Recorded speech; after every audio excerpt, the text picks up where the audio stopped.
powerful, majestic, recreational. At Progressive, we treat your outdoor vehicles like the noble creatures they are. Good boy. And when you bundle them with your home and auto, you can be sure they get the 24/7 protection they deserve. Yeah. There you go. So they're always ready for your next adventure. Because that's just how we do it around here. Around these parts, around them parts. It's just how we do it here. Head to St. Pete Clearwater for more. More dollars and cents. More room and board. More time and space. More fish and chips. More rhythm and blues. In St. Pete Clearwater, find just what you're looking for and more. Book now at visitspc.com.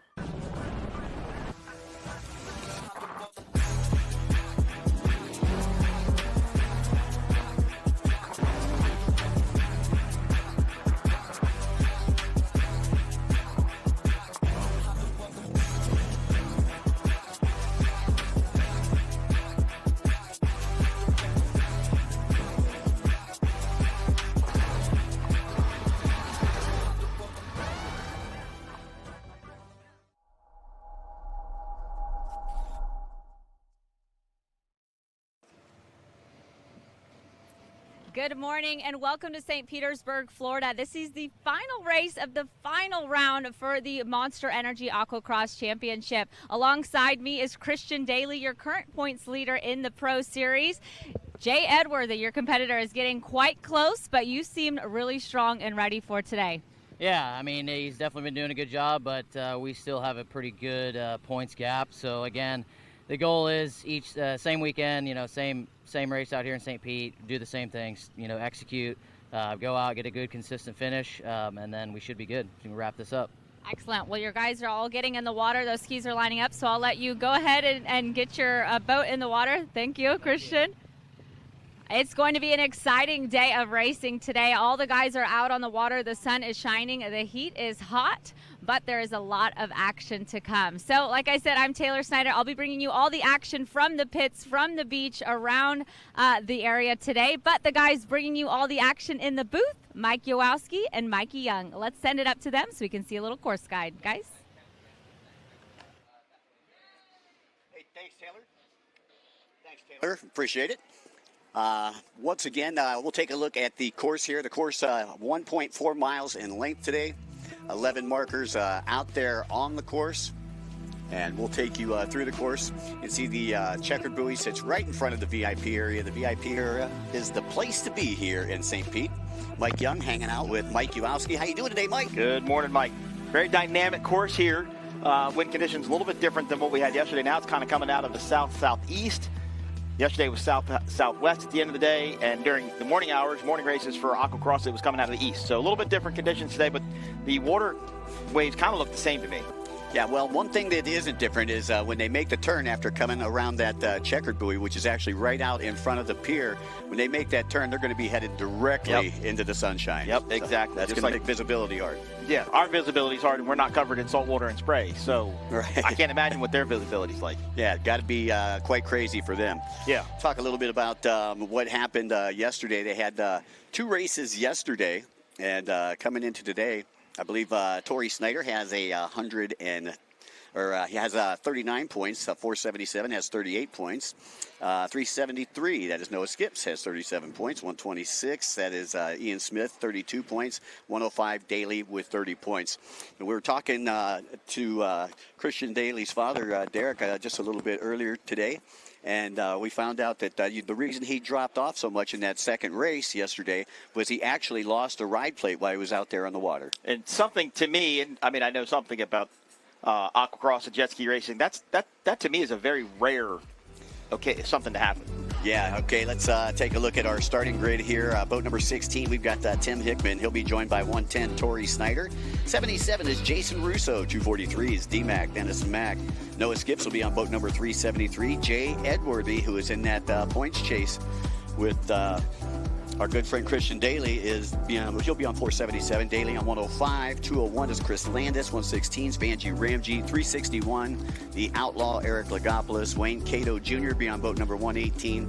Ian Smith on 126. 22 is Anthony Radetich. And Tim Miller will be on boat number 37. So this is it. This is the last pro race of the 2025 season. It's no holds bars. That's it. That's it. Monster Energy P1 Aquacross Nationals, powered by SBT, presented by Cycle Springs, is coming to an end here in the pro class. They've got one more 30 minutes plus a lap. The amateurs will do 2 30s plus a lap. One in the morning, one in the afternoon. One in the afternoon. That's correct. And yeah, that's it. Everything's real tight here in the pro class. We're trying to get confirmation. They only had a 2-point gap, I seen, but I don't know. There was some points that were supposed to be given back to Daly, and we're trying to confirm that I believe he has an 18-point lead actually coming in to this race here, the final race over Jay Edworthy. So we're trying to get that confirmed for everybody. Again, we apologize, but we're just showing you what we got here. Edworthy again will be on the Sea-Doo. And of course, Daly on the Yamaha. So it's going to be again doing very well yesterday too. He added 37 points to his total. Vanjie Ramjeet adding 26 to his total. And taking a look at your top 10 coming into the weekend, you had Daly followed by Edworthy, Skips, Smith, Ramjeet, Miller, Williams, Snyder, and Radetich. Those were your top 10 coming into the weekend. Again, I was going to say we have some folks that are absent here this weekend, so I imagine some people are going to be moving up the ladder. And, of course, this is all part of the 2025 Monster Energy P1 Offshore St. Pete Powerboat Grand Prix presented by Visit St. Pete Clearwater. Last round of the Monster Energy Aquacross Series and the third and a final round of the Monster Energy P1 Offshore Triple Crown Series. 2 Aquacross races this morning, and then we will go offshore powerboat racing right around 10:30, just like we did yesterday. Mod V, Super V, Bracket Class 200, Cat 300 the first race, Factory Stock the second race, will Helo refuel, then Class 1, and then Super Stock right about 1:45 today. And our last Aquacross race should be right about 3 o'clock, and that will wrap up our 2025 season. Okay, well, I've just been informed that we do have a short delay, and while we have this delay, we're going to go to commercial break. We'll be back after these messages.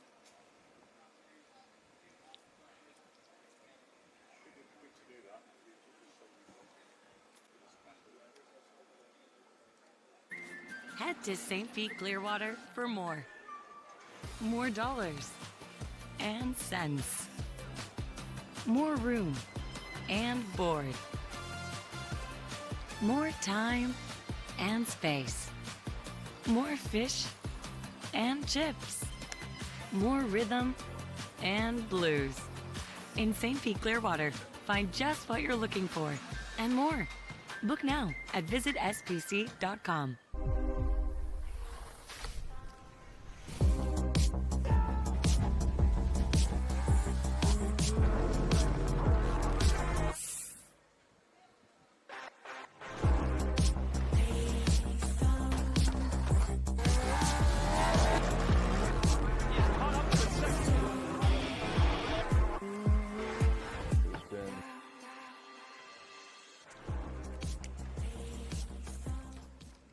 It takes your breath away. That's how you can tell. You found the perfect landing spot.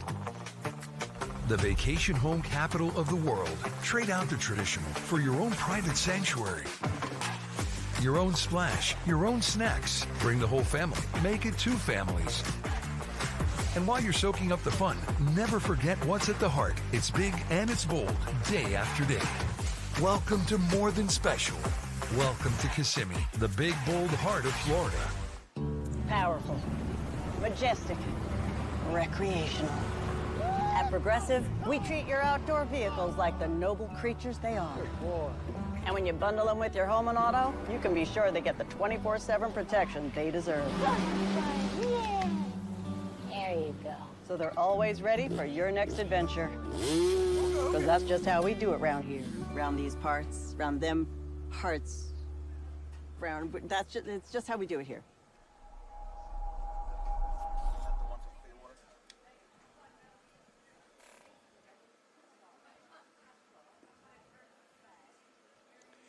Hello, everybody, and welcome back to the Monster Energy P1 Aquacross, powered by Short Block Technologies and presented by Cycle Springs here locally. Mikey Young along with Mike Uowski. And, Mike, we got the championship on the line starting off right away today. And a tight points battle. Really could be one of, I'd say, three riders race, championship at this point, but Connor Daly, I think, is the odds-on favorite. Yeah, Christian and Jay Edwardy. Christian, sorry. See, his dad and you were doing it this morning, too, so I don't fear nearly as bad as what I did yesterday.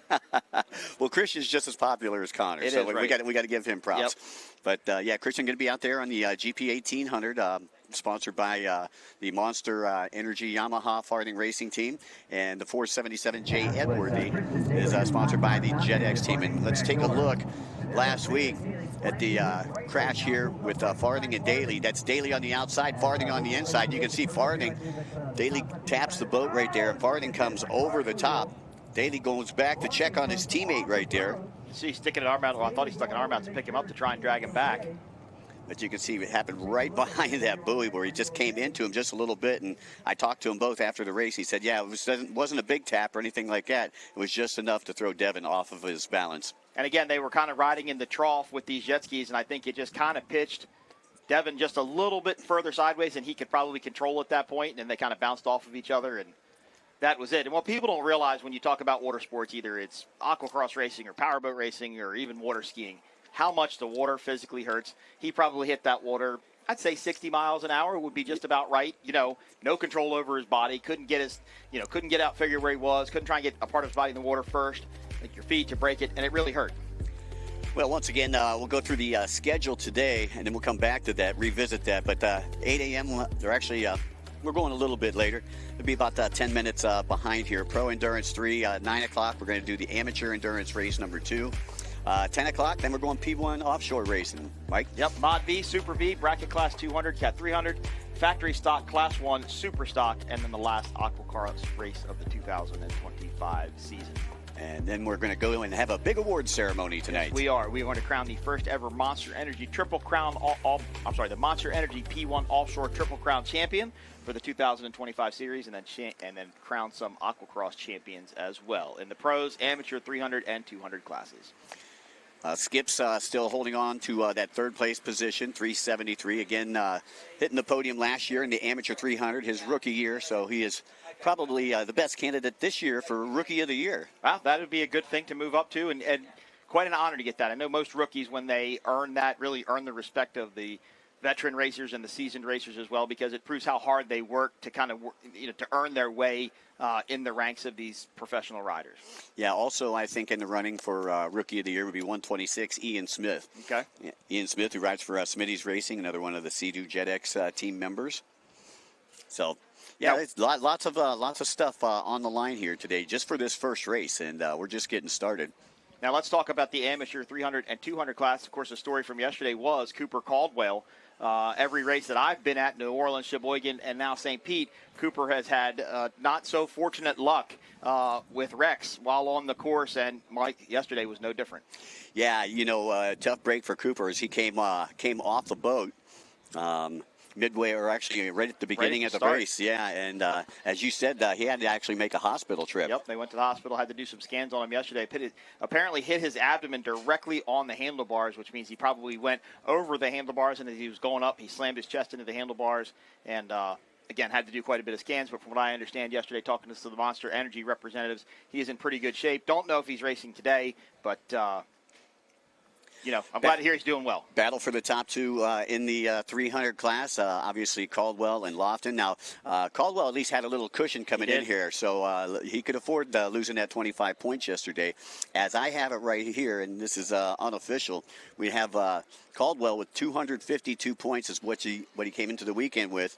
And then moving up after a win yesterday, Garrett Lofton had 191, add another 25, and he's got 216. So still not completely sealed. Over. Not sealed. The deal is not sealed yet. And especially with 2 races remaining.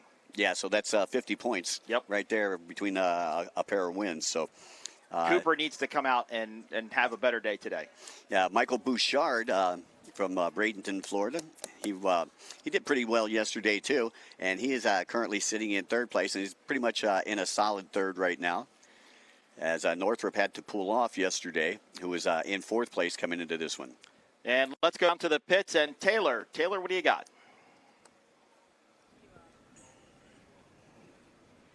I've made my way over to the pits, and it is a warm one, but I found somebody who's having a pretty good day, I would say. Cooper Caldwell, what an excellent day you had yesterday. I know I spoke to you. Such a strong performer out there on the water. Yeah, I had a crash yesterday that made me go to the hospital, but they cleared me later that day and cleared me to race today. So we're going to race today. It's my birthday, so hopefully it'll be a better day than it was yesterday, and we're going to see if we can go get a win out there or two. So, yeah.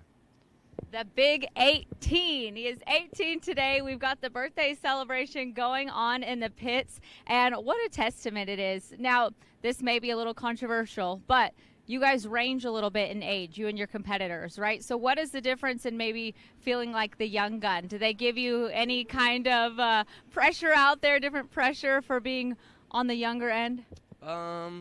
I don't think so. I think when I was a little younger and I was racing, there was kind of more of a you have to gain your respect type of deal. Okay. And I still feel like that's the case here. I mean, everyone looks down on like the younger guys. They're not more experienced, but you know, it's okay because we're built for the endurance. So, you know, it comes in our favor at the end of the day. So there's definitely a lot going on. Tell me what it takes to have this career, to make it to where you are, and then to continue on. What kind of day-to-day, day in and day out pressures or hard work does it take to get here? Yeah, a lot goes on behind the scenes, you know, whether it's just for me, like working out 4 days a week, trying to stay in shape. And when you come to these races and ride in this water, it's rough. So, you know, behind the scenes, like my dad puts in a lot of work to make sure that we're here and drives us here and make sure we have the right equipment. And Leroy, our mechanic, and Tim mechanicking, everyone, my family. It's just a lot of work, you know. We're grateful for it, so yeah. There's a lot of great people on the team. There's one person on the team that I haven't met yet. He's sitting right there. I got to see him yesterday. Can I meet him on camera? You guys have to check this out. Is it Charlie? Am I saying it right? It's Charlie. This is Charlie. This is one of the benefits of racing. You guys usually have a trailer and you're able to bring kind of all the home comforts, right? The comforts of home. Tell us about Charlie. Charlie's actually my girlfriend's dog. So he's a Pomeranian. He's 8.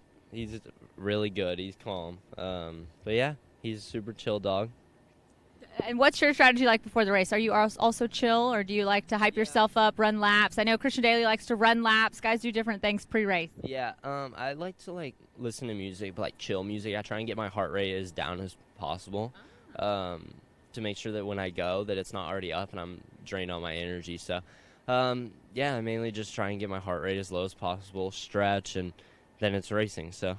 That's interesting, seeing the different dynamics, because some guys like to go the other way. So that's really cool. Well, thanks for chatting with me. Thanks for introducing me to Charlie today. Any birthday plans for later this evening or after this? I think we're going to go to dinner, but other than that, that's it. All right. Well, happy birthday. Best of luck today. Thank you. And hopefully we'll get to some racing soon out there. Guys? Hey, thanks a lot, Taylor.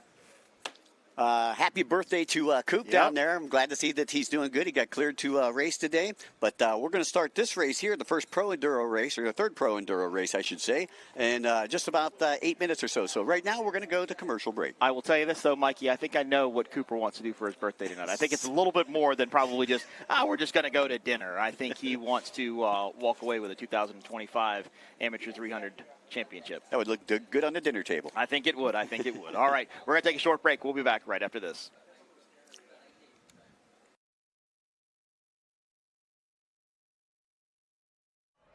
It's time to turn it up to 11 and ride full blast. The all-new Jet Blaster series from Yamaha. We didn't just create a new wave runner, we invented a whole new way to ride.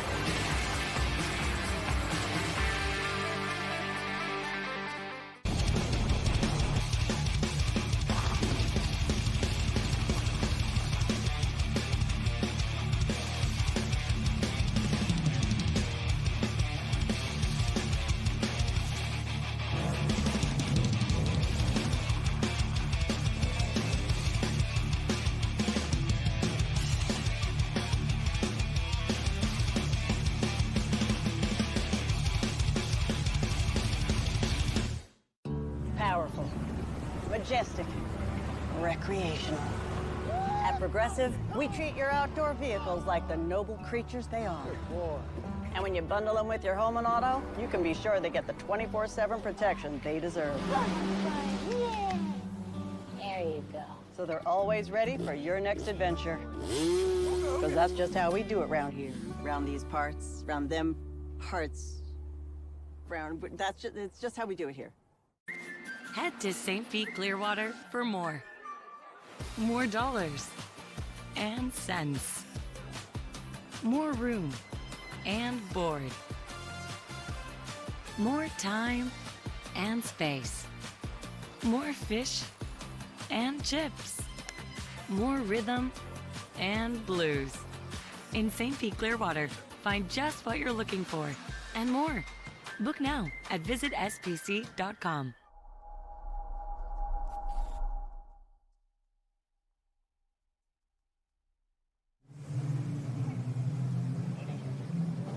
And welcome back to the Monster Energy P1 Aquacross, powered by Short Block Technologies and presented by our good friends at Cycle Springs.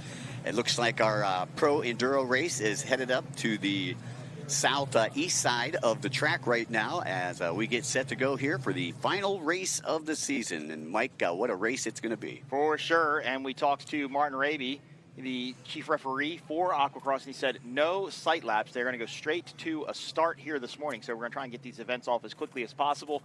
I know the weather forecast had some rain sometime mid-morning. Don't think that'll stop us, but I think everybody with P1 and Aquacross really want to get these events going and get them in the books in case any weather does come through. Yeah, that's a great idea to make sure, because we had the weather issues in Sheboygan. Yep. We had some weather issues back in Clearwater. So and some in Kissimmee too, right? Yeah, we did. Yeah, also, yep. So we had weather issues in New Orleans. Every race we've been to, we've had weather issues. If we make it through this one, we're good. We're good. We're good. Then we'll see you next year. Right. Now we're going to have water spouts for the whole rest of the day. We've probably jinxed everything. Well, you know, when we were in Clearwater, the day after we left, it was actually a water spout right out where our track was. So at least we got out of there early enough. But, again, we're getting ready to go here. Jay Edworthy, all eyes are on him, and Christian Daly. Daly with the points lead coming into this one. Noah Skip sitting in third. I believe Ian Smith has moved up into fourth. Anthony Radetich in fifth. Vanjie Ramjeet in sixth. Tim Miller in seventh. Those are your top seven in points coming in to this race right here. As we get set to go, you can see they are lining up perpendicular to the shoreline here in St. Pete.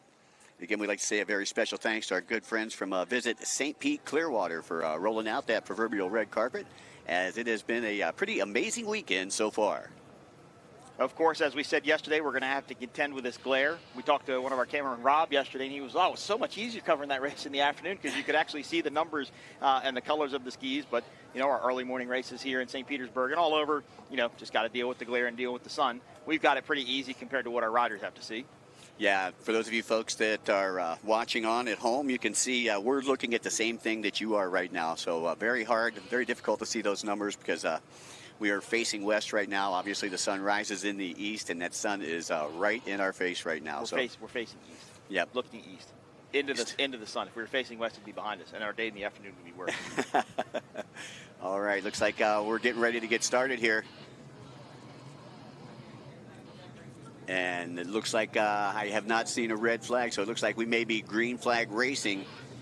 Here our first race of the morning, final day of the Monster Energy P1 Aquacross Series. That is a Sea-Doo out front.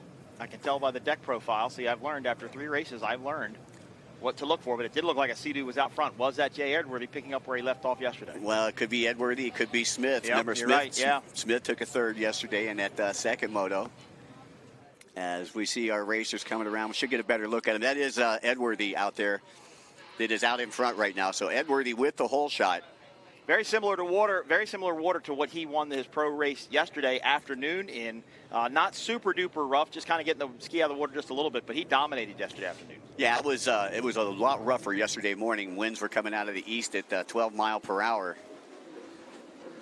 As they come across the finish line. and they will begin their 30-minute plus 1 lap moto. This is the final pro race of the 2025 season. Mikey Young, it all comes down to this. I'll tell you what, you got Edworthy, Noah Skips in second, Daly back there in the third spot, 110, Snyder in fourth. Snyder comes in the weekend points leader with 39 points for the weekend, just in front of Edworthy with 38, and Skips with 37. So those are your top three for weekend points. But when we start getting into our overall points, there's been some confusion on whether Daly had a 2-point lead or an 18-point lead coming into this. Well, and as we were talking to his dad before the race, there's something you got to think about. He ripped the ride plate off of his boat yesterday. He had to go to a backup boat today. He was automatically docked 2 positions today for having to go to a backup boat. Will it have a dramatic effect on the championship? I don't know, but I think it's something in the back of everybody's mind that's something you're going to think about when you're racing. Well, Daly could use some help right now to get past Edworthy. Again, Edworthy on the Jet X Sea-Doo, sponsored by Riva Racing. Edworthy, Skips, Daly 1, 2, and 3. And again, all these races are 30 minutes plus a lap for those of you who may be first-timers out there. And again, a lot of implications here. Snyder in the hunt for the overall for the weekend, but if things stay as they are, 477, Edworthy would win the overall for the weekend. Now we know he wants to win the championship. We know this will probably be his last full-time season racing. A little bit of a stretch to win the championship for him at this point, but even to win the overall in your final race of the season, the last race of the year, that would still be kind of going out on top. It wouldn't be a championship, but it would still be a high moment to finish on. Yeah. There's fourth place, Christian Daly, that we're taking a look at now. Going back to Edworthy, I spoke with him at the beginning of the season, back when we started in New Orleans, and he said, Mike, he said, I think I'm going to try to give it one more shot. He said, this could be my last opportunity to actually win a title. So, he's been going 110% all season long, giving it his all. He's had a couple of mechanical issues, which slowed him down a little bit coming into this weekend. But he is still right there in the points here, the final race of the season. Well, and with Toy Snyder currently sitting in third and Edworthy leading, if it finished as it was 27 minutes and 40 seconds from now, he would get the overall win for the weekend. So again, as you pointed out, Snyder and Daly swap spots right there. Tim Miller moves up into that 5th spot. Tim, another one of the Monster Energy riders. So Monster Energy sponsors 2, 3, 4, and 5 on your screen right now. Monster Energy very big in Aqua-Cross. Yeah, special thanks to Casey, who is here representing Monster Energy. And always fun. Like you said, you got to chat with her a little bit last night. We spent a lot of time talking last night. It was a lot of fun. She works very hard at what she does, and she's very good at what she does. So appreciative to have her around for sure. Once again, there is Edworthy trying to get the gap here, because he ran away from it. He ran away from everybody in the second race yesterday, for those of you who weren't tuned in. What do we figure, almost a half a lap? Yeah, it was like 20 seconds, 25 seconds. He came in front of I think I thought the water was similar to what we had yesterday afternoon, but I think it might be a little bit different. Yeah, well, it's definitely different than what it was yesterday morning, because it is a lot smoother out there than what it was yesterday morning. That was Ian Smith that was just on camera there, boat number 126. Ian, again, another one of the Jet X riders, sponsored by Smitty's Racing. Coming up on the 26-minute mark. 4 minutes into this 50-minute moto. And just as a reminder to those of you folks that are watching on, we'll have our second race for the amateur aquacross that is coming up next. And then we've got the Monster Energy P1 Offshore Triple Crown St. Pete Powerboat Grand Prix coming up after that. Yep. Try saying that 5 times. That's a lot. Remember, we're going to have to reset the course after this. And while we say, we're going to be able to reset the course in about 30 minutes or so, usually takes 45 minutes to an hour. So just kind of anticipate it's going to take a little bit longer than what it should sometimes. But it's a lot of work for our course marshals and all our P1 staff and the Aquacross staff to move, because this is a small course. We're going 3 miles out offshore, and they got to drag those buoys inflated with anchors out there. It's a lot of work to move these courses around. Yeah, no doubt about it. Yesterday we started off, we were a little bit behind, but by the time we got done with our Superstock race, which was the final race of the P1 Offshore Series, we were already caught back up in time. Yep. So we finished on time yesterday, and we're looking anywhere that we can make up some time today. We plan on making it up. So we appreciate everybody's patience in advance. Hey, and as announcers, if we get to finish at like 3:30 today, that's like half a day. That's like a normal 8-hour day, not the 13 hours we're normally used to doing. Yeah, that would be nice to actually go out and grab something to eat. I just went straight home yesterday, man. I hit the wall, buddy. Oh, I'm sure you did. You were up early to get here. Long day yesterday. We got Edworthy, Skips, Snyder, Daly, and Smith. So no changes that last lap around. Again, we're still trying to figure out the points here, whether Daly has a 2-point lead or is it an 18-point lead? Because if he has an 18-point lead, Daly's fine with some race management right where he's at. But if he only has a 2-point lead, then he needs to do whatever he can to get ahead of Edworthy. Well, and the other thing to think about is as Dad mentioned, now he's on the GP 1800. That was his backup ski for today. So a ski that is probably, you say, not as good maybe in rough, a little bit better calm water ski. What does that do to his mental game? Is he thinking about that, or is he just going to try and push it? Well, Christian's a very smart kid. He's very intelligent, and I don't think that's going to bother him at all. It may bother some other people out and around him, but I don't think that bothers him at all. He can throw his leg over anything and take a win. So he is that guy. He is that guy. Yeah, he's very. Well, it's like his brother talented. can get in a car and drive any kind of four-wheeled vehicle. I'm sure of it. A chip off the old block. Exactly. That was nice getting to have Taylor interview Beth yesterday as well, Christian's mom, as we go back on board here with Jay Edworthy. And just about 23 and a half minutes left to go here on the clock. Again, while we have the opportunity, I'd like to say a special thanks to Nick over at Cycle Springs. They've got a really great display back here, right here at the entrance of the pier.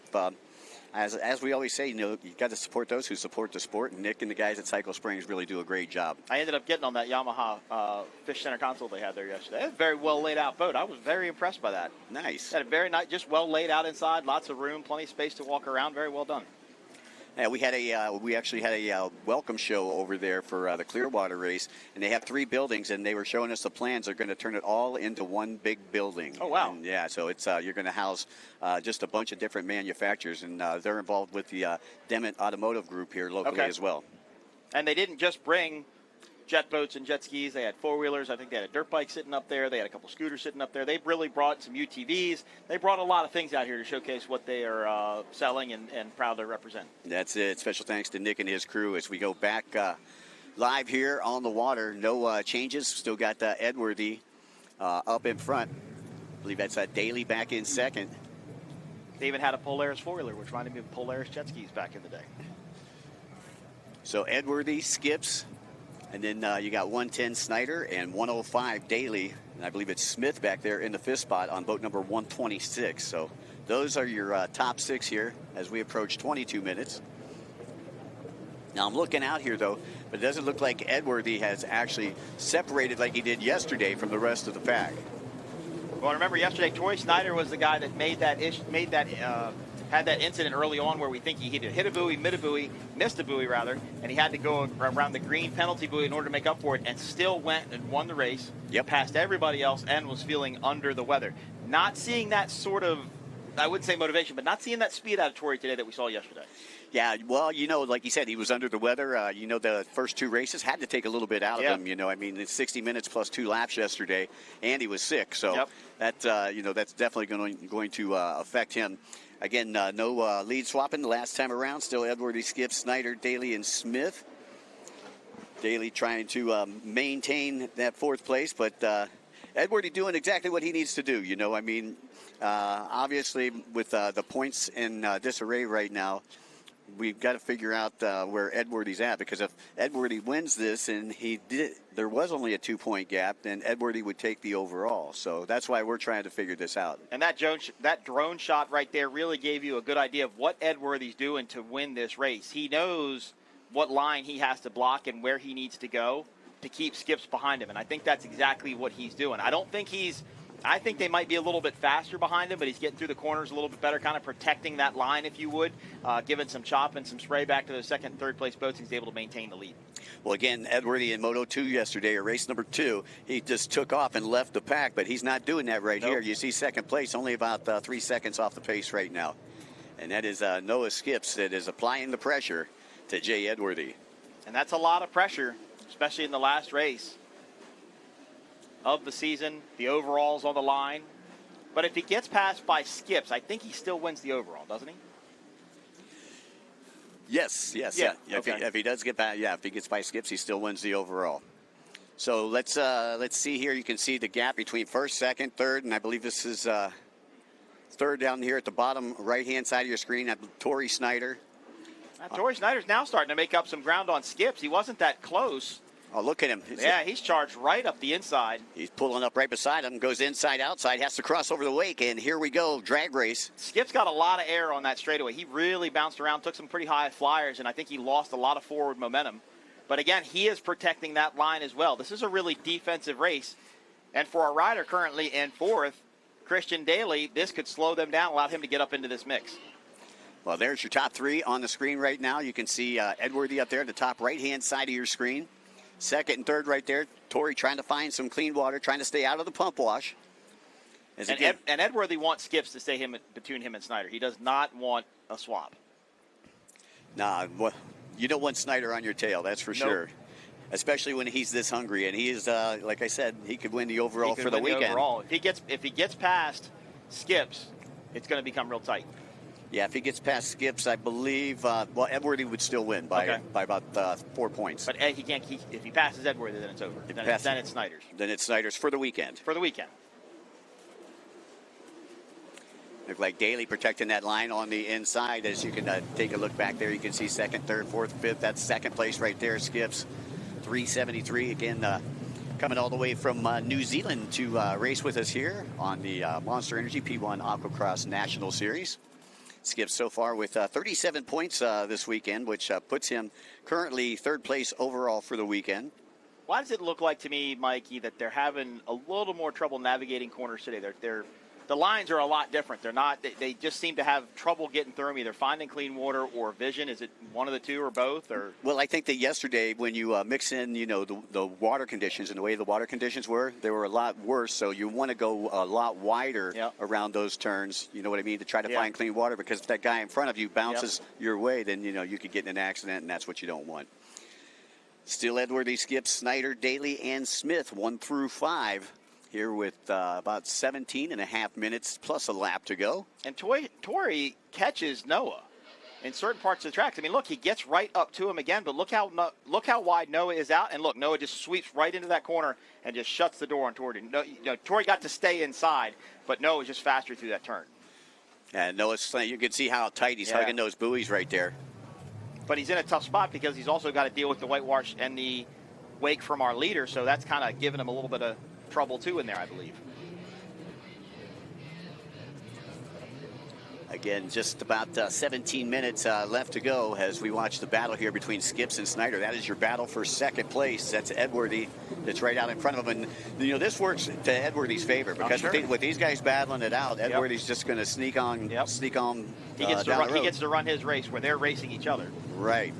And Mike, correct me if I'm wrong, but I think Torrey Snyder's faster on longer straightaways. When he gets into this part of the course where they got to do a lot of turns, there's a lot of chicanes back and forth, he seems to lose a little bit of ground. But when they make this turn, they get in these longer runs out towards the east on the longer part of the course. Watch it. I think Torrey makes up some speed on Noah. Makes up some ground, rather, on Noah. Yeah, it looks like, Torrey is pulling him just a little bit. Both of them on the same team this season. Not as close as he was that last time by, but, it was that corner before, I think, where he was trying to really look up the inside. Noah Skips went out wide and just kind of closed the door and went back into the buoy. Yeah, and through the sea haze there and the sunshine, you could see the top three were all on the screen right there. You could see not too much time, only about 6 seconds between first and third right now.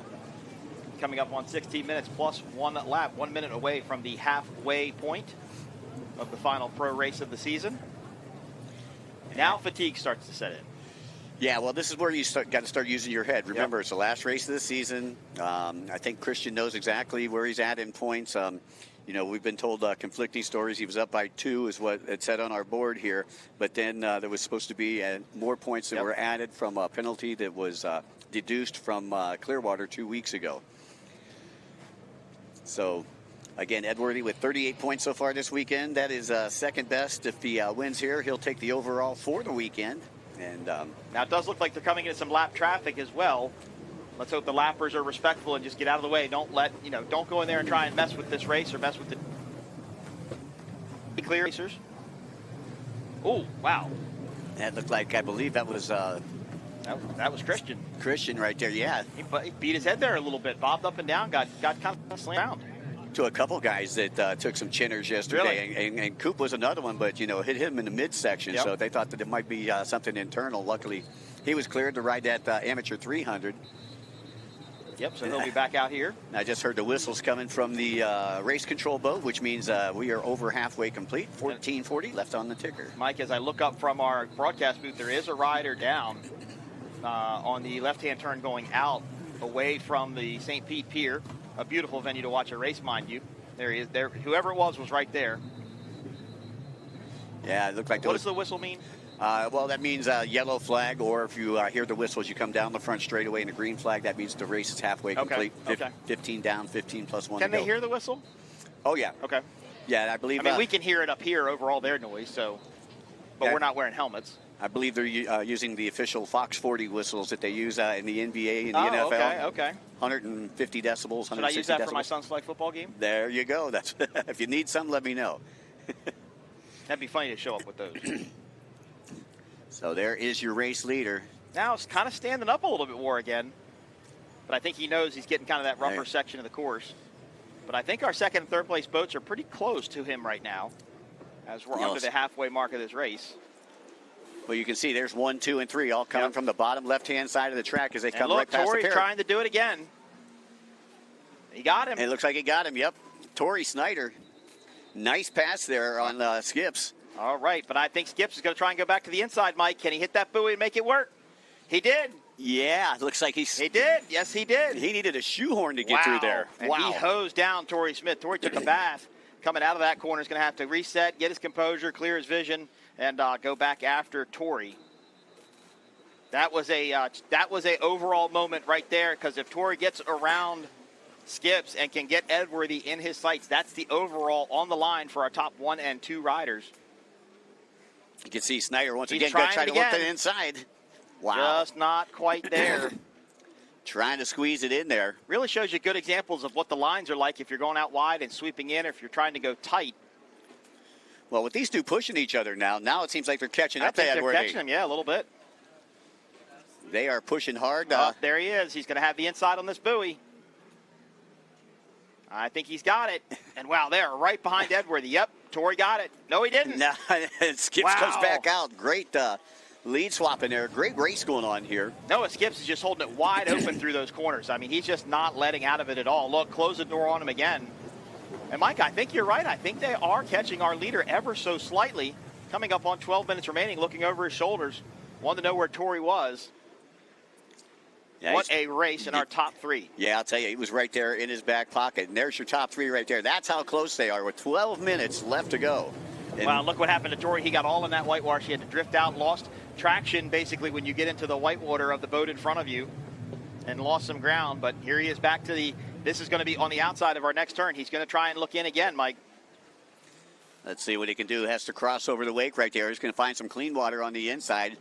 Take it and I believe try to carry some speed into the outside. Nope, he's going to dive right through the whitewater again. He's trying to take the shortest line, buoy to buoy. Well, he's doing what Noah's doing. In reality, he's kind of seeing what Noah's doing as far as going out wide and coming in and sweeping that corner. He's trying to make it work for him. I think he almost did right there, side by side. Look at that, deck to deck. This is racing right here at its finest, folks. You got Tori Snyder on the inside, Skips on the outside. Skips through the corners, though. He is so fast on that outside. He just rails it around those corners, makes it work again. I think he's going to be on the inside of our next corner. And Snyder. Oh, no, was that Edworthy? I'm not that sure. That was the Cedar that was slowing on the outside of the course. Was that Edworthy? I'm not sure. Let's see if we can get a camera on it. There's still a boat up in front. That much. Okay, that was lap traffic. Okay, it was a Sea-Doo. I'm not, just calling it how we see it. Please don't, please don't chop our heads off or anything like that. Right, there's Edworthy there. That's Edworthy. That's Tori. That's Tori. And then here comes Skips. And here comes Skips. And Tori is fast right now. He has got a burst of speed in this late second half of this moto. Oh, but he hit the buoy. I think he hit the buoy. He came right around it. I don't know if if that was a penalty or not. Couldn't tell. The buoy kind of had us blocked from it. It did a little bit, but that buoy did seem to move. It might have moved because of a wake. Hard to say. Oh, Tori, but that would be detrimental to this race if he did hit that buoy, because he's going to have to take that green buoy this time around, and that would pretty much seal the overall, I think, for Edworthy. Maybe in 10 minutes. There's a lot of racing left here. Oh yeah, we still got a third of the race left. Edworthy, Snyder, Skips 1, 2, and 3, and right now looks like Snyder pressing Edworthy. He's trying.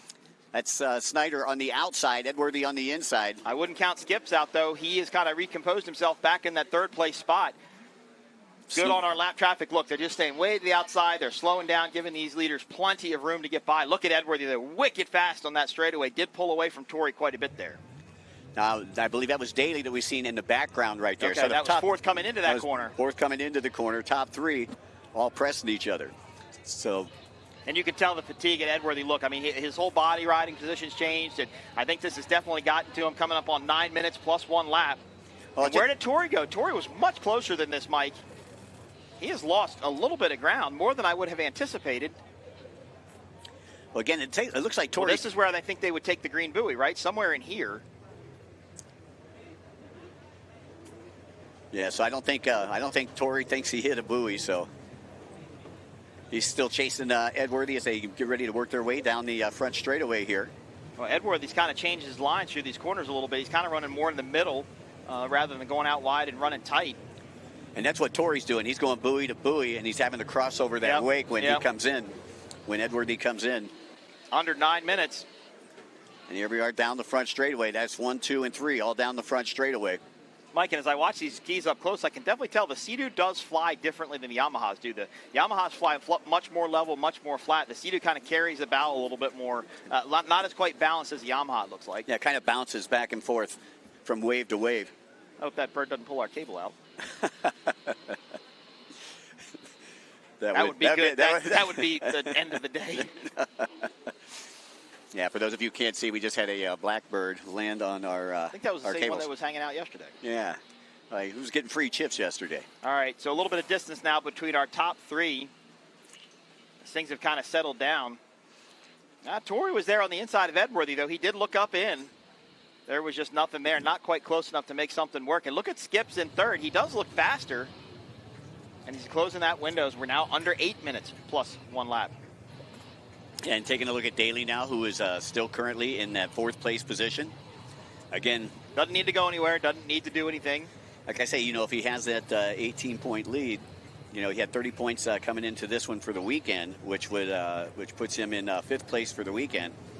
But if he stays where he's at, again, we were talking about that yesterday, race management. He knows what he needs in points. You don't have to win the battle to win the war. That's it. That's it, and there's no sense in pressing it if you're comfortable where you're at. Exactly. Oh, look at this. Tori Snyder's back right up with Edworthy again. Coming up on 7 minutes plus 1 lap. Well, you got to remember, too, that Snyder is one of Daly's teammates. So, so if Snyder can get past Daly, that'll only be a 3-point game. He's going to try, Mike. He's going to try. And here comes. Oh, wow. There might have been contact there a little bit. That's Snyder. He just bullhorned his way into that corner, didn't he? Snyder took the lead there. He did. No, 100%. So Tori Snyder taking the lead. And Edworthy is slow. Edworthy slowed a lot. Well, and, that has huge points implications, too. Because now Edworthy will only gain, 5 points on Daly. 5 points, because Daly's back there in the 4th spot for the championship. Look, here comes Skips. Skips is going to be on the outside. I think he's going to pass him. Yep, got him. He does. Got him, Skips. So that's Edworthy back into 3rd. Edworthy's losing ground, and that's so sad to see. Such a tough day. Got to wonder if it's a mechanical issue or fatigue. As we go look at a replay of our lead change, Mikey Young, take us through what happened. Well, as we take a look down here, you're going to see that Snyder has a position on the inside. And as he gets a little closer, you can see a little bump, a little love tap right there. Edworthy sees that he's going by, comes off the gas a little bit. And you got to wonder if Tori didn't come up and maybe that hit Edworthy's ankle or something. Maybe hurt him. But, I pointed out, just a few laps ago, a couple of minutes ago in this race, Edworthy's lines changed through those corners. He wasn't running as tight in as he was on the buoy, and he just left just enough room for Tori. That lane wasn't there. No, it was not there at all. And Tori went in there and forced his way through. And that's what you have to do. If you're racing for the overall, you're racing for that win. You've got to do what you need to do to get in there and make that move. And he just made it work. That was an impressive pass for sure. Yeah, well, you got to know, too, that Tori would love to go out with a win. Yep. He always does great when he's up here in the St. Pete, Clearwater area. Yep. And this would kind of be some icing on the cake for a tough season, but he would go out with a win and have a little confidence coming into next year. Now that is lap traffic there to the inside. And again, being fairly respectful, trying to stay out of the way of our leaders, but Tori's just pulled out. And Mike, this is kind of what we saw out of Tori yesterday. Now, Mike, there is one thing to think about and one thing for everybody to know. He may have hit that buoy. I'm not going to say he did or I'm not going to say he didn't, but right. He has not taken the green lap or the green buoy yet, so he doesn't think that he hit it. And maybe he didn't. Maybe it was a wave that made it move at the same time he was there with it. Yeah, we were kind of blocked from it, the way that the buoy was, so we don't want to make that call as announcers up here. Not by any means. And you can see how much he's pulled away already. Oh, yeah. This is exactly what he did yesterday. He just did it much later today than he did it yesterday. Yesterday he did it kind of middle of the way through the race, but he kept us on the edge of our seats all the way to the end of this one. Well, now it kind of looks like he got some rest last night. Yep. He's feeling a little better today. Well, I wondered about that. He raced late yesterday. A little late there in our replay to kind of see what he did. And he was looking over, probably trying to see where Edworthy was. You can see. I don't know. That's a tough one. Yeah, that's. And I don't think that Mike. I don't think that was the one he hit. I thought he maybe have hit the one before that, from what I saw. But very hard to say. And again, this is all just speculation. We're not trying to ruin anybody's day. We're just we call them how we see it. That's what we have to do. That's our job. But he runs tight. He probably runs tighter to those buoys than a lot of other people I've seen.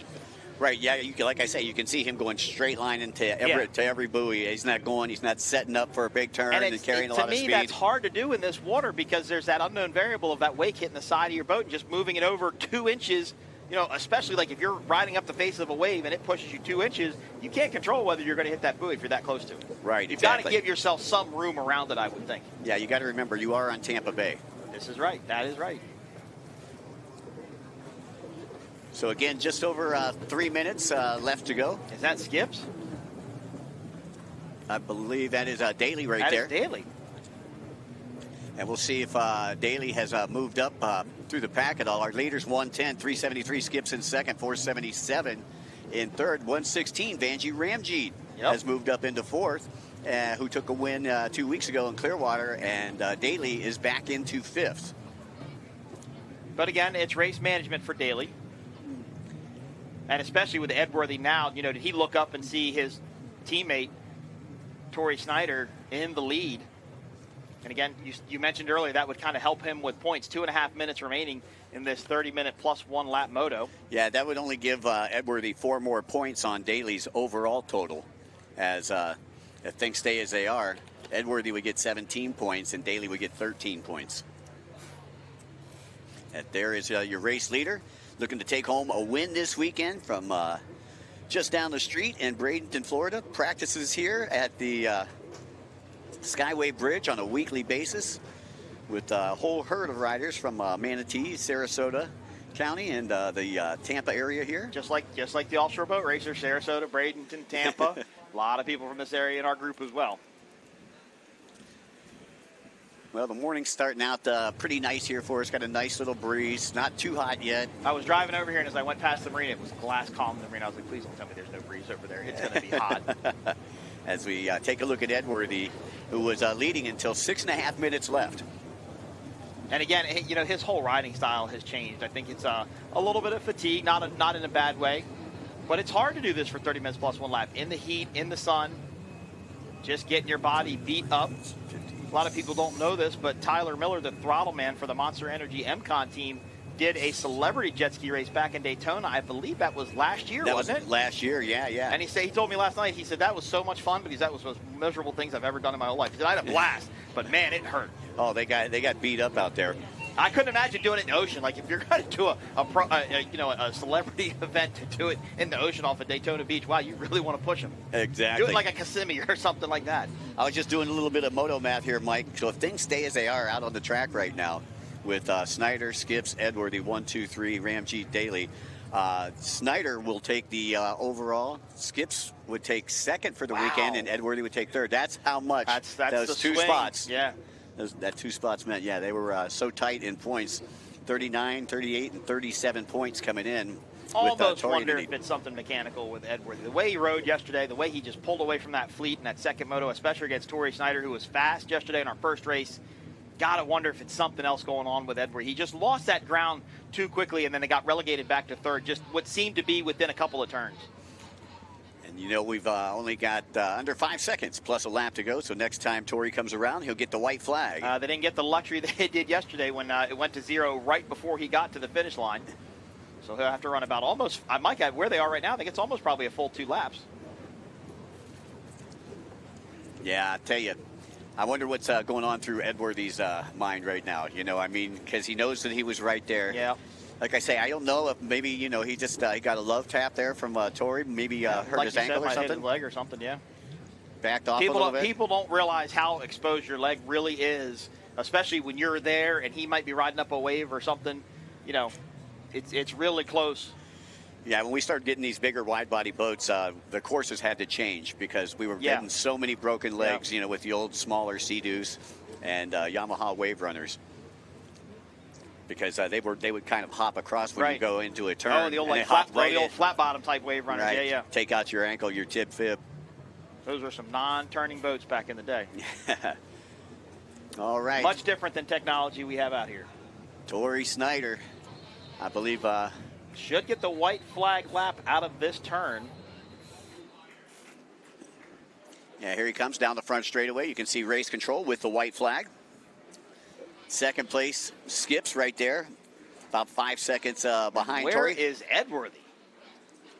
Yeah. Holy cow. Edworthy, Ramjeet, and Daly were running 3, 4, and 5, so we're panning in on this buoy right here that this is our drone footage. I mean, this is almost what Edworthy did yesterday in the last race of the day. So you can see how far ahead that Snyder and Skips are right now. I mean, yeah, they're already on the right-hand side of the track. They're on the far south side of the track, and here comes third place. Somebody's getting ready to come by. It should be third place. It should be Edworthy. Now, right now, timing and scoring is putting Edworthy, I believe, in. So that's 116. Ramjeet has moved up into third place. And Edworthy's back now to fourth. And right behind him is Daly. What would happen if Daly got by him here? Well, that would pretty much seal the envelope on that deal. That would make it. That would make it nice and easy for us up here. That would be too easy. Yeah, a little bit.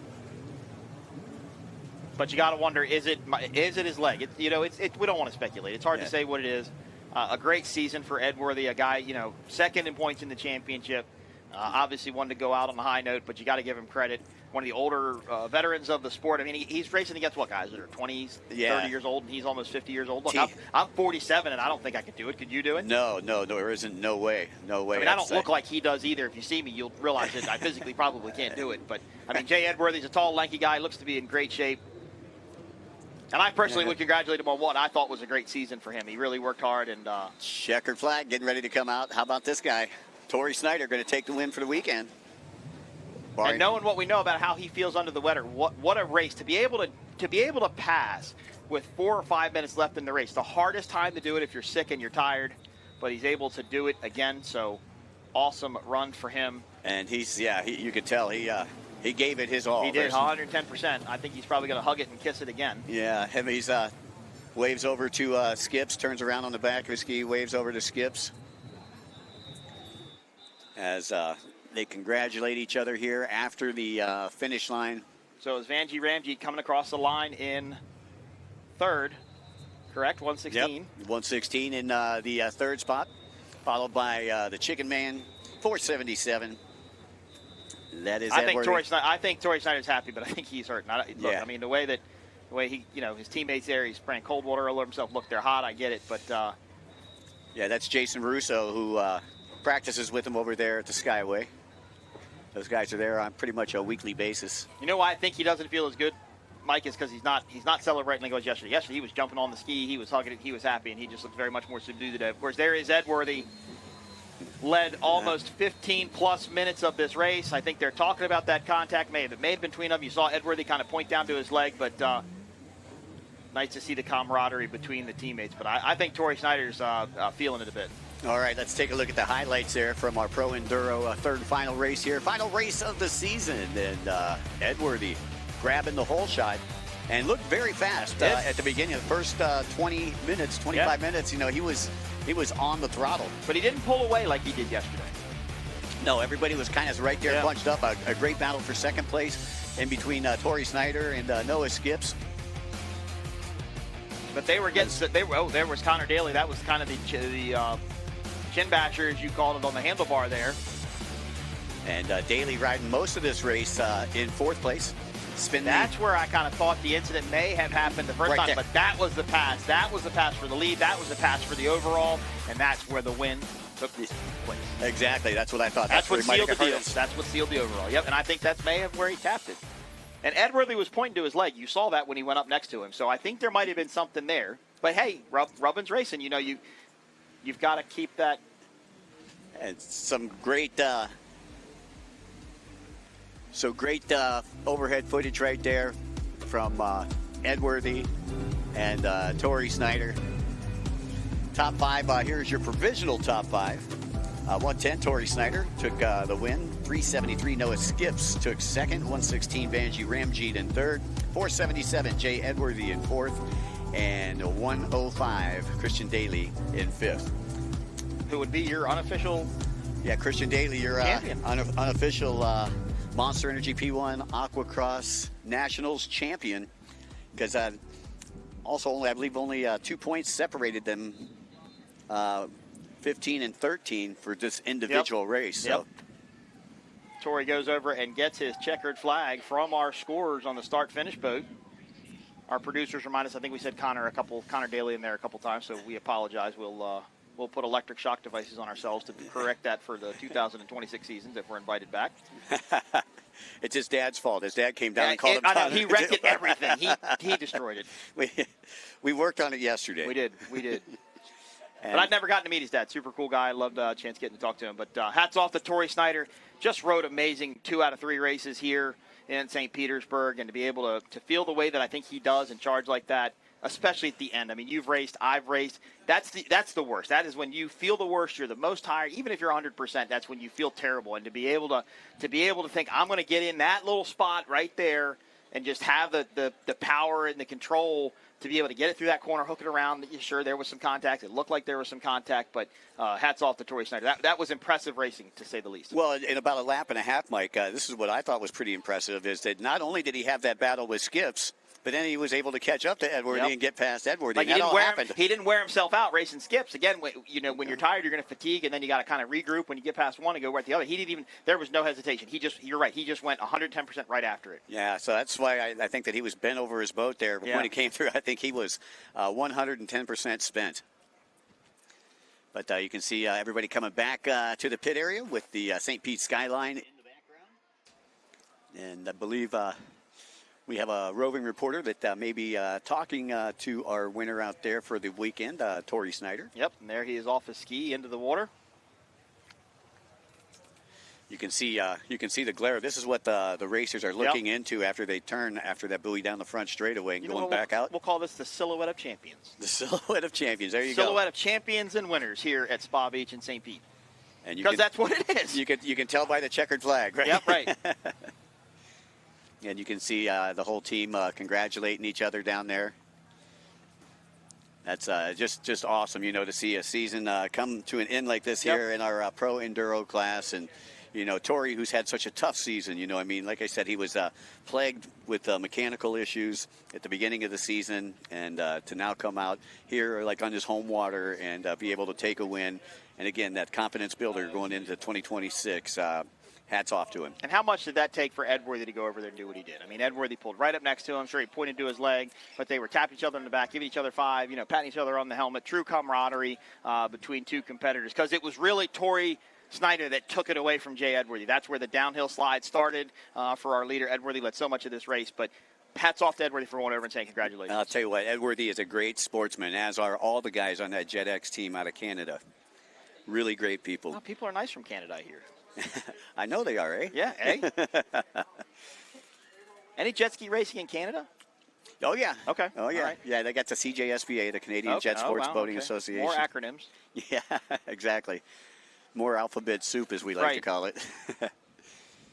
So I'm taking a look down there on the beach, and I think I see Taylor Snyder over here, and she's working her way over to the champs. I should say champs because I believe she'll probably end up talking to Christian Daly. We've got an overall winner for the event and then the champion for the 2025 Monster Energy Aqua-Cross season. Yep.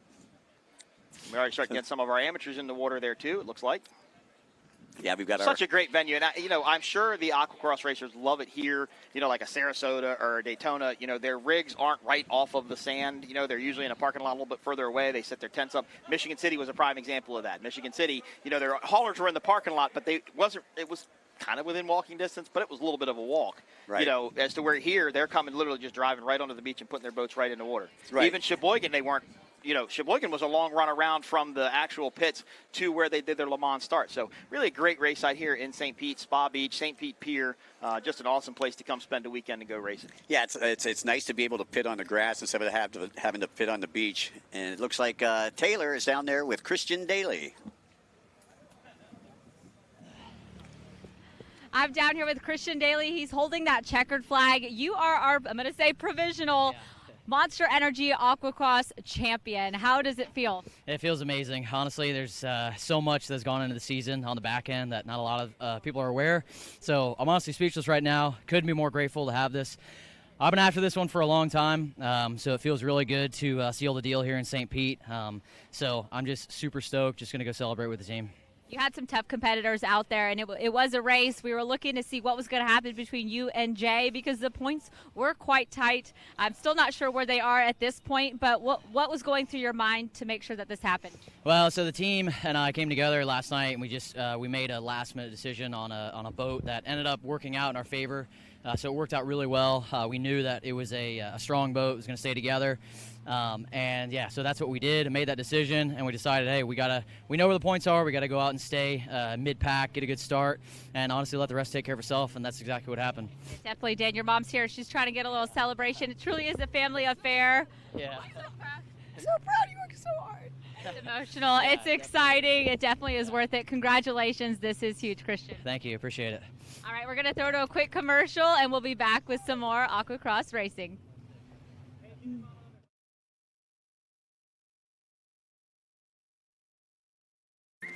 Head to St. Pete Clearwater for more. More dollars and cents. More room and board. More time and space. More fish and chips. More rhythm and blues. In St. Pete Clearwater, find just what you're looking for and more. Book now at visitspc.com.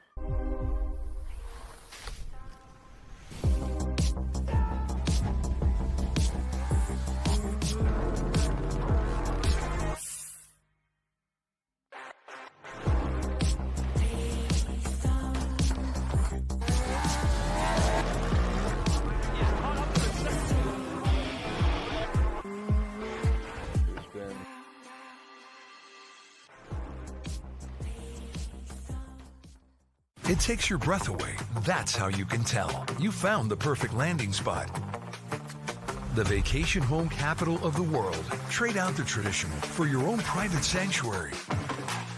Your own splash, your own snacks. Bring the whole family. Make it 2 families.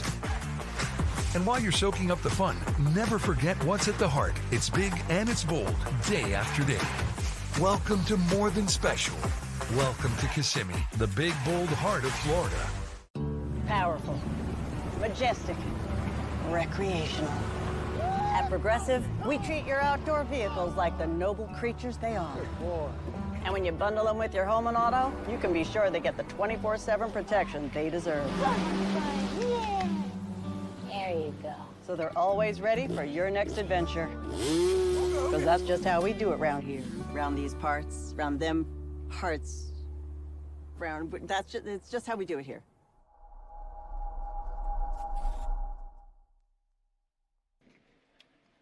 Hello, everybody, and welcome back to the Monster Energy P1 Aquacross, powered by Short Block Technologies and presented by our friends at Cycle Springs. We'll go through the start list for you as we are getting lined up. The amateurs are already being staged out there. And as I take a look down, we're going to have boat number 281, Armando Martinez. Will be followed by boat number 20, Martin Bizowitz. Boat number 45 is Michael Bouchard. 771, Gavin Russo.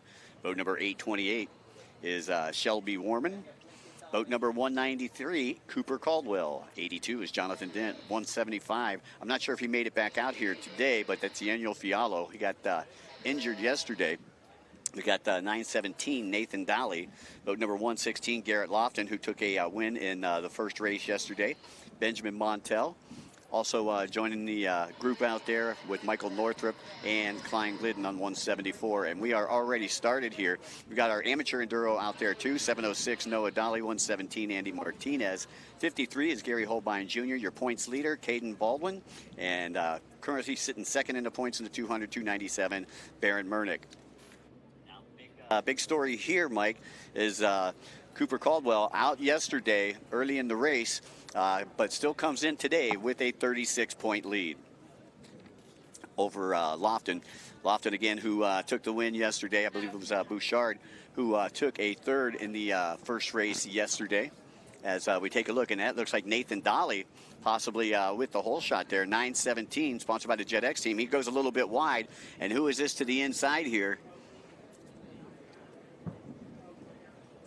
As they come back by our start-finish line, we'll try to let everybody know who that was. That looks like 116. That's Lofton. So Lofton, unofficially, your race leader out there as he goes by the end of the pier here. And we'll try to get a number for second place as we take a look down here. Lofton had a great race yesterday. Yeah, Lofton, and remember, he's on borrowed property, too. He's on Vanjie Ramjeet's Pro Boat, and that boat just took a third in the Pro Enduro class, so they had to take it back, refuel it, and put it right back out on the track. And that's the one that had all the fiberglass repair done to it this past week. Okay. They cracked the hull in Clearwater. That's what you were saying. So Lofton riding on some, I guess you could say, fragile property out there right now. So where is Cooper Caldwell in all of this? So once again, Caldwell, we got 2 races left here in the amateur class. Caldwell comes in with a 36-point lead. Bouchard, I believe, has 185 points coming into this one. Taking a third yesterday would have given him 17 points. But Lofton is on the move right now, and Lofton doing what he needs to do, you know, if he wants to get back into the fight for that overall title. But again, still trying to figure out where Cooper Caldwell is out on the track on boat number 193. We'll see if we can't find him here for everybody that's listening in at home. And our scoring team, Mike, out there at the finish line has done a great job, at least during the first pro race, at keeping us up to date as to what's happening with the standings as they run. So we'll look forward to them to update us, and we'll be able to find out what's shaking out there in this amateur race. Garrett Lofton, sponsored by VR Racing and Victory Marine. Working his way down the front straightaway. That looks like a Caldwell ski right there. That is Caldwell. Looks like he's on the screen right now. Pulling up right beside boat number 20. That's Martin Bieswitz. And so Caldwell working his way up toward the top. Now, I didn't see what boat he was on yesterday, but he's on a Sea-Doo today. An interesting choice given the conditions. Yeah, it's the conditions here, again, a little bit lighter than what they were yesterday. When they came out for their first one yesterday, things were a lot rougher. Coming almost due out of the east, Yeah, you had winds blowing at like 12 mile per hour, and so it made for a lot of holes on that back section. And I spoke to a lot of the amateurs, especially that got injured yesterday. You know, Cooper Caldwell was one of them.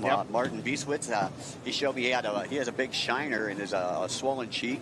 You know, so there was a lot of people that went out there, got beat up. Daniel Fialo pulled in early yesterday. So there's just 3 of them there from the 300 class. And of course, Caldwell, how many other riders do what Caldwell does as far as being able to have a stable with Yamaha and Sea-Doo inside of it? Are there many other teams that have that option? Not too many. Most of them stay pretty brand loyal. Brand loyal, yeah, if you will, because most of them will get some type of support from the brand. And see a good race there, and I'm not sure if that was Beeswitz and Martinez or Caldwell. I think it was Caldwell. Okay, so that was Beeswitz and Caldwell looking for.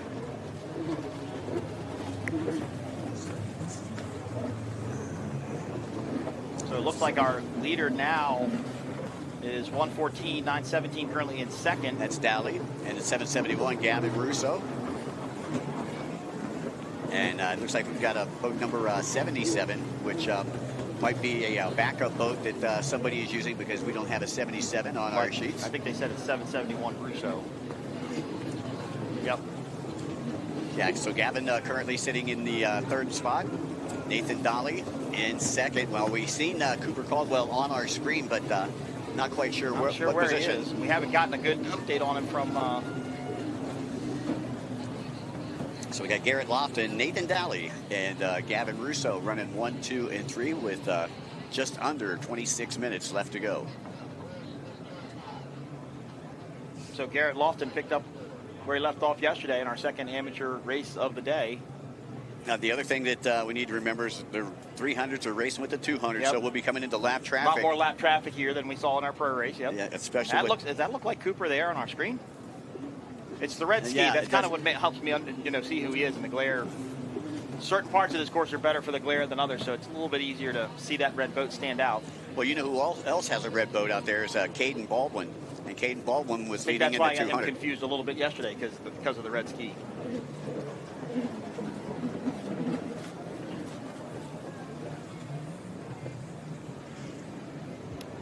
And that is 1:16. That's Lofton. That's your race leader right there. Once again, sponsored by Banji Ramji. Did very well that last moto. Riding his personal craft. Banji Ramji's personal craft as a backup boat. Another 25 left to go here. And this is the second race of the Monster Energy P1 Aqua-Cross Amateur Enduro. Of course, this is all part of the overall event, the 2025 Monster Energy P1 St. Pete Powerboat Grand Prix presented by Visit St. Pete Clearwater. Third and final round of the P1, the Monster Energy P1 Offshore Triple Crown Series. Offshore Powerboat racing coming up later today. We'll start with Mod V, Bracket Class 200, Super V, and Cat 300 our first race, Factory Stock our second race, Class 1 our third race, and Super Stock last but not least, race number 4 today. Yeah, that Mod V class was something else yesterday. That was impressive. Got a lot to talk about. There was a lot of footage on the internet last night about that. I did hear that Steve Miklos did end up with a concussion out of it. Now as we see, that's Caldwell now on our screen. Yeah, so I believe he's in fourth. Yeah, he's in fourth. That was Russo on boat number 77 that was just up in front of him. That's Russo that we're concentrating on the screen right now. Headed up toward the top right-hand side of your screen, and then here from the left-hand side comes Caldwell. So Caldwell's sitting in fourth. He can afford to give up some points. And we did have a rider have to go around the green buoy, Mike. I knew it was kind of down on that end of the course somewhere. We had somebody go out and around it. Yeah, you can see the trail, the water trail right there. That's the nice thing about racing in saltwater. It does stay, the water does stay aerated a lot longer behind them. So again, that is your battle for third. It is on screen right now. You can see second place up there on the top side of your screen. Leader still boat number 114, Lofton, 917, sponsored by. And Jet X is Nathan Dolly, 77 Russo. Then you got Caldwell back in the fourth spot. And I believe that is, we're saying now Bouchard's on 77. So 77I is a swap. Okay, they swapped watercraft, so we have a 771 and a 77I out there. Right? That's why it was getting a little confusing. Yeah. So, anyways, I believe that is Bouchard. It is actually in third. Caldwell in fourth. And they have 59 in fifth, but he's in the 200 class, so he's first in the 200 class. Okay. And then you got 297, Baron Mernick, who is in second, sponsored by MTI Caldwell Racing. And then 706, Noah Dolly, rounding out the top three. All right. Not as, good racing, not as quite exciting as what we saw with the pros. All these guys have kind of spaced out and gapped out, and no real challenges quite yet. A lot of racing left to go as we come up on the 22-minute mark. 22 minutes out of a 30-minute moto plus 1 lap. Well, Lofton points leader for the weekend coming into today. Second in points overall, 36 behind Caldwell. But if things stay as they are, he'll pick up, let me see here. He'll pick up 10 points on Caldwell, which will give Caldwell a 26-point lead coming in. There's your amateur 200 leaderboard. Baldwin in the lead. Yeah, so Head of the Caldwell team. 21:30 left to go. So still got over 2/3 of the race left to go. Not of the Caldwell team. Sorry, I get those two confused. You know, I'm wondering how sore Cooper is right now, though. You know, if this... Gotta kind of wonder about that, right? You know, Yeah, internal injury. Especially now, you know, his abs of where he hit yesterday, now it's kind of the core of his body is taking that beating of being on the water. How's it feel to be out there? Is it kind of getting to him a little bit? Well, but he's got to manage it, right? He doesn't have to win it, correct? To win the championship, he does not have to win. No. So he's just got to go out there and ride his race. But what he can't do is wreck. He can't get into an incident. Well, and this is what I'm saying right now, is if things stayed as they were, he would come in with a 26-point lead. Okay. Garrett would gain 10 points on him in a 26-point lead. He can only lose 25 points, so he would still have 1 point. A 1-point win. Yep. Because this amateur class, amateur 200 and 300, will have one more race to go this afternoon after the Offshore Powerboat races. And as I mentioned before, we will have to reset the race course between this event and our next event, the first Offshore Powerboat race. So that takes about 45 minutes to do. Back on board with Lofton, again sponsored by Victory Racing and VR Racing, or Victory Marine rather, VR Racing. Good kid. Got to hang out with him a little bit in Clearwater. And I'll tell you, he just started racing with us this year, and you can tell he is he's fast. He's going to be someone to be contended with in 2026, that's for sure. I'm not sure if he plans on moving up the ladder or if he is going to stick around in the amateur class to win a championship if Caldwell takes this one. Now, are they forced to move up?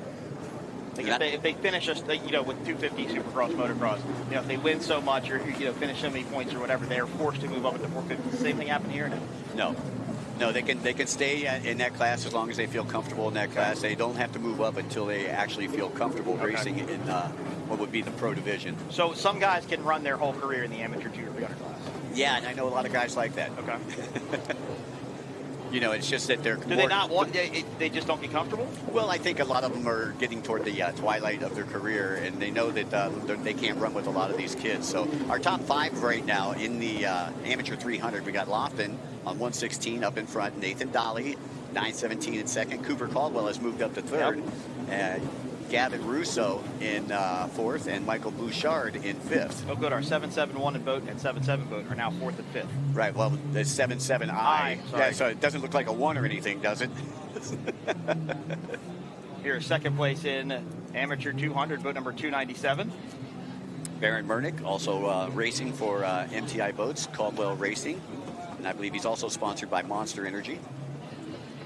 Well, the Caldwell team is sponsored by Monster Energy too, right? They're big Monster athletes. Yeah, you got Cooper, you got Barron, and Tim Miller, I believe, all on that team out of Texas. Okay. Good to have our Texas boys here racing with us. And the Caldwell family, super nice, super cool. I was actually talking to Tunnel Vision, our Class 5 boat yesterday, and they were pitted behind, you know, kind of back to back with them in New Orleans, and they were getting fed and just having a great time. And you know, the smoker was going, and the Caldwell is just really a family affair, a family team, and just a super cool bunch of people to get to know and hang out with. And look, it's the same with, I'm sure it's the same with everybody. We're here to have fun and be a family and enjoy each other's company and do some racing while we're at it. There we go. Caden Baldwin, Baron Mernick, and Noah Dolly, 1, 2, 3 in the 200 class. And you were talking about Caldwell once again. For those of you folks that may just be joining us, today is Cooper Caldwell's 18th birthday. He can vote today. Yeah, well, what a way to celebrate your 18th birthday. Being able to vote?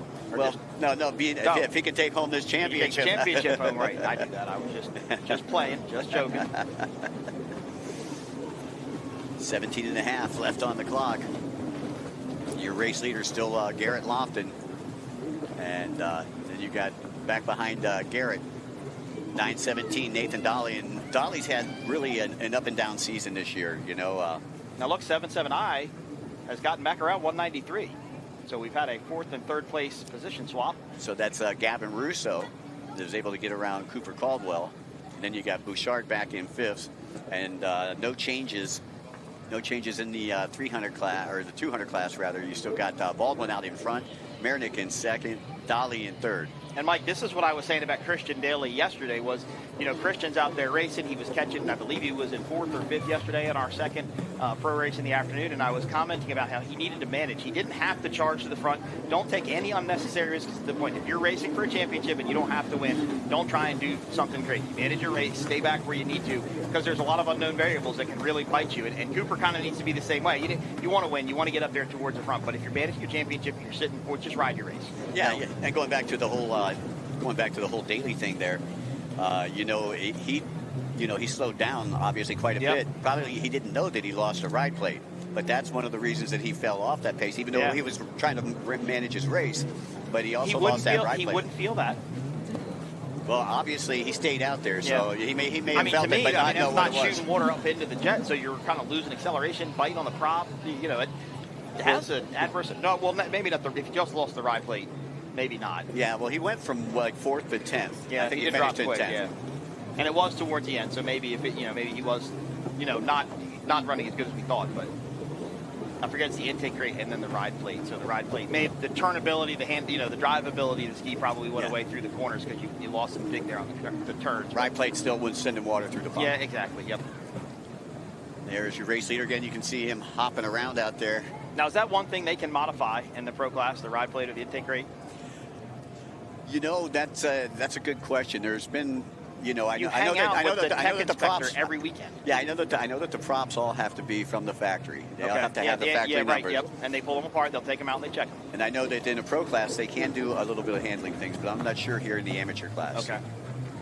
Well, I was thinking more for Christian yesterday, losing, that ride plate. My problem is I work with like 8 different promoters, and everybody has different roles. So, My heart bleeds for you, Mikey Young. It just bleeds. It's that alphabet soup thing. Yeah, right?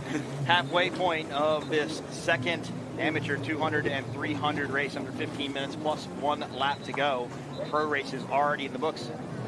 Now, there is Michael Bouchard. He is on, that looks like a Kawasaki. He's on the Kawasaki. Yeah, that was Jason Russo's. So Russo letting him use a boat. He works with Russo down there in Bradenton at Russo Marine. Okay.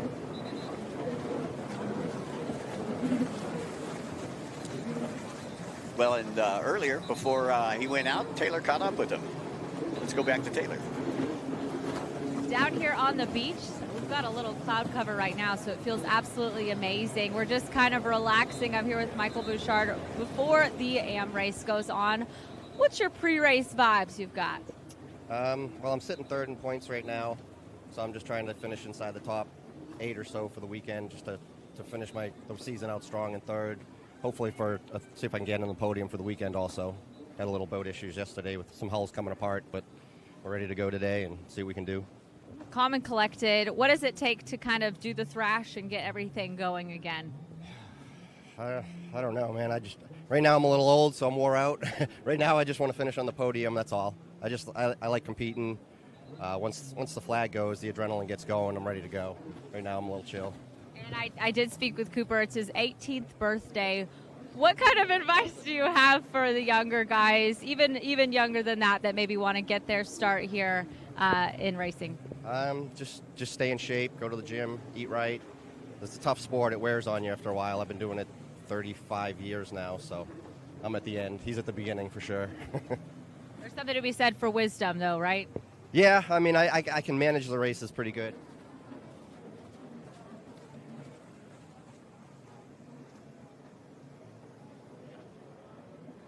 The young guys, I think they're just wide open, and I think Cooper went swimming yesterday. He probably had a tough moto, but he's ready to go today, I think, so we'll see. You got to finish to win. Yep, that's for sure. All right. Well, best of luck today out there, and it's going to be an exciting AM race for sure. All right, nice interview there with our good friend Michael Bouchard. I can remember when Michael started, he used to race up in what was IJSBA Region 8, but he's originally from the New Hampshire area. Okay. New Hampshire, Connecticut, up there in the Northeast. Moved to Florida, I believe, about 15, 20 years ago. And has been racing down here with us in IJSBA Region 7 which is the southeastern United States. More alphabet soup to play with. Exactly. Sometimes it gets a little confusing. Oh, yeah. Well, we got about 12 minutes left to go in this one. Caden Baldwin, Noah Dolly, and Gary Holbein. I'm wondering what happened to Baron Murnick here from the Caldwell Racing team, because Baron was in second. We got Baldwin in first, Dolly in second. Now Gary Holbein Jr. He's sponsored by Jet Blast, and he's out of Fairhope, Alabama. Holbein's dad used to be my first race director when I owned my first promotions company back in the mid-90s. Now, Jet Blast is obviously not the Yamaha Jet Blast. Jet Blast is another. Yeah, Jet Blast is, it's kind of like a shop, but I believe they have a Yamaha dealership at the shop. There is Cooper Caldwell, 193, 18th birthday today. He looks a little sore. Well, he's got to be a little bit sore. I mean, if he took a trip to the hospital and had to get cleared. He's taking a hand off his handlebars. He's in some pain. Just trying to stay out there, man. It's a battle of attrition. He's still got just about 11 minutes to be out there. And again, that core, I couldn't imagine that core of your body getting that damaged, especially where they're doing multiple scans and making sure that there's no internal bleeding going on. You know, there's some bruising there for sure, I would imagine. Well, he's still hanging on to that fourth place. And I think he knows. I think he's done the points map too, like I did. You know, he figured if Garrett took the win and he was in fourth, he would still have a 26-point lead. Which he wanted that 1 point. He needed that 1 point. He wants that 1 point. Now, if somebody gets past him, then he's got to perform in the next one. You know, I mean, he's just got to get some points. Right. But and that's going to be even harder to do later in the afternoon after you've now sat around. You're going to get a little bit more stiff, right? You're going to get, you know, everything might tighten back up a little bit. I think it might be even harder for him to go out and run that third and final race of the day. Although when a championship's on the line, you know, when the overall's on the line, you push past it, right? Everybody tells you that. Adrenaline takes over. Yep. You've raced, I've raced. How many times have you raced injured just to go out there and just push through it? The adrenaline kicks in. Oh, yeah. Caldwell taking the look behind him. He's looking. He's managing it. He's managing the pain. I think he's just managing what's going on. Trying to figure out where Bouchard is. I think that was Bouchard that just came in on the backside of the picture there. Again, Bouchard switching boats, not on his normal Yamaha. He's on Russo-sponsored Kawasaki out there. Well, and see that turn right there. See, you know, Cooper came around that turn and it dug real hard and kind of uprighted him just a little bit. That's probably where it's got to hurt the most. The shock from the, you know, up the body into your core, that probably just can't feel good. As we saw him put his hand on his, and you could just tell by his body language, he's just kind of hunched over a little bit more. He's just trying to maintain. So he's just not using his legs as shock absorbers and not really in the attack position. You know, would it be better maybe to, in his case, to sit down and let because your core is much more closer to your butt than to your knees, right? So your butt is really taking the brunt of that jet ski right now. Is that kind of a, you know, but it's hard to say what's going through his head. Obviously, it's very uncomfortable. So he just wants to do it as we get 9 minutes remaining plus 1 lap. Nice view here from the drone. You can see the backside of the pier there, and on the bottom left-hand side, our Monster Energy VIP area. As your race leaders come back around, our race control boat right here. Still getting us with that glare. I seen some type of flag coming from the boat. I'm not sure what kind of flag that was coming from the boat because it looked like a white flag. I'm seeing on the screen here, 8 minutes, 25 seconds. Aim at your binoculars. There we go. Of course, I can't even see the boat from here. Oh, it's way down there. So once again, no lead swapping in the 200 class as well. We still got Baldwin out in front, 706. Noah Dolly in second. Gary Holbein Jr. in third on boat number 53.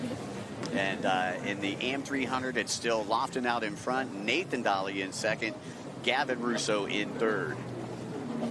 I didn't see any flag as a couple of boats went by, so not sure what that was. Could have been a, well, with the glare up here, could have been a blue flag. Yep. Yeah, could have been a lap flag for one of our... You said it, and I was thinking it might have been a lap flag because I heard the whistle, so I was like, well, maybe. But the whistle's to grab their attention, right? Yeah, Look at me. Look at me. Okay. Mm-hmm.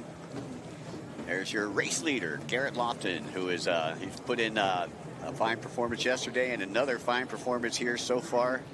Just under 23 minutes into this one. Nathan Dolly still in second. Gavin Russo having one of his best outings here. Yep. 771, and Gavin lives just down the street in Sarasota, Florida as well. You took the words right out of my mouth. I was going to say, another local boy, Russo Marines. He learned that from yesterday. Yep. Cooper Caldwell still maintaining that 4th place position. And I'll tell you, what a trooper. Yeah. You know, because we could see him. We could visibly see him on our screen holding his And he didn't look midsection. bad. In the interview with Taylor this morning, he didn't look bad. I mean, he didn't, you know, he looked kind of just jovial and happy and, you know, wasn't kind of hunched over or anything like that. So I think he probably went into this feeling pretty good, but obviously as the race wears on, it's just going to get worse and worse and worse. Well, and look, you can re-injure yourself, right? I mean, he could still hit his midsection on the handlebars or even just flexing forward. He could kind of re-aggravate whatever was bothering him, and it is rough enough to the point where that could have happened. Well, the good thing for him, though, is it's not as rough as it was yesterday. Yep. You know, and we'll see, normally in Florida, the winds pick up, toward the end of the day. Well, yesterday I thought it was a little bit calmer in that last race today in our pro race. Remember, Jay Edworthy just dominated everybody. Sea-Doo's known for their calm water racing. So if it calms down maybe today, maybe a little bit easier on Cooper. Did get some cheering from down on the deck, I heard, as somebody went by there. Coming up on 6 minutes plus 1 lap remaining. Yeah. That's Cooper there, I believe. Yep. Yeah, that's Cooper right there. And he's a little bit more in the attack position now. Maybe. Well, he might be looking around and saying, okay, here comes Bouchard. Yeah, I've got to. Yeah, Bouchard. I can't lose that 1 point. And that's actually Caden Baldwin right there. Caden yesterday did something that none of our 200 racers have ever done. I forgot to tell you this. Caden actually beat all the 300 racers. Well, they talked about it. They talked about it in the interview. His dad said, "Look, this kid went out there and raced and beat all the 300 guys, except for Garrett Lofton." So that's a testament there to how fast this kid is and has a bright future in the sport. And he's such a good young man. You know, he actually used to go picking with me. Remember I told you I had a thrift store? Yeah. He used to go picking with me at the flea markets when they would come down to Florida. The family would come down to Florida. Discovery Channel talked to you about a show. Were you going to be the next American Pickers? Yeah, I've been picked already. So under 5 to go here from the St. Pete Pier. You're watching the Monster Energy P1 Aquacross Nationals, powered by Short Block Technologies and presented by Nick and all our friends over at Cycle Springs. And of course, this all part of the 2025 Monster Energy P1 St. Pete Powerboat Grand Prix, presented by Visit St. Pete Clearwater. 3rd and final round of the Monster Energy P1 Offshore Triple Crown Series. Today, Mikey Young, we crowned Triple Crown champion. Well, yeah, we crowned a bunch of champions today. Going to be a fun night tonight, I can tell you that. We'd also like to say a special thanks to some of our national sponsors, which include Experience Kissimmee, Progressive, who sponsors our safety team. Yep. And Yamaha, as well as ICOM, Jet Pilot, Fly Racing, Riva Racing, and then with the P1 Offshore side, Sunoco Race Fuels, Mercury Racing, and of course our friends here from Visit St. Pete Clearwater. Yep, and we will see the Mercury Racing powered Class 1 boats come out later today. Of course, DeFalco.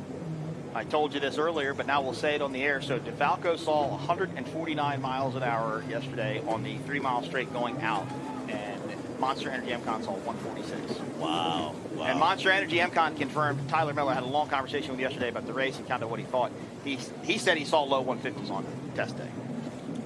So he said when he spooled it up and they got up to speed, he didn't see the number he wanted. He kind of knew that they were a little bit off. So, and he talked about a lot of the hydrodynamics off the boat and what the boat was doing and some of the changes that they made. Look, those victories are just wicked fast. They're just some of the best boats built for this particular class. And Tyler knows that, and I've said, and he confirmed last night he's got another boat being built, one that's going to be more. That boat was purpose-built to go run Class 1 racing, but his new boat is even going to be more purpose-built to go run Class 1. That's awesome. Wish Tyler the best.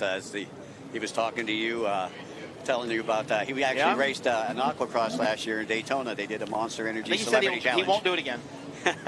He's probably still sore. That might be. And he's lost a lot of weight since then. Back on board with Cooper Caldwell. And Caldwell, I think he knows that time is starting to tick away, and all he needs to do, and you can see he's just holding on right now. Yeah. He's exhausted. I mean, his body's just kind of he's not ragdolling it, if you would, but he's not riding real tight. He's loose. He's just not tightening his body up, tensing up, trying to just maintain probably what is a pretty excruciating amount of pain, even for an 18-year-old. Yeah, he's trying to Every time he goes around one of those 90s, he takes a look back. He likes to see where Bouchard is back there in that 5th place position. Bouchard just trying to run steady Eddie right now, because if Bouchard, just finishes in the points here these last 2 races, it'll give him a 3rd overall for the 2025 season. Well, and if he gets around Caldwell, that's a bad day for Caldwell. Remember, 1 point difference. And Bouchard, first race yesterday, took a 3rd place. Okay. Currently sitting in 4th. Past the 2-minute mark remaining in this 30-minute moto. So they're probably going to run maybe, Mike, 3 more laps, I would think. Yeah, it's going to be close to 3 more laps. Laps have been running right around minute 5 to a minute 10 here in these 300 roundabout classes. And trust me, Cooper Caldwell wants to see that white flag by the time he comes back around. He doesn't. He wants to run as little as laps as possible, I think. He puts a new meaning in it. We call the white flag the hallelujah flag, because it's hallelujah, only 1 more lap to go. Well, he's hallelujahing for a different reason. Yeah. As we start to get race control set up, remember, we will reset our course buoys and move out to the offshore course. Our first race today will be wrong schedule. Mod V, Super V, Bracket Class 200, and Cat 300. Then we will have Factory Stock, we'll have Class 1, and wrapping it up on Racer later today, Mike, with the Superstock Race, 15 boats. That was great racing yesterday. Celsius took a dominating win over the rest of the fleet. Great run for Chris Hopgood, Jay Muller. Interesting to see if they can pull it back out today. Well, I'll tell you, it was amazing for me to see 15 boats out there in the Superstock division. All finished. Not one going down. Nope. Not one going down. All finished. They didn't hit each other. I didn't hear of any rubbing or anything like that. So a great day for all of our Superstock teams. Looking forward to that happening again today. And as you mentioned, and I'm sure we'll discuss it during the Mod V race, but that was by far the most exciting race of the day. And El Bandito Tequila, I will confirm, will not be racing today. They pulled the boat out of the pits last night. I understand the boat wasn't torn up, but I believe Steve Miklos, throttle man for the team, did end up with a concussion out of the incident, so he wouldn't have been cleared to race today anyway. But they will not be joining us today in Mod V. And remember, the boat did start after the flip. He did get it fired up, and but ended up getting towed back in. And as guys were saying in the pits last night, there's a lot of things you got to check. Even if it's not broke, you got to check the gimbal, you got to check the transom assembly, the drive shaft. There's a lot of parts inside that boat that probably flexed a lot when that boat did what it did, and they really just need to go home and make sure it's right. Look, this is the last race of the season. He's got nothing to prove at this point. He's not in for the Triple Crown, so why waste why take the risk? Well, time has expired here on our amateur 300 and 200 clock. Garrett Lofton, in control of this one. Still got Nathan Dolly in second, Gavin Russo in third. In the amateur 300, I believe that is Caldwell still in fourth on boat number 193. And in the amateur class, you still got Caden Baldwin in the 200 class, up in front. And then you have, I believe, Noah Dolly has moved into second. And then back in third is Gary Holbein Jr. So this is the hallelujah fact for Cooper. Yeah. This is man. I just got to get through one more lap, and then I can go back there. I can rest, take some pain medication.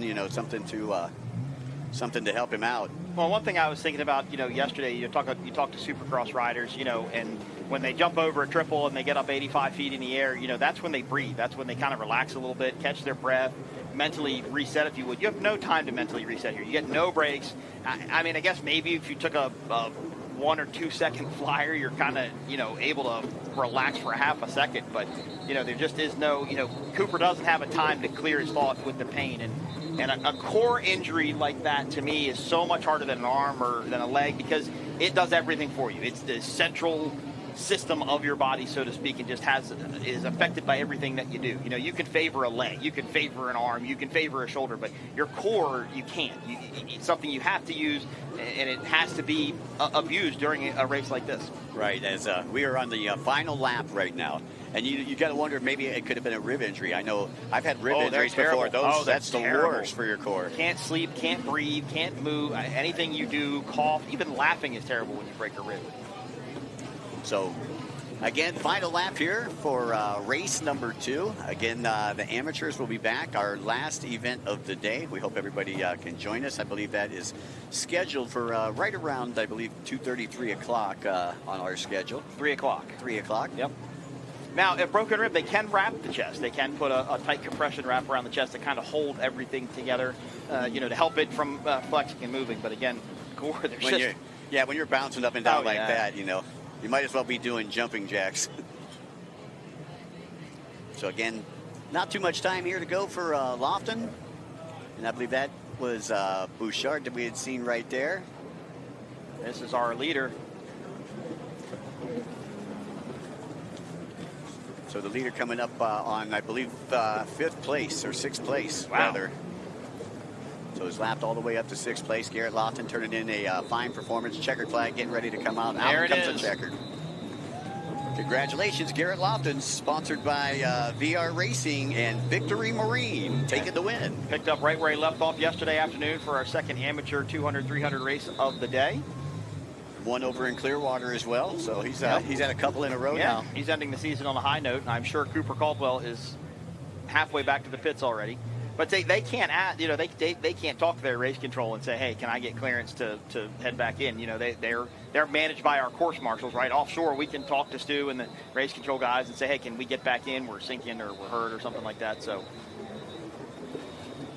And that is Caden Baldwin. It sits next to Garrett Lofton, who is a winner in that class. And I believe Baldwin, just sealed the deal for the 200 overall class. All right, congratulations. So Caden Baldwin, amateur 200 class winner for, well, he's got 50 coming in for the weekend, but I think that just assured him an overall title here for our Monster Energy P1 Aquacross, powered by Short Block Technologies and presented by Cycle Springs. Remember how excited his dad was yesterday when he headed back into the pits. I imagine the victory will be similar today, knowing they might have wrapped up that championship. Nathan Dolly, 9:17 right there with a good finish as well. And let's take a look at some highlights from this race. Not as eventful as our first pro race of the day, but nonetheless, a good one in the books. And you can see here from the start, it looks like Garrett Lofton not wasting any time, Nope. getting out in front in a hurry. And that was, I believe, 59. That was Caden Baldwin also out there in a hurry in the 200 class. So those were your two leaders. Russo had a good start, dropped off the pace one position, and lost that to Dolly, but stayed where he was at for the rest of the race. It was Garrett Lofton picking up after the amateur 200 race yesterday, 300 race yesterday. He picked up right where he left off, taking the win in amateur 300 today. Congratulations to Garrett. And Cooper Caldwell, look, we're managing the pain at this point, right? We're managing our championship, but I feel bad for the kid. He is agonizing pain right there. Well, we wish everybody the best here for our finals. But congratulations, Caden Baldwin from Sherrills Ford, North Carolina. And Gavin Lofton, your winner in amateur 300.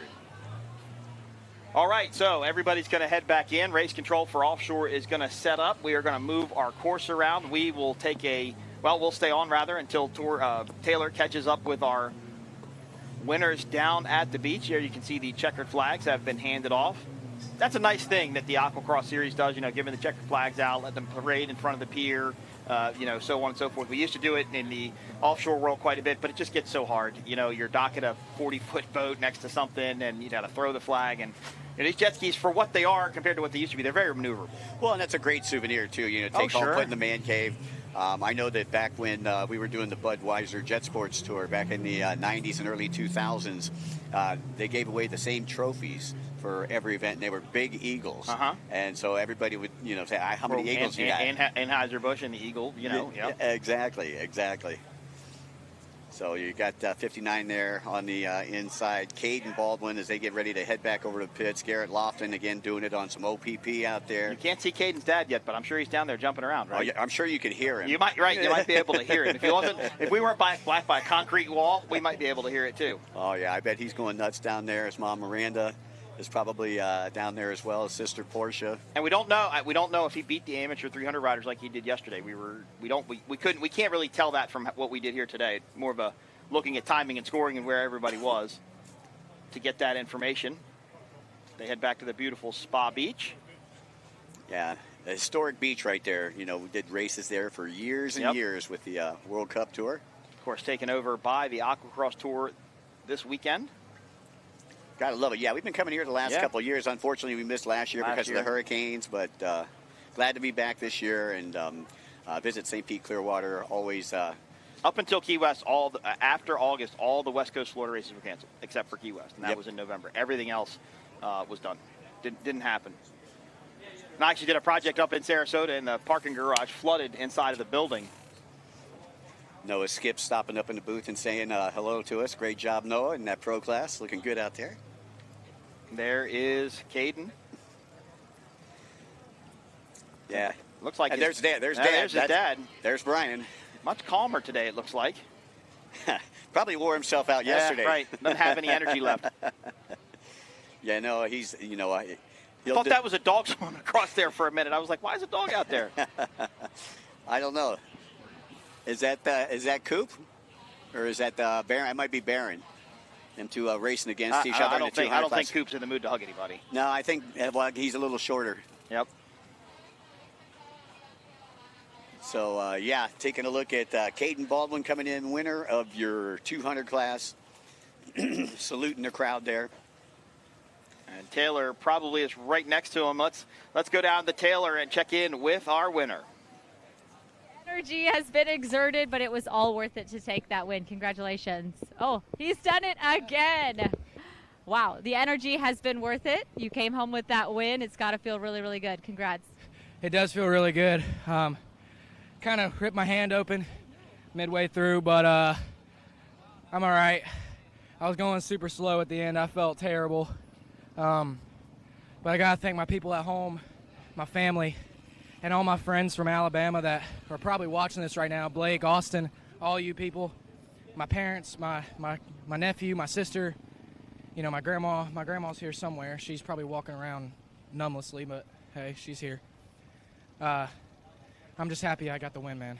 It was well worth it, an incredible race out there. You still do have one more race later today. What's it going to take to find that energy and get going again? Man, I'm going to have to eat a lot of pizza and apparently wear this jersey again because this jersey gave me good luck. I see that number right there. Yeah, I kept out the number 502 for this race. Next year I plan on changing the number to him so I can, honor his retirement. And, it's a good moment between me and him. So.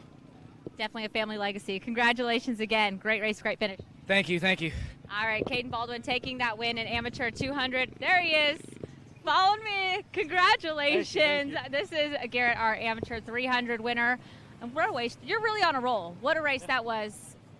What's it taking? Like, what secret do you have to get all these wins? First of all, I want to thank Victory Marine and VR Racing, my two mechanics. I wouldn't be able to do it without them. They make sure everything gets done. 4 days ago, that ski was ripped completely apart, and we got it done.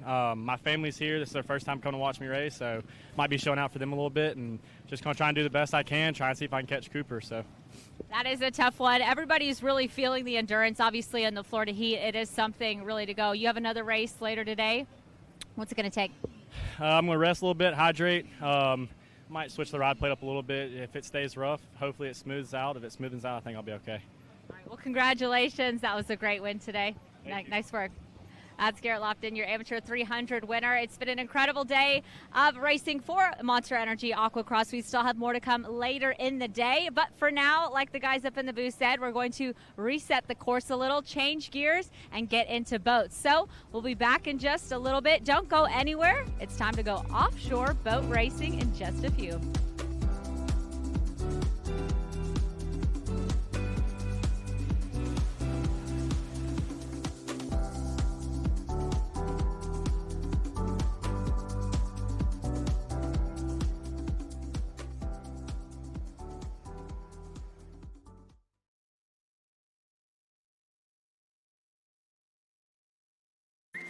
Head to St. Pete Clearwater for more. More dollars and cents. More room and board. More time and space. More fish and chips. More rhythm and blues. In St. Pete Clearwater, find just what you're looking for and more. Book now at visitspc.com.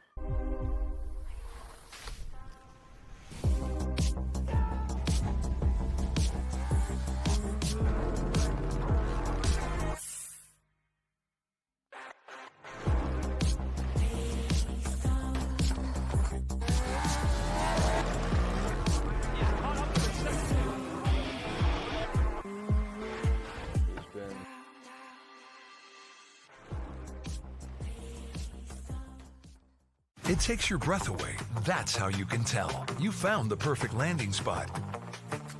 The vacation home capital of the world. Trade out the traditional for your own private sanctuary. your own splash, your own snacks. Bring the whole family. Make it 2 families. And while you're soaking up the fun, never forget what's at the heart. It's big and it's bold, day after day. Welcome to More Than Special. Welcome to Kissimmee, the big, bold heart of Florida. Powerful, majestic, recreational. At Progressive, we treat your outdoor vehicles like the noble creatures they are. And when you bundle them with your home and auto, you can be sure they get the 24/7 protection they deserve. Yeah. There you go. So they're always ready for your next adventure. Because that's just how we do it around here. Around these parts, around them hearts. It's just how we do it here.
Head to St. Pete Clearwater for more.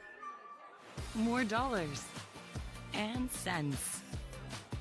More room and board. More time and space. More fish and chips. More rhythm and blues. In St. Pete Clearwater, find just what you're looking for and more. Book now at visitspc.com. Powerful, majestic, recreational. At Progressive, we treat your outdoor vehicles like the noble creatures they are. And when you bundle them with your home and auto, you can be sure they get the 24/7 protection they deserve. Yeah. There you go. So they're always ready for your next adventure. Because that's just how we do it around here. Around these parts, around them parts. It's just how we do it here.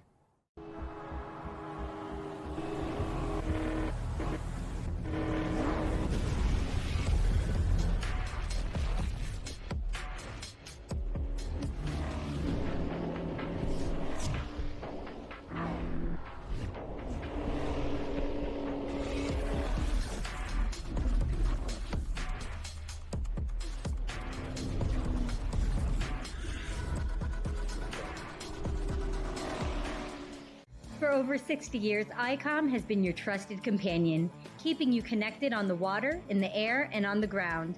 Whether you need a two-way radio for your cruiser, center console, personal watercraft, or anything in between, ICOM has you covered with the most innovative marine, amateur, aviation, land mobile, LTE, and satellite network products.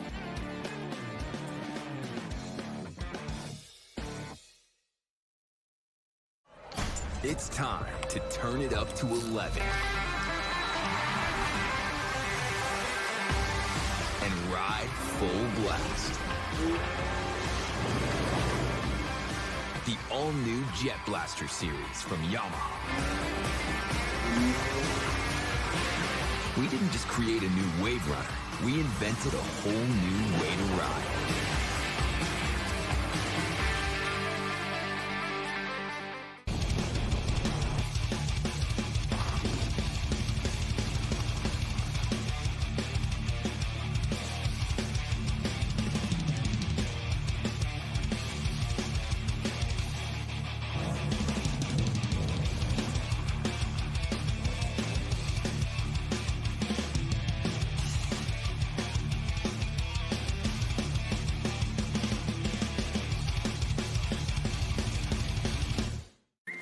Head to St. Pete Clearwater for more. More dollars and cents. More room and board. More time and space. More fish and chips. More rhythm and blues. In St. Pete Clearwater, find just what you're looking for and more. Book now at visitspc.com.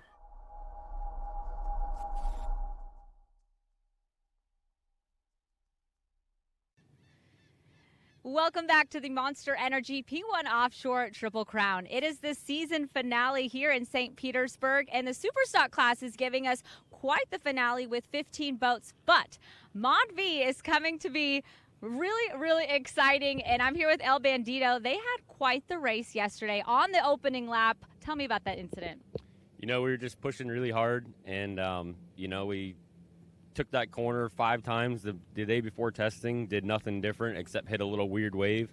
It sent the boat spiraling, as everybody saw from the pier, gave those guys quite a show, gave my family a pure heart attack, and, you know, thankfully we landed the bottom side down, and both Steve and I were able to get out of the boat without, you know, very, very minor injuries, some bumps and bruises and some hurt feelings.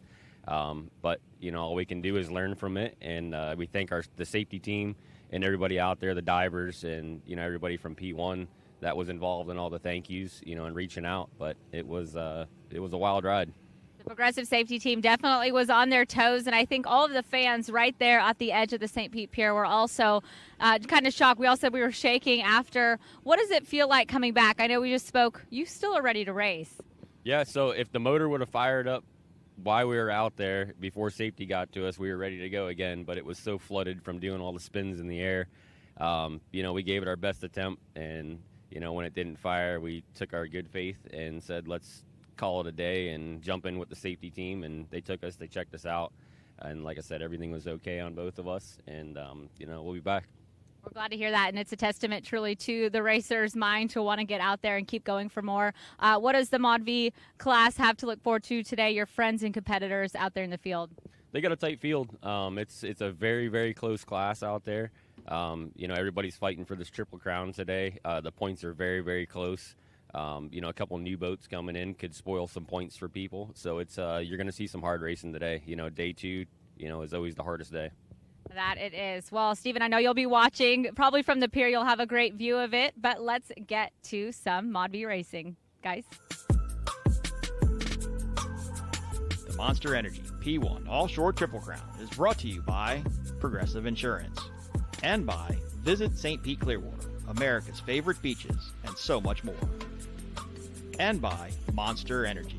Unleash the beast.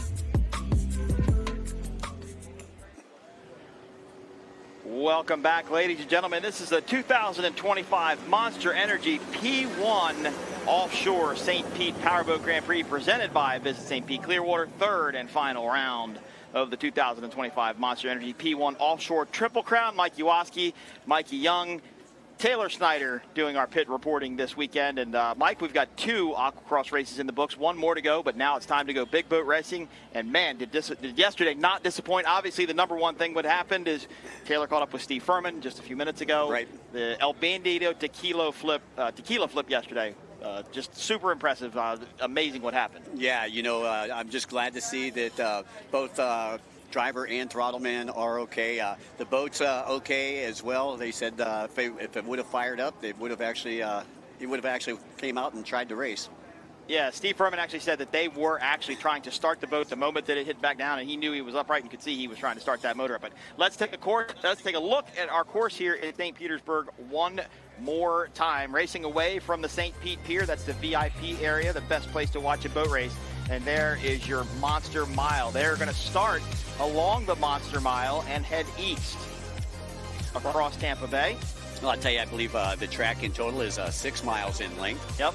Got a little dog leg on the back section of the course, a couple sweepers at both ends, and of course you got that Monster Mile. Well, this was the fastest part of the course yesterday. Our Class 1 boats were hitting almost 150 miles an hour on that 3-mile straightaway before hitting 3, 4, 5, and 6. Of course, out of 6, they would jog back into the dog leg and then run down into 7. And Mike, a lot of teams really were surprised at how difficult this turn at the pier was. 8, 9 into 1 and 2. Obviously, this is where the El Bandito incident happened, but there were a lot of teams that were caught off guard by this turn yesterday. I think there's, like you mentioned, a lot of water getting thrown back out onto the course, a lot of crosswake, a lot of washing machine effect, and a lot of teams really started going wide through the corner, especially the catboat teams going out wide and taking this corner a little bit differently than what they had originally planned. But very dynamic course here in St. Pete on Tampa Bay. Yeah, you can see the concrete here below the pier, and that's what's happening. The boats are coming in, and they're getting the reverb from the waves back out in the water. So they're actually getting hit from both sides because we had a westerly wind coming from the east yesterday. So they were getting it from both sides. And now the wind is laid down. There is some weather to the west of us out over the Gulf. And we are waiting. That looks like it's going to hold off for a little while, so we don't think it's going to get any worse at this given moment. Angel 1 is up in the air with the Progressive safety team, and our pace boats are wrangling up. So this is going to be race number 1, 2 starts. And Taylor has caught up with the boat floater team. Taylor? Down in the Progressive launch zone, and I have found Steven from boatfloater.com. Mod V is quite the race you guys got going on today. Who do you think your biggest competition out there is? Well, we got to beat North Myrtle Beach, you know what I mean? We're in a dogfight with them right now for this Triple Crown. And as you saw yesterday, everyone's pushing super hard in this Mod V class. Big action there in the first turn, and that's what it takes, you know what I mean? If you let up a little bit, you're going to be in the back of the pack, and we were all pushing really hard. We got to get a good run in today. Like I said, we got to beat North Myrtle Beach, so that's our goal. We're going to push hard. Today's the final day. We're going to take chances. We're going to do some risks we didn't do yesterday, and we're going to see how it plays out. And Kirk and Mark from NMBRV took that win in Sheboygan. So really the pressure's on them. What do you think you have to do to kind of get in their head maybe and make them sweat a little? Well, I mean, they know we were there yesterday. We were all neck and neck, North Myrtle and Speed Marine. And, you know, obviously Sheboygan wasn't our best round, and we knew that. So we knew we had to come here with a little more motivation, try to push even harder, and try to, like I said, take that Triple Crown. It's going to be a good race. Best of luck. All right, thank you. Well, Mike, I can tell you, after watching both floater run yesterday, you know, Stephen Kildall just said, we're going to give it more today. I don't think they had. I didn't think they had much more than what they had yesterday. They were running that boat on the ragged edge in Mod V. Obviously a contender in our Triple Crown series. Had to catch that North Myrtle Beach RV resort boat, which is very difficult to do, very fast boat. The Killdalls were really letting it hang out yesterday. You know, what I find pretty amazing is that after the 3 rounds and after the round yesterday, we are tied up in points. We are 10-10 in points. That's amazing. Really, it's going to be a winner-take-all event here today in St. Pete. Let's take a look at our starting lineup for this first race. The first start in the first race is going to be the Mod V. They're going to run 4 laps today. Speed Marine, number 32, Kyle Miller, Jay Waltman. North Myrtle Beach RV Resort, number 33, Kirk Hanna and Mark Rinda. Irish Kevin's SRQ Racing, 81, Corey Chantry and Larry Fonteca. BowFloater.com, Stephen Kildall, and then R&S Racing, 19, Howard Richardson and Tom Crowley. In start number 2 for the 200, the Super V, and the C300, going to be 5 laps. They're going to be, I believe, OC Racing at Cortez Cove Fountain Racing, and then 5 laps for the C300 class. I'll start on the inside with Jackhammer and Lanier Custom Boats. And of course, this is the single-engine outboard catamaran class. What is Class 7. It's kind of the sister ship to Class 7, if you would, the entry-level catamaran class. A lot of those boats being built, a lot of those boats in production. No bracket class racing today except for bracket class 200. 7, 6, 5, and 4 yesterday raced and do not race on the second day. But, Mike, there were some mix-ups yesterday. You know, we always talk about the breakouts of speed, right? And that really wreaked some havoc on a lot of races yesterday. The particular one was Class 7.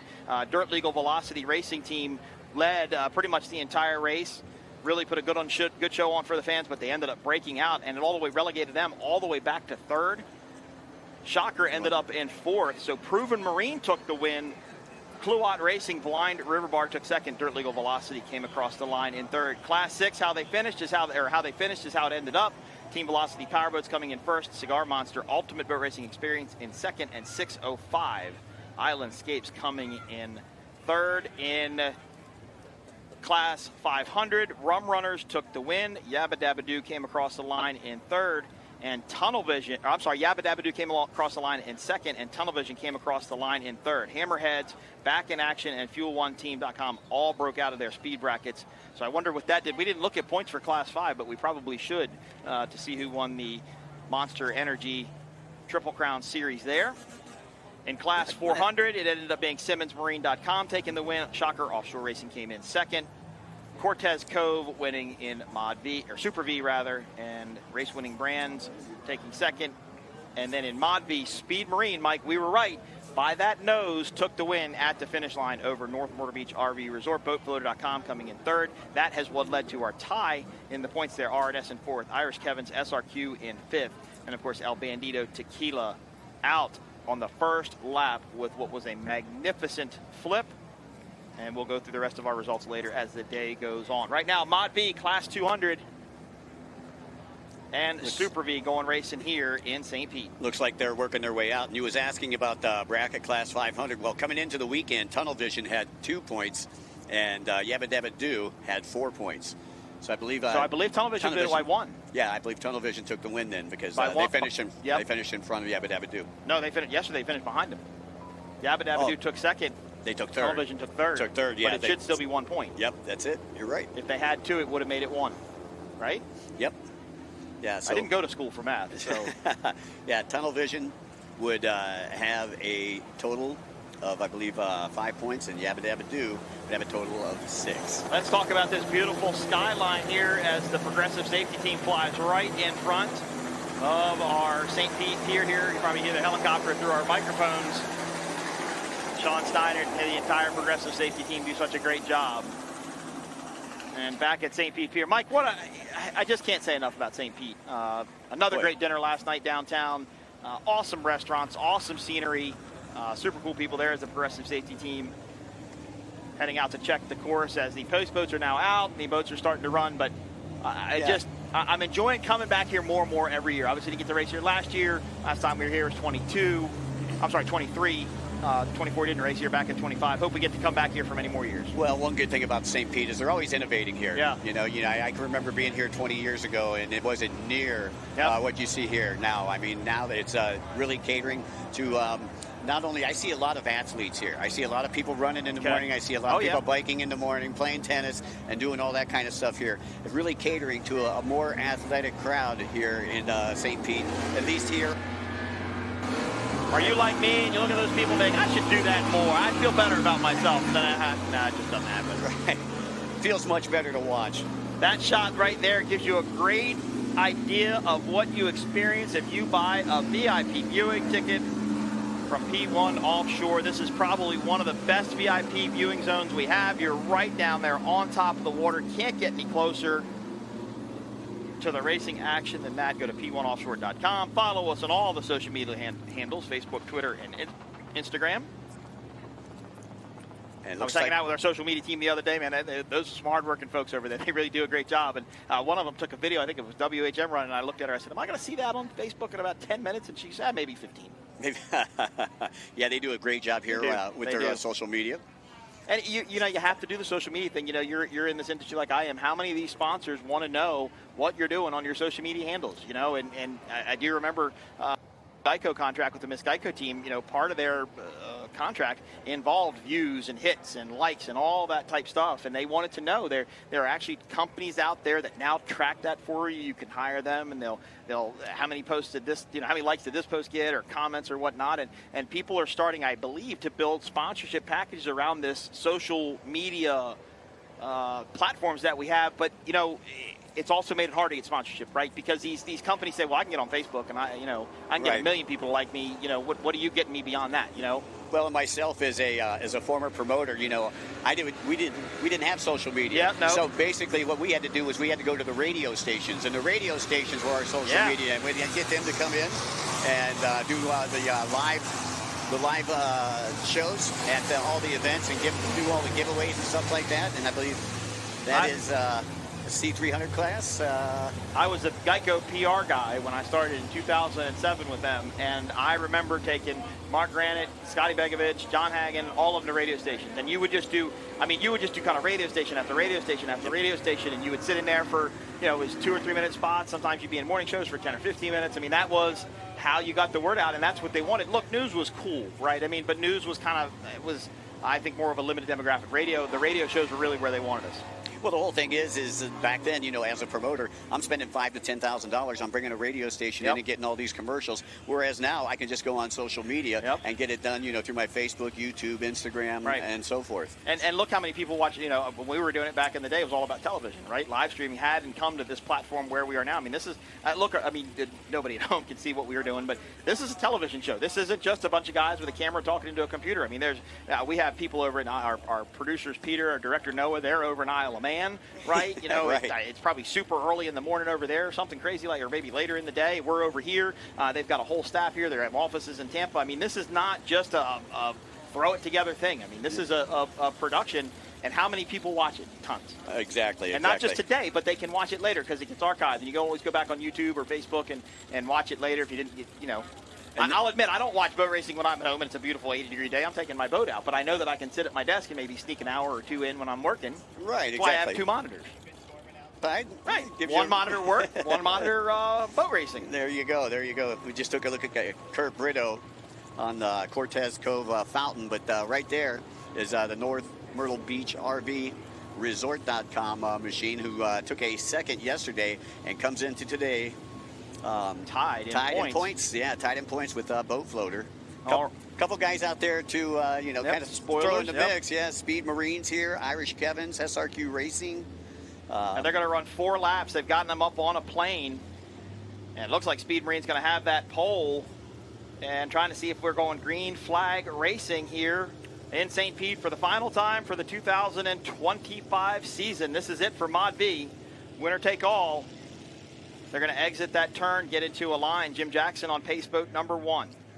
The boats will line up. We have the green start buoy. He can throw the flag right now between any point now and that green start buoy, which is just outside of your screen. Actually, that's the outside green buoy on the other side. Kind of hard to tell, but rooster tails are up. Green flag. We're going racing in Mod V. Who will be crowned the Triple Crown champion? Well, for only 2025. Only two eligible out there: boatfloater.com and North Myrtle Beach Resort or RVResort.com. I know Kyle and Jay in Speed Marine pretty good. They're not going to say, "Well, let those guys go duke it out." You know, if they're going to get up there in the mix and if they can battle and run with those boys, that's what they're going to try and do. Well, they talked about being the spoiler yesterday during the interview with Taylor. Yep, big hops there from North Myrtle Beach RV Resort. You know, and I mentioned yesterday a lot of these, some of the boats moving in the traffic north to south here in Tampa Bay, and teams did say that they hit some waves yesterday that they didn't see or didn't know they were going to be there because the waves were traveling into the course. So something they've definitely got to be conscious of and aware of as they race here.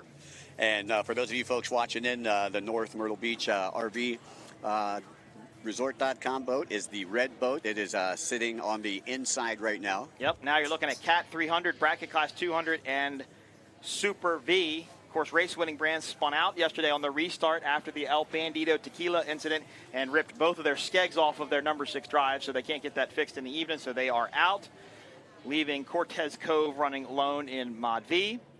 And that's Kirk Brito and Rob Locklear. Of course, there go Cat 300. Looks like Lanier Custom Boats on the outside, Jackhammer on the inside. Good start for Lanier Custom Boats as they start to pull away a little bit from Jackhammer. That is Sean Lanier and Mike Bethan in the white boat, and Ricardo Maldonado and Connor Langheim in the orange boat. Of course, the bigger Jackhammer boat will be out later today. Connor Langheim built this boat right here at Manatee Marine Unlimited, Florida. Mike, look at this. Look at this race here. Speed Marine in first. Boatfloater.com is in second. North Myrtle Beach RV Resort in third. RNS Racing in fourth. That looks like Irish Kevin's. Fly SRQ behind them. Wow. Look at this race. Are the Killdalls, do they have it? They talked about it. Do they have it? Yeah, let's see. They're going to try to work, it looks like, just to the outside of Speed Marine as they work their way toward this yellow course marker. It is over on the right-hand side. That's an interesting place to have parked your yacht. Yeah, right? I hope he signed the waiver. Yeah. So Speed Marine right now leading, but it looks like BoatFloater.com is maybe making up a little ground. Not shaking North Myrtle Beach, though. Kirk Hanna and Mark Rinda. At BoatFloater.com, it's hung out. Yeah, it looks like they're trying to work to the inside, trying to stay out of that prop wash. Well, and this is a really good example. So BoatFloater.com, we always say, is the Gen 1. Speed Marine is the Gen 3. Everybody talks about how the newest extreme hulls built by Britt Lilly out of Arnold, Maryland, hang up and fly and really don't chine walk. Look at BoatFloater.com. Boats chine walk and bouncing side to side. You know, they've got a lot more control, or have to control the boat a lot more than that Speed Marine boat. But the Killdall is very experienced. I think they might be having a new boat built, but hard to say. Go out way wide in that corner, kind of let North Myrtle Beach RV look inside. And once again, Speed Marine, a winner yesterday. Boat Floater taking a third yesterday, but again, tied in points here with NMDRV. Anything could happen, man. They don't have to win the race. They do not have to get in front of Speed Marine. They just have to stay in front of North Myrtle Beach RV Resort. Good point. To win the Triple Crown, of course. Now, there are 8 BBA points that are applied with this. As we're looking now at Cat 300, Jackhammer has gotten around Lanier Custom Boats. They're on the inside going to the dog leg. So Connor and Ricardo. Yeah, it didn't look like Jackhammer had the best of starts. They were back a couple boat lengths. But they made up some ground somewhere. And that's an Argo hull with a skater canopy glassed onto the top of it. Very cool looking boat. Of course, Lanier Custom Boats is built by Lanier Custom Boats. And as I mentioned yesterday, there are a lot of these boats in production. Talked to Connor Langheim for a while. He said there's a lot of them out there. People just need to get them put together and start racing. I believe Manatee Marine Unlimited has another one they're thinking about building to come out and race in Cat 300. I notice Cortez Cove pretty much been the only boat that we've seen in the Super V class this season. Yeah, and there's, that's a shame. There are tons of boats out there, and that's one of my most favorite classes to announce. Racing's just fantastic with those boats. Some of the battles in Key West with Billy Glick and Peter Meyer. Literally just bouncing off of each other, going down a straightaway. Trade and paint. It was madness what those guys used to do. As we see now, the lone boat in Class 2. This is OC Racing. 39-foot Phantom Hull. And, of course, Justice League is their #1 competition in bracket Class 200. And they are not here, which is kind of surprising because Justice League is right down from Sarasota, so it's kind of a local hometown race for these boys. Surprised they're not here this weekend. Yeah, you would think that they would make it out only about 35 miles down the street. All right, so this is looking out now at Mod V. This is the east end of the course. 4 laps, 1 lap in the books. Speed Marine in front, Boat Floater in second. MNN RV in third. Now I know what you're saying about that. Tongue twister. It's not easy either way. Fourth is RNS Racing. Irish Kevins is in fifth. And El Bandy not here today, obviously, because of the situation that happened yesterday. So it'll be interesting to see. Mike, I watched all 3 boats, or top 3 boats in Mod V go by. They really have separated quite a bit, which is not a good sign for North Myrtle Beach RV Resort. They need to be up there with Boat Floater if they want to go after this Triple Crown.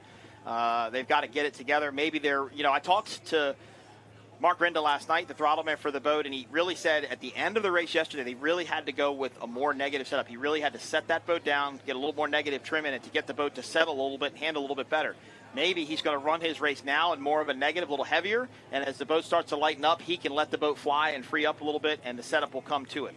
Now, yesterday I was just taking a look down here. The fastest lap time was actually put on by North Myrtle Beach RV Resort.com. They had a 3:12.8 lap time, and that was the fastest lap time in this class. Well, and what happened at the end of the race when Mark Rinda told me that he had to kind of run the boat a little bit more negatively, that's why Speed Marine was able to catch him. They had some weight in the back of it. He had to put a little ballast in the front of it to get the boat to calm down, and unfortunately that just scrubbed off just enough speed to allow Speed Marine to come in and get by him on the outside. So tough day for them, but right now all eyes are on Boat Floater. And Mike, from the last time by, starting lap number 3, it looks like they pulled away a little bit. Yeah, it looks like Boat Floaters put a lot of real estate between them and the North Myrtle Beach RV Resort. And the Red Rocket just doesn't look as fast today as it has at other races, and especially yesterday. It looks a lot more conservative. So again, maybe as the race goes on, it will lighten up and go a little bit faster. Not the excitement we had yesterday, our Mod V race for sure. On lap number 3. Yeah, Sheboygan, it was North Myrtle Beach that took the win up there. Yep. Boat Floater won in New Orleans, and yesterday North Myrtle Beach finished in front, so that tied them up in points today. And Speed Marine out here just playing the spoiler. Yep, just out here to race. Did a lot of work to this boat in the off-season. Of course, up in New Jersey, Jay Waltman, Kyle Miller. Jay Waltman been around for a long, long time. He used to run a boat called Papa Dukes. And then he's throttled a various bunch of boats, right? He's throttled V-Bottom out, a couple fountains in the day. Really a really good setup boat guy, good mechanic, and a good throttle man as well. Used to run with a guy named Chris Carbone in Papa Dukes. Alrighty. Chris Carbone now owns Carbone's Barbershop up in Jersey. Just as a reminder to everybody who is watching in or listening in here at the site, 11:30, we are scheduled for the factory stock class, and we have a helicopter refuel, quick lunch break, and then we'll come back at 12:45 with the Class 1, 1:45 with the Superstock, which is going to feature 15 boats. Yep. Oh, boogity, boogity, boogity. And that will also be featured on Racer as well. Yep. So you'll be able to watch there. The formerly of MAP TV, I believe. And then at 3 o'clock, we'll have the final P1 Aquacross race of the season in the amateur division for the Monster Energy P1 Aquacross Nationals. Yep. Cooper Caldwell did what he needed to do, manage his race, and kept that 1 point difference. Yeah, he needs to wrap himself up in some duct tape, and carry some zip ties with him, you know. He needs to take a cold bath. He needs to do a cold plunge to kind of get his core to feel better. Maybe numb it up a little bit for that race, because we saw how much agony he was in as that race went on. Well, there is Speed Marine currently leading in Mod V, BoatFloater.com in second. Mike, and look, I don't even see North Myrtle Beach RV Resort now. Yeah, and Boat Floater's staying right there. They are. They're keeping them in check. Yeah. There comes North Myrtle Beach RV that boat's Resort. just not turning the way that it was yesterday. It just doesn't look like it's as good of a setup. And I believe in the post-race interview, Kirk Hanna talked about maybe making a setup change for today. They had something a little bit different in the bag, and maybe they went with it, and it didn't work out that well. Just to our right, off of our camera view, Irish Kevin's Fly SRQ, boat number 81, is headed back towards the pits. So tough day for Corey Chantry and Larry Fonteca. First race out in the Fountain Hall. And we're taking a look at that Speed Marine here on your monitor. Love the colors on that boat. Just such a beautiful boat. Built by LSB and painted by LSB in Arnold, Maryland. Then it was taken up to Speed Marine and rigged by Kyle and Jay. And actually, North Myrtle Beach RV Resort was not fully rigged by the Speed Marine team, but they did do some work on the boat for them before it went south down to Myrtle Beach to be put together. Again, you're watching Kyle Miller and Jason Wolfham. Boat number 32. And this boat, I mean, none of the Mod Vs look as fast as they did yesterday. They don't look as strung out. They don't look like they're as hanging it up. And it definitely don't look as rough as it was yesterday when they were out here. Well, and that brings me to a good point. You know, I said I thought a lot of these boats had a notch transom yesterday, and I was very quickly corrected on that. As we get the white flag lap now for Mod V, they are not notch transom boat, which means the bottom of the boat comes all the way to the transom, and it's just a 90-degree angle. As we take a look at R&S Racing, they are currently running in fourth. Howard Richardson and Tom Crowley. Mike, you know, take a minute to talk about this boat. Super impressed with these guys have done with this Bad Boy Bandit boat. No information about this boat. Howard has worked on it for years, had a couple different throttle men in the boat, but Tom and him are slowly but surely starting to get figured out. You know, Howard and his wife, they take the boat to the races, they crew the boat themselves. Really a family operation, and I'm glad to see him out there running. This boat is getting faster and faster and faster.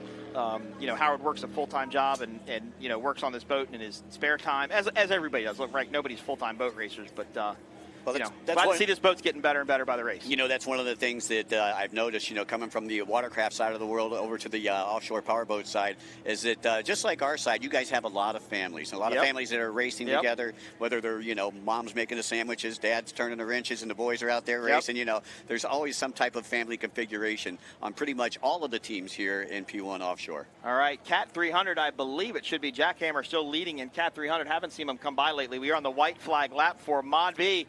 Mikey Young, BoatFloater.com, has just got to keep it there. It could be a day for the Killdolls. It could be a day for the Killdolls, yep. And C22, Jackhammer continues to lead in Cat 300 as we now look at Lanier Custom Boats, currently running in second place. Sean Lanier and Mike Bethan out there. There's Jackhammer, so that kind of shows you the lead there. You know, these boats are going to have to get something figured out. I did ask last night if they think they will go to the 15-inch midsection for these Mercury Racing 300s. Yeah, it looks like about a quarter-mile gap between those two right now.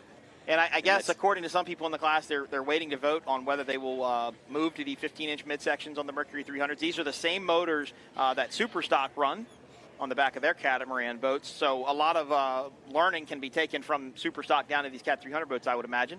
There is OC Racing, currently running first in bracket class 200. Once again, 6-mile track out there, and we are on the final lap here for our Mod V. Lap number 4, Speed Marine is your leader, followed by BoatFloater.com and North Myrtle Beach RV.com. And just got a shot of them in the picture just behind Lanier Custom Boats. Going to start getting in some lap traffic. Of course, slower boats to the inside, faster boats to the outside. I don't think that'll slow Speed Marine down, but remember, BoatFloater.com does not have to win it. They do not have to get in first place. They just have to finish ahead of North Myrtle Beach RV Resort. Look, at this point, you're starting to put the tabs down. You're starting to trim it down a little bit. Kim Kildahl, Steve's wife, I'm sure is on land with the headset on, telling them what the distances are. Right now, it's manage this championship. That's the most important thing. Yeah, beat BoatFloater.com with 12 points and North Myrtle Beach with 13 points. And I think when Thomas Covington and Michelle Petro and Azam Ranguala, the head of P1, came up with this Triple Crown Series, this is what they wanted, right? They wanted racing to come down to the very last minute, the very last race, and just make it exciting for everybody, exciting for the fans. And back to Mod V, this is going to be out of the dog leg, turning back left.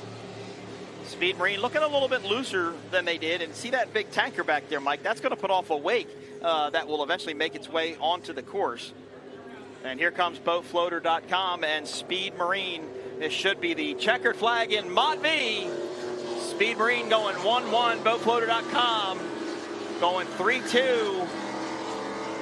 And North Myrtle Beach RV Resort going to come across the line and go 2-3. And by our points counts, that should give the first ever Monster Energy Triple Crown Championship to boatfloater.com and ModV. Congratulations to Stephen and Steve Kildall. They earned it this season. 110% they did. That is the oldest boat in the fleet. I remember, I think you were standing there, we were talking to the Kildalls in Sheboygan, and we were talking about their new boat. It's going to be an Extreme. It's not a secret anymore.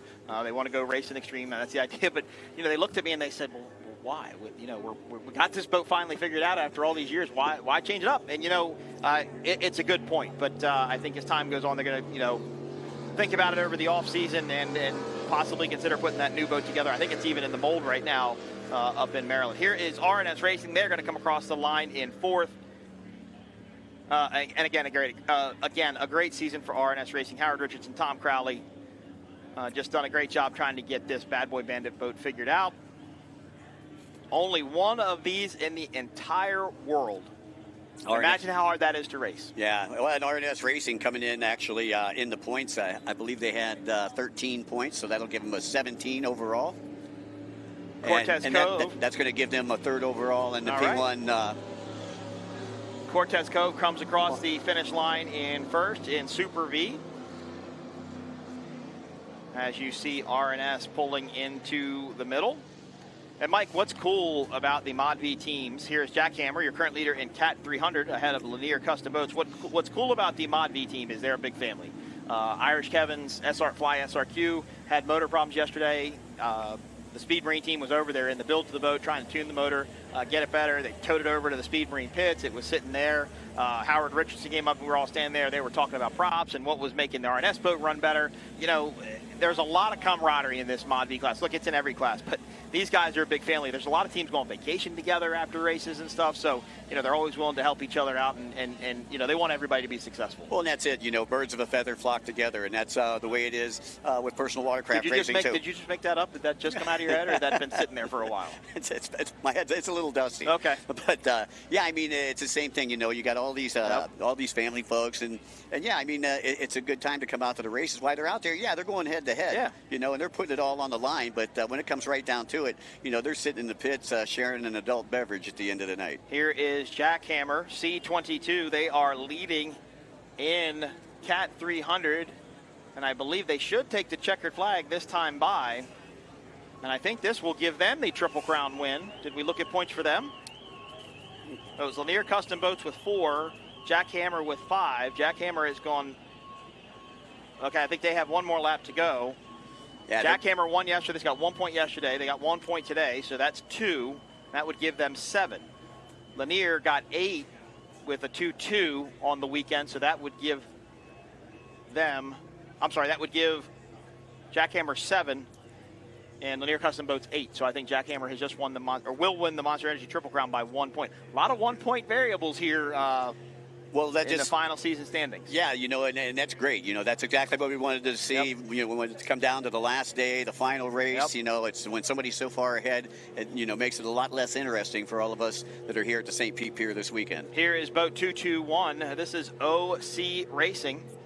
They are going to come across the line for the checkered flag. They will take the win in bracket class 200. Joseph Oliveri and Billy Glick, and they will be your Monster Energy Triple Crown champions for the first time in bracket class 200 with this checkered flag.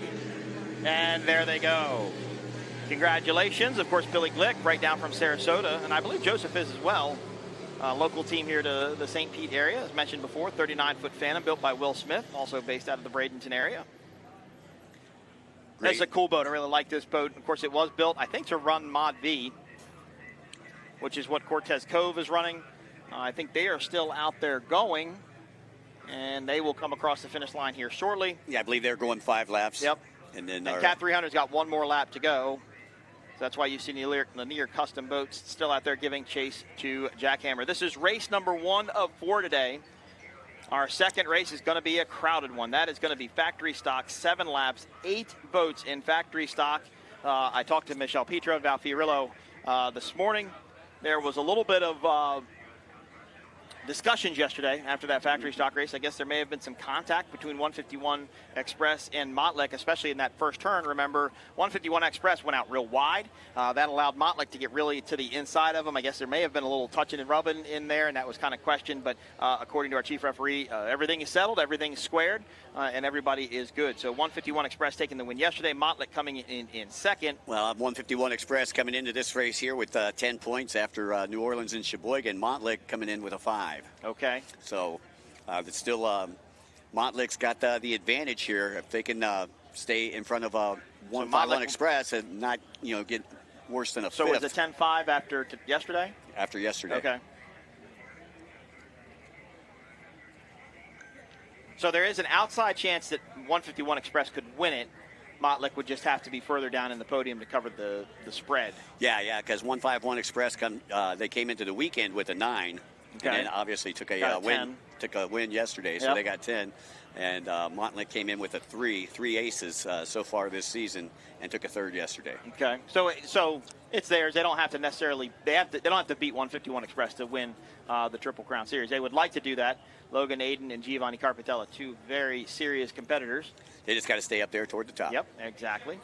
Here comes Jackhammer, C22, on the last lap for Cat 300, debuted last year, and both of these boats, Lanier Custom Boats and Jackhammer, ran their first full season in Cat 300. Now Jackhammer's actually running back-to-back here, right? Yes.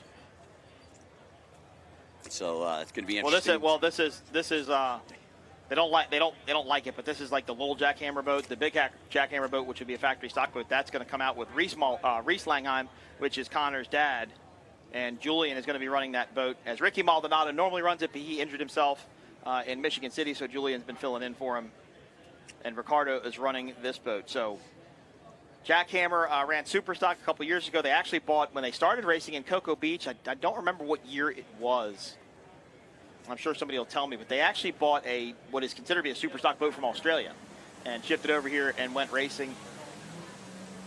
And then built a new boat, got hooked up with Manatee Marine, won quite a few Superstock World Championships and National Championships, and then decided to move up to factory stock. Jackhammer takes the win in Cat 300, and they are your Monster Energy Triple Crown winners for Cat 300. And congratulations to Connor and Ricardo. Congratulations to all the teams in Cat 300 for just making the season look. I didn't want to be running these boats in a couple of the races we were in, especially Sheboygan. Very rough. These are kind of a step up from F1 tunnel haul boats, if you would. They're super small. They're super light. This is perfect water for them. I mean, these are what these guys want, 110%. So when they go out to like Sheboygan, we talked to Jim Jackson, the chief starter for P1 in Sheboygan, and I looked at him. I said, "Was it really 8s out there? On the outside turn from the power plant?" He said, "Oh yeah, it was definitely 8-footers. I'm 6 foot tall, so it was 2 feet taller than me." Wow. And they said they were steep, and they said they were really close together, and that's super hard to get a rhythm in. Just like jet skis, you can kind of start timing things and rhythm things. Throttling is the same way. If you can get a pattern and get a rhythm, you can kind of time your movements over them. Granted, it's always moving, but it still kind of works that way. And they just said they were so steep and tall that they just couldn't get them figured out. So Lanier Custom Boats comes in. They are going to take second place in Cat 300, rather. Congratulations, Sean Lanier and Mike Bethan on their successful season in Cat 300. We are getting to wrap up race number 1. Race number 2 should be coming off the docks. I look over my shoulder, they are. So we've got the factory stock boats already idling in the marina. Here are our results. Mike, take us through. Okay, your winner here in the Mod V class was boat number 32, Speed Marine. Boat number 2, BoatFloater.com, taking a second in today's race, but taking the overall Monster Energy P1. Boat number 33, NMBRV, taking a 3rd today. And boat number 19, RNS Racing, taking a 4th. Irish Kevin's SRQ Racing, rounding out your top 5. In Cat 300 C22, Jackhammer, Connor Langheim, and Ricardo Maldonado take the win and the Triple Crown Championship. And C4, Lanier Custom Boats, Sean Lanier, Mike Bethan coming in second. And finally, bracket class 200, it was boat number 221, OC Racing, with Joseph Oliveri and Billy Gleck. There is a look at the finished boat as we take a look at highlights from this last race with Mod V, Bracket Class 200, Super V, and Cat 300. Mike, it was the Speed Marine show from start to finish. Once they got out in front, they never looked back. Boat floater challenged on a couple different occasions, but not able to get around. They knew that they just had to stay in front of North Myrtle Beach RV and that they would take the overall title. And unfortunately, I think North Myrtle Beach RV Resort, I think they just missed the setup today. They just didn't have the speed they've had really all season long at all three of our Triple Crown Series events. But Speed Marine won by a nose yesterday. They won by a football field today. Yep. Congratulations to those guys from Speed Marine, Kyle and Jason, doing a great job out there. And Cat 300, Conor Langheim, Ricardo Maldonado taking the win in Cat 300. And here is OC Racing, Joseph Oliveri and Billy Glick taking the win in Bracket Class 200. And Cortez Cove taking the win in Mod V. So our winners will head back into the pits. I'm sure Taylor Snyder, our pit reporter, and also unofficial dockhand. I was going to say dockhand. Yeah, unofficial dockhand are down there waiting for them to come in and get the interviews. As we see, and I'm kind of interested to who we're going to interview. We got to talk to Speed Marine. We got to talk to Boat Floater. We talking to the Triple Crown champion. Yeah, I'm excited to see what everybody has to say. Helicopter will stay up. Factory stock boats are out, so we're probably going to roll right into the next race. Again, special thanks to our Progressive safety team up there in Angel 1. Yep. Got our Progressive launch zone over there where the cranes are.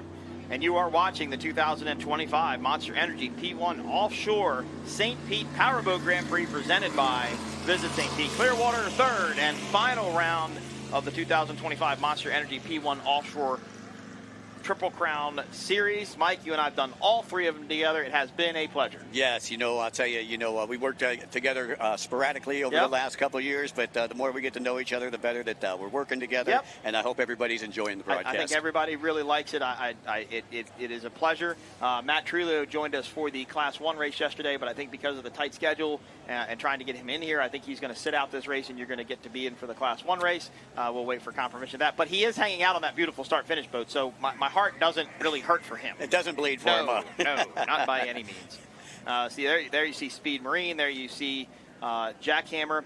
We used to give checkered flags out on the start-finish boat, but now that we do the interviews with Taylor down in the pits, she usually presents them with their checkered flags upon their arrival.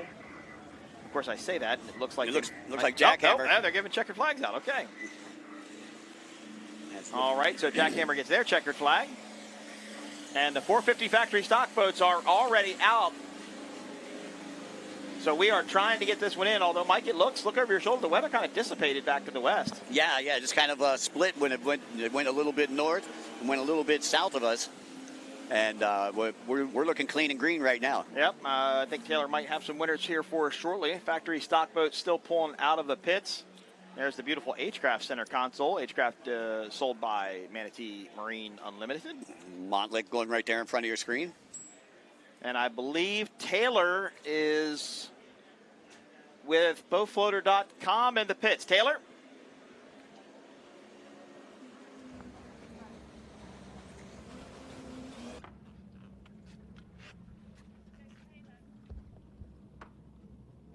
Go.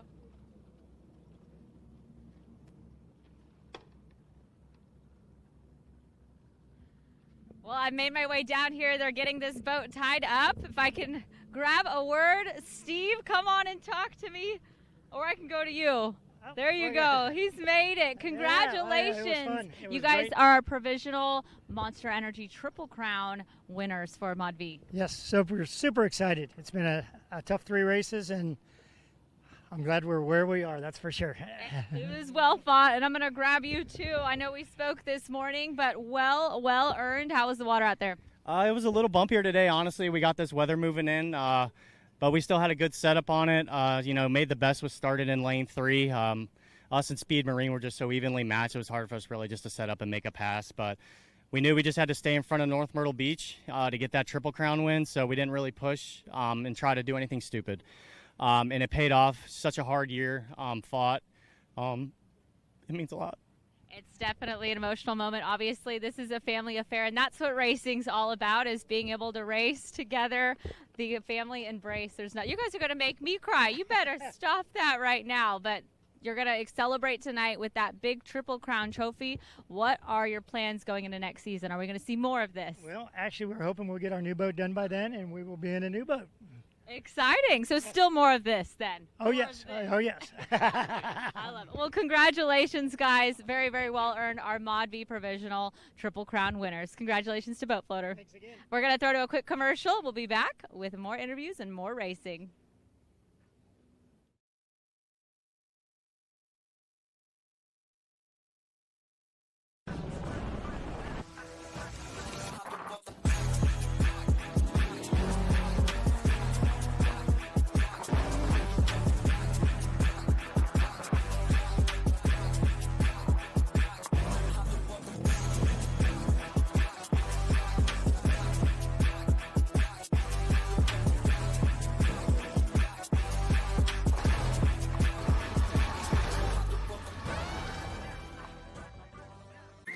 Head to St. Pete Clearwater for more. More dollars and cents. More room and board. More time and space. More fish and chips. More rhythm and blues. In St. Pete Clearwater, find just what you're looking for and more. Book now at visitspc.com. Powerful, majestic, recreational. At Progressive, we treat your outdoor vehicles like the noble creatures they are. And when you bundle them with your home and auto, you can be sure they get the 24/7 protection they deserve. Yeah. There you go. So they're always ready for your next adventure. Because that's just how we do it around here. Around these parts, around them parts. It's just how we do it here.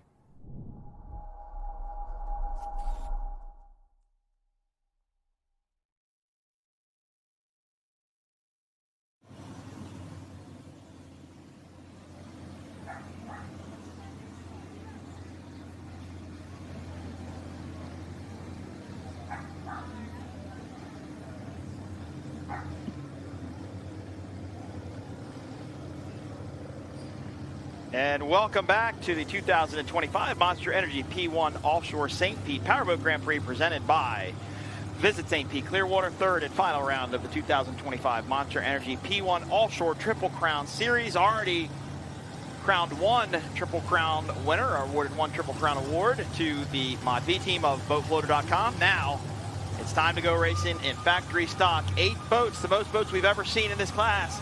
The young guns getting it done yesterday and getting it done easily over Montlick with tons of speed. We're able to pull away from Montlick, even though Montlick got right to the inside of them and tried to make that move. It was Ian and Nick doing a great job in 66. Yeah, the 151 Express looked very well yesterday. 10 points coming into this one overall. Montlick second. And we got a green flag. We're going racing in factory stock. Let's see if 151 Express can pick up where they left off yesterday. And we said this was their first, or I said that their first win was at Cocoa Beach, and then they got on the interview with Taylor and said their first win was here, and I got really nervous. I said, man, I hope I didn't mess that up, but it was actually in Mod V. They raced Mod V prior to factory stock, so I went over to their pitch yesterday and talked to them. I said, man, I don't want to mess that up. They said, no, it was Mod V where we won here. All right, well, looks like 151 Express out to the early lead. Yeah, it looks like they're at the early lead. They've got the position right there as they had pole position. Montlick right now fighting it out with, I believe that was third place from yesterday. Is that GC Marine? That looks like GC Racing, yep. Yeah, GC Marine Racing. Looks like GC Racing is trying to give chase to 151 Express. These are 2 MTI boats built out of Wentz Mill, Missouri. GC Racing got Willie Cabiza and Grant Bruggerman on board. Montlick is going to try and stay to that inside lane if they can. Let's see if GC can pour on some speed on the outside. Oh, that's GC there. Are they making a pass for the lead? They might be on the outside. Yeah, GC Marine looking to make that pass for the lead. Not eligible for the Monster Energy Triple Crown deal, though. Montlick coming in again with 6 points. 151 Express with 10 points. So there is an outside chance that 151 Express could still win this. Oh, look at outside here, though. That is Good Boy Vodka Go GPS. There is Say Less MF, our new team in factory stock racing. Wow, these boats are really wide. Great shot there as they head back towards the pier. That is the Doug Wright of Good Boy Vodka Go GPS way to the outside. And I believe now it's GC Racing has locked in first place, but they've got a group moving in behind them. Well, Mike, I'll tell you, I was taking a look at some of the lap times and everything from yesterday. Fastest lap time turned in yesterday in this class right here was a 2:42.5. Montlick had a 2:42.9, so that was 151 Express. Whoa. I think that was Meade. They were kind of slipping across there a little bit in the dog leg. Caleb Meade, Johnny Tomlinson, kind of sliding towards 151 Express. Didn't mean to cut you off there.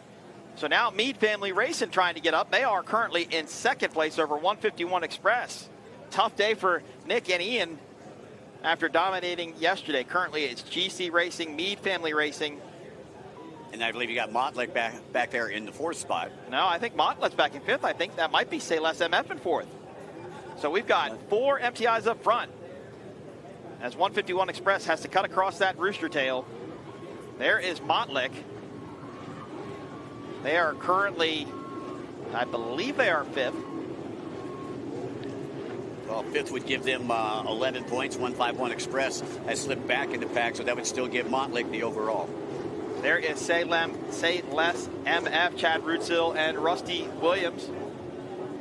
Chad from Louisiana, Rusty from Lake of the Ozarks, Missouri. Just went over 200 miles an hour in the Dirty Duck Skater. Kind of a switch of yesterday, if you will. We saw a great performance from 151 Express and Montlick, and neither boat getting it done today. Montlick's got to jump back over Say Less MF. Now Jackhammer is trying to get up in the mix. Now Jackhammer can get in front of Montlick. We start chipping away at these points for 151 Express. Exactly. So Montlick's really got to hold position right now. You know, you talked about race management a little earlier today, and that's what Montlick's got to do. They got to know exactly where they're at and know exactly where 151 Express is. Mike, I think Montlick might have some sort of an issue. They are losing a lot of ground to Jackhammer and to Good Boy Vodka Go GPS. Jackhammer with Reese Langheim and Julian Maldonado. This is a Valor Hall, first one in the factory stock class. Valor boats also sold by Manatee Marine Unlimited. So GC Racing Marine Technology in first place. Second place is MF Racing. Third place, 151 Express. Fourth is Say Less MF. And fifth is Montlick Injury Attorneys, followed by Jackhammer. So there's Montlick. Now they've got their speed back. You know, I think that might have been a Guardian issue. And they slowed just a little bit. They did get a wash down there. When you say Guardian issue, can you explain that to some of us who don't understand that? Yeah, sure. So Mercury Racing has what's called Guardian mode. If the motor sees a problem with oil pressure, temperature, any sort of number of variables, it will basically not shut the motor down, but kind of shut it down. There is a way to do it in factory stock class 1. Pull all the way back on the throttle and go back forward again. It will clear whatever has caused Guardian mode. The way Montlick went through a big rooster tail there, right as they were exiting that turn, and that's when they really started to slow. And that means to me that it could have been Guardian mode. Something got wet, got mad. They were able to clear it, and now are back in the running. Because I think they're in that second group there somewhere. That's GC in first. That should be Meade in second. I believe Montlick is in that group of 3. Which represents third place, but we'll get a better shot here as they come towards us at St. Pete Pier. I love seeing this wide shot with all these boats out here. This is quickly becoming one of my favorite classes. Just really get to enjoy it. And this was a class that was started by Marine Technologies and MTI. Taylor Sissom, Johnny Tomlinson ran this class for many, many years, and the fleet has grown. But what a showing for MTI right now. Top 4 in factory stock are all MTI boats. Let's see if Montlick Injury Attorneys can do anything about that. As now they are starting to battle with Good Boy Vodka Go GPS. These are 2 Doug Wright hulls. Very different looking, though, as Montlick is a 2-person canopied boat. And I think Good Boy Vodka Go GPS is a 6-person boat. Rob Locklear and Christian McCulley in the gray boat. This is their second race together. Nice looking livery on boat number 25. According to the scoring team, Montlick still sitting in that 5th place position. 151 Express is in 3rd. And Say Less MF is still ahead of Montlick. So they are currently between. Well, Montlick had to go back outside the corner again. They had to jump back over the wake there. They're not having a good exit of this westerly turn here. Almost every time they're having to jump back to that outside and kind of getting hosed down, and then they slow and then pick up speed. So, but still being in the 5th place position would still give them the overall by a point over the 151 Express. And see, Jack, look, Camera starts to pull up on him. And then all of a sudden, let's see if Montlick gets that speed, that burst of speed on the east end of this turn, or course rather. Jackhammer team trying to get it figured out with a brand new boat also, Valor Hull. First one in the class.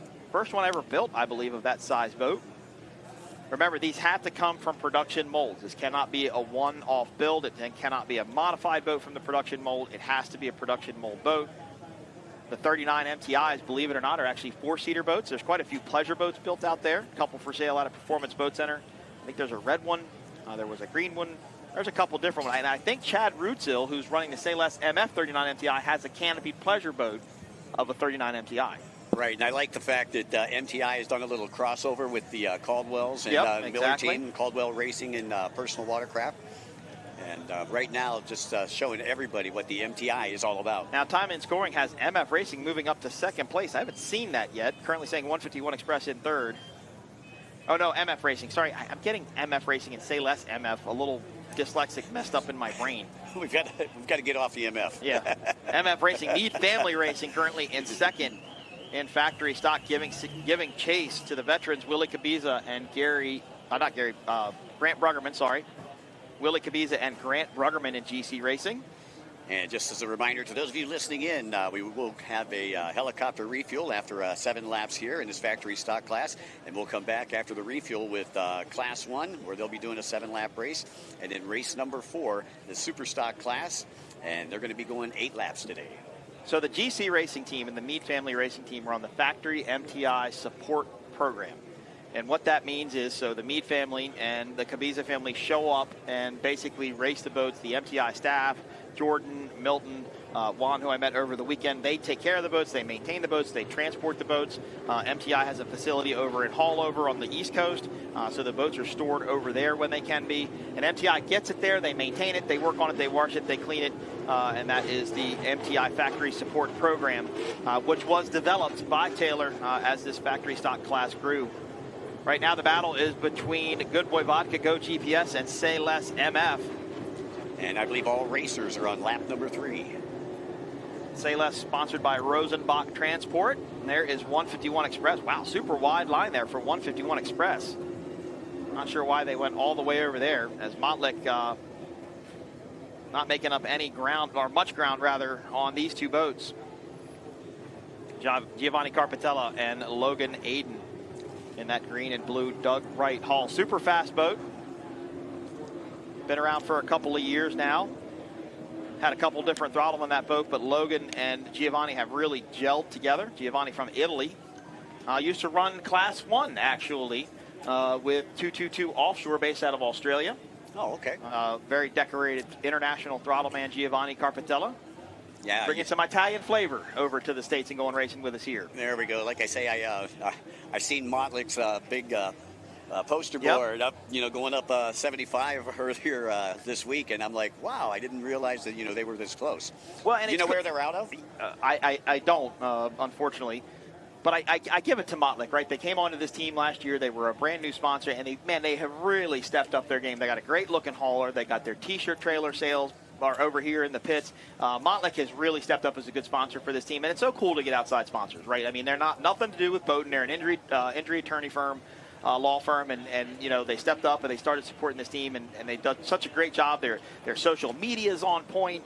Their marketing and everything is on point. It's really cool to see it because it reaches more people, right? I'm not saying that people are fans of injury attorneys, right? I mean, they're not like, but they still reach other people that we may not have reached. And this is what an outside sponsorship like Montlick can do for our sport and for factory stock. GC Racing, Marine Technology, Mead Family Racing, that's a privately funded event there. I mean, that's family racing at its best. Mead Family out of Texas. Well, I believe the Mead families have a lake on the same house as the Caldwells do, but I thought I heard that last night, but I'm not 100% sure. Here is GC Racing. They are currently leading in factory stock. This is the first time we've seen this boat. This is the newest 39 MTI in the fleet. Had a different livery on it last year, but really do love the pink and silver and black graphics. Grant Bruggerman right out of here at Bradenton, Florida, Grant Signature Racing. Now I've got a hypothetical for you. Montlick has slipped back to 6th place. Okay. 6 and 6 would give them a 12. If 151 gets up past 2nd place and they can take 2nd place, and it's a tie, does it go to 151 Express? I don't know. Thomas was explaining to me the tiebreakers, and there's a few different options, and I couldn't, unfortunately, keep up with it, so I didn't really remember it. Okay, just asking for a friend. I appreciate that. As 32 comes across the finish line one more time. Really good to see Grant and Willie out here. Grant, one of the true greatest throttle men in the sport. Willie Cabiza, a super nice guy as well. Started racing right in factory stock. Took a 3rd yesterday, currently sitting in 1st. And I believe the MTI factory support program, even at one point, would say we will pick the throttle man that we want in the boat with you. And I believe Gary Ballou ran with Willie Cabiza when he started, and then got on board with Grant and Grant Signature Racing, and really have got the program going in a good direction. Willie Cabiza is a guy that lets them do what they want with the setup, and kind of let them go run with the boat and trust what they say and trust what they do. And of course, if you're marine technology, right, you're one of the best boat builders in the country. Just came out with their brand new 422 center console that was debuted last week at Lake of the Ozarks, Missouri for the annual shootout. Once again, I'd like to say a special thanks to our good friends from Monster Energy, Casey and her crew. They are doing an amazing job out here promoting the brand. Of course, our friends from Visit St. Pete, Clearwater, Mercury Racing, Sunoco Race Fuels, Cycle Springs, one of our presenting sponsors here this weekend as well. And ICOM as well. There is the Progressive Safety Team in the helicopter flying above. Mike, it looks like Good Boy Vodka Go GPS might be slow, and their rooster tails got kind of big there, and Sayles MF starting to pull away from them. Sayles MF had a good factory stock race yesterday. However, their Superstock race did not go as well, as they slowed a lot towards the end of the race. Kind of think maybe their setup went away from them, as they run a Doug Wright in that race also. And taking a look at the 151 Express, still sitting in that 3rd place position. And we are just about halfway through this one. And I don't know if they have it for Meade Family Racing. I think Meade Family Racing is way out in front in 2nd, giving chase to GC. And like you said, if 151 Express can get up into 2nd, then there's a possibility of a tie for the Triple Crown Series. So there's still some unknown variables here. It's not over yet. Right, or if Montlick can get back past, say, Les MF. Yep, if Montlick can get back up there as well. As we look at Good Boy Vodka, that should be 151 Express, and I believe that should be Meade. Yeah, there's GC right there. So that's Meade Family Racing, and that's 151 Express. Now, Mike, by that view, it looks to me it's a lot closer than what we think. And there's another big tanker moving through the screen there. They're not that. I think they've made up a little bit of ground on them. Yeah, I think they did. And you can see 3rd, 4th, and 5th, 6th, right back there in the background. Possibly a rooster tail length behind 2nd place Meade Family Racing. Johnny Tomlinson and Caleb Meade in Sayles MF. So 151 Express was the first Taylor Sism built factory stock boat. That's when they raced with the 450s. Meade Family Racing is the 2nd one. And Sayles MF was the 3rd one, the most recent one. Again, 39-foot boats, 4-seater canopies. I love the lines of an MTI. I just love the deck. I was just going to say that same thing. The lines on them are absolutely beautiful. It's such a good-looking boat. It really, truly is. What kind of speeds are we looking at with these guys here? They're probably, well, knowing what I know about what Class 1 did yesterday, these guys might be up in the 120s. Okay. That's I think these are about 130 mile an hour boats on a real tall setup. So I probably would see 120s on this long straightaway. Here is Jack Hammer, Reese Langheim, and Julian Maldonado. Ricky Maldonado normally throttling this boat, but he was injured. You see the Wozencraft sticker there, Jack Hammer and Manatee Marine Unlimited. The Maldonados have jumped into these outboard classes and just thrown all kinds of ripples across the pond. I don't know what they know about setting up outboard boats, but Superstock they started dominating. Obviously, Cat 300, they're starting to come out on top, trying to get this factory stock boat figured out. I was going to say 450 because that's what it used to be, but trying to get this factory stock boat figured out and get it to go faster. But again, this is a brand new boat. Not another one of these has been raced, so every time they race it, they're starting from scratch, basically. All righty, taking a look now at, I believe that's Good Boy Vodka out there, currently sitting in, I think it was the 4th place last time around. This is run by Christian McCauley and Rob Locklear. Of course, Rob Locklear just got done running the Torx Tawas event. I know it has some bigger name than that, but he ran that with Alex Pratt and won in a 52-foot outer limits. Christian McCauley ran with Anthony Smith over there in a Cougar, but they faced some mechanical issues right from the start, so they were unable to finish, as reported by SpeedOnTheWater.com. Matt Trulio is going to join me for Class 1, but we believe with the schedule and how things are going and with potential weather moving in, we think he might just stay on that beautiful start-finish boat out there, Mike. Yeah, there you go. Again, tough for that to come in. My heart bleeds. Tough for him to come in and get back out there. Again, trying to make sure that we get all of our racing in. We've had been plagued with bad weather all season long, and I like the cloud cover though. Yeah, it's kind of nice. It's not 97 degrees in here like it was yesterday. Make it nice and pleasant. The wind has almost laid down completely though, which is not really a good sign if there's a storm. Usually it gets real calm before the storms roll in. So we'll continue to watch the weather. Helicopter will refuel before we bring you Class 1. Of course, got 3 boats in Class 1: WHM. Monster Energy MCon, and Falco. And Mike, we've got a lot of talk. I've got a lot of information to provide for that race. Really spent a lot of time with Tyler Miller yesterday, throttleman of that Monster Energy MCon team, and really got some good insight on what they're seeing and what they're expecting. So it'll be good to talk about that once they're out here and running. Of course, DeFalco just took it away yesterday. Neither of those teams had anything for DeFalco. They were just perfect. They were about 3 miles an hour faster, weren't they? Yes. Well, here in the factory stock class, the maximum tunnel width is 72 inches. The maximum weight is 6,750 pounds. You had already talked about all boats must be out of a production mold. As the white flag waves for this factory stock race, where is Mottlick? Mottlick is behind now. They're a good distance past. As we see Sayless MF, they're a good distance behind Good Boy Vodka, Go GPS. A good look of the Sayless MTI. So the other thing MTI has done is if you look at their canopies, Mike, you'll see a lot of corners. They're not round. See, this is more of a round design canopy. MTI has a more squared off canopy, triangular shapes. And MTI has really developed and pioneered the new safety standard for the canopy that APBA is implementing with the windshields, how they're built, the modular or the roll bar construction inside of it, and you see that. You see the round or the corners on the MTI canopies, and that is to give more diversion for the water if these boats end up going down or going over, rather, trying to dissipate the force of the water. Water is unstoppable. You can't. It's amazing what water can do to a boat. You've seen it with jet skis. I've seen it with boats. Even just towing them, it can just destroy a boat. Now, are they making these closed canopies a little easier to get out of? No, they're always going to be there. Unfortunately, there's no easy way to get out of it. What all these boats do have, though, and you've seen when other boats have flipped, they have a canopy on the hatch on the bottom of the boat. So if the boat's upside down, they can actually unbuckle, flip over, and then come up to the top of the boat. They don't have to swim out underneath of it, keep them a little bit drier. It doesn't keep the cockpit any drier. I mean, obviously, it's going to flood with water, but the canopy the hatch on the bottom just allows it to come up through the top and makes it a little bit safer. V-bottoms obviously don't have that, but and I don't know all the specs of the new canopy design. There's been lots of conversations about it, lots of rule changes about it. If a boat didn't have the new canopy spec, it had to be implemented in a certain amount of time for the APBA, so MTI leading that as well. MTI based out of Wentz Mill, Missouri. They call Lakeview Ozarks home. Boats are actually built. Boats are laid up in Green Bay, Wisconsin.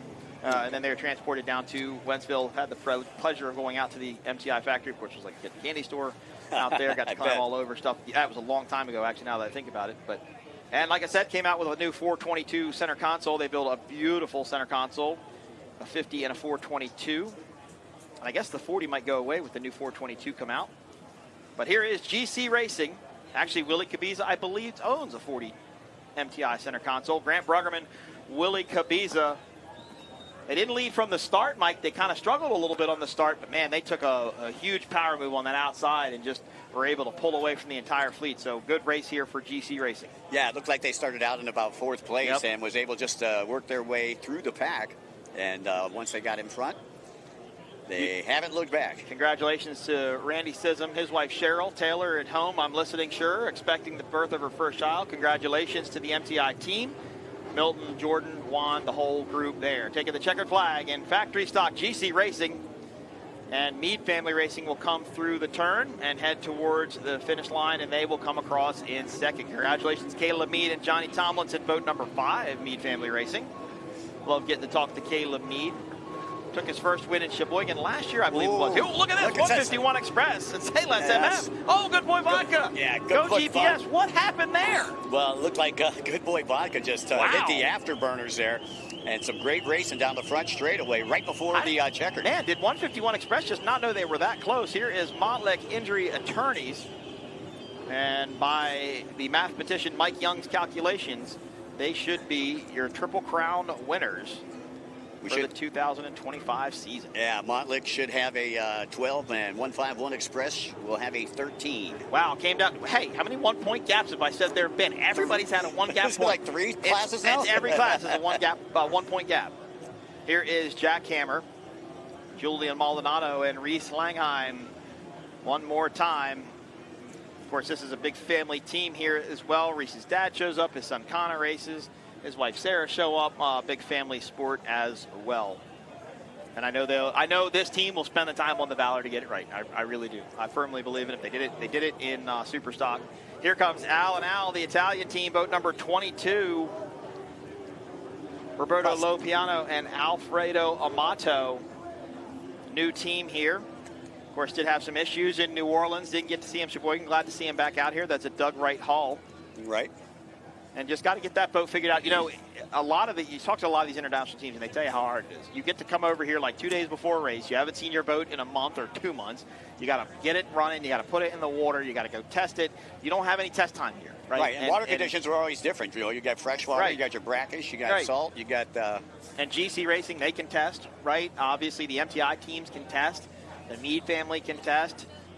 All these teams can test. They can go out in the evening or during the day and go out and run as we look at our provisional results for factory stock. All right, number 32, GC Racing Marine Technology takes the win over number 5, MF Racing, taking second, 66, 151 Express. Taking third, 25's Good Boy Vodka.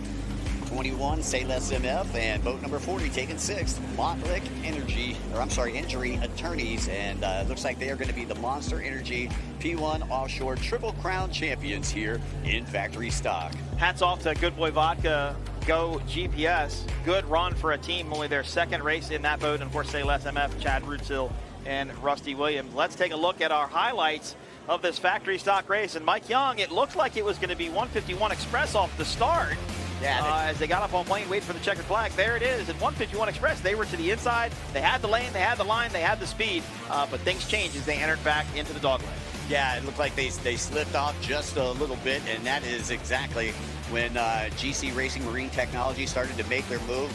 Montlick was right there beside him. They got past Montlick, then Good Boy Vodka comes on strong there toward halfway through the race and gets past Montlick, puts Montlick all the way back into 5th place there. Montlick would go back into 6th before the end of this one. Now, of course, Say Less MF and Good Boy Vodka Go GPS doing a good battle. Of course, they caught 151 Express. You know, Montlick kind of yo-yoed back and forth for a while. Don't know if it was a Guardian mode issue or not.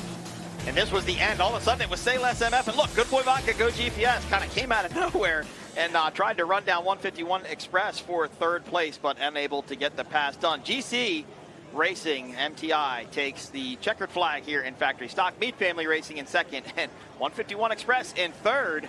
Not by a lot, though. Yeah, you know, we were talking about the tiebreakers. Now, the weekend tiebreaker would be between 151 Express, who took a 1st yesterday, a 3rd today, and GC Racing Marine Technology, who took a 3rd yesterday and 1st today. So they both end up with 4. We're going to have to talk to Thomas Covington and Michelle Petro and find out what we're doing for overall wins for the weekend, too. I don't know if we're giving out like 80 trophies tonight or what, but congratulations to all of our racers here in factory stock as they will head back into the dock. I don't see, it doesn't look like Montlick is headed over to the pier. Got some hydrofoils running around over there, Mike, as I look over my shoulder, some hydrofoil boards. Oh, yeah. So Montlick did not head to the pier to do an interview. So I don't think we'll get the Triple Crown winner interview from that team, but I think GC Racing is out on the course still. They're getting their checkered flag from the start finish boat. Hello, Stu. Stu Slotnick, race control for P1. That's it. He's Make the man. good choices every day.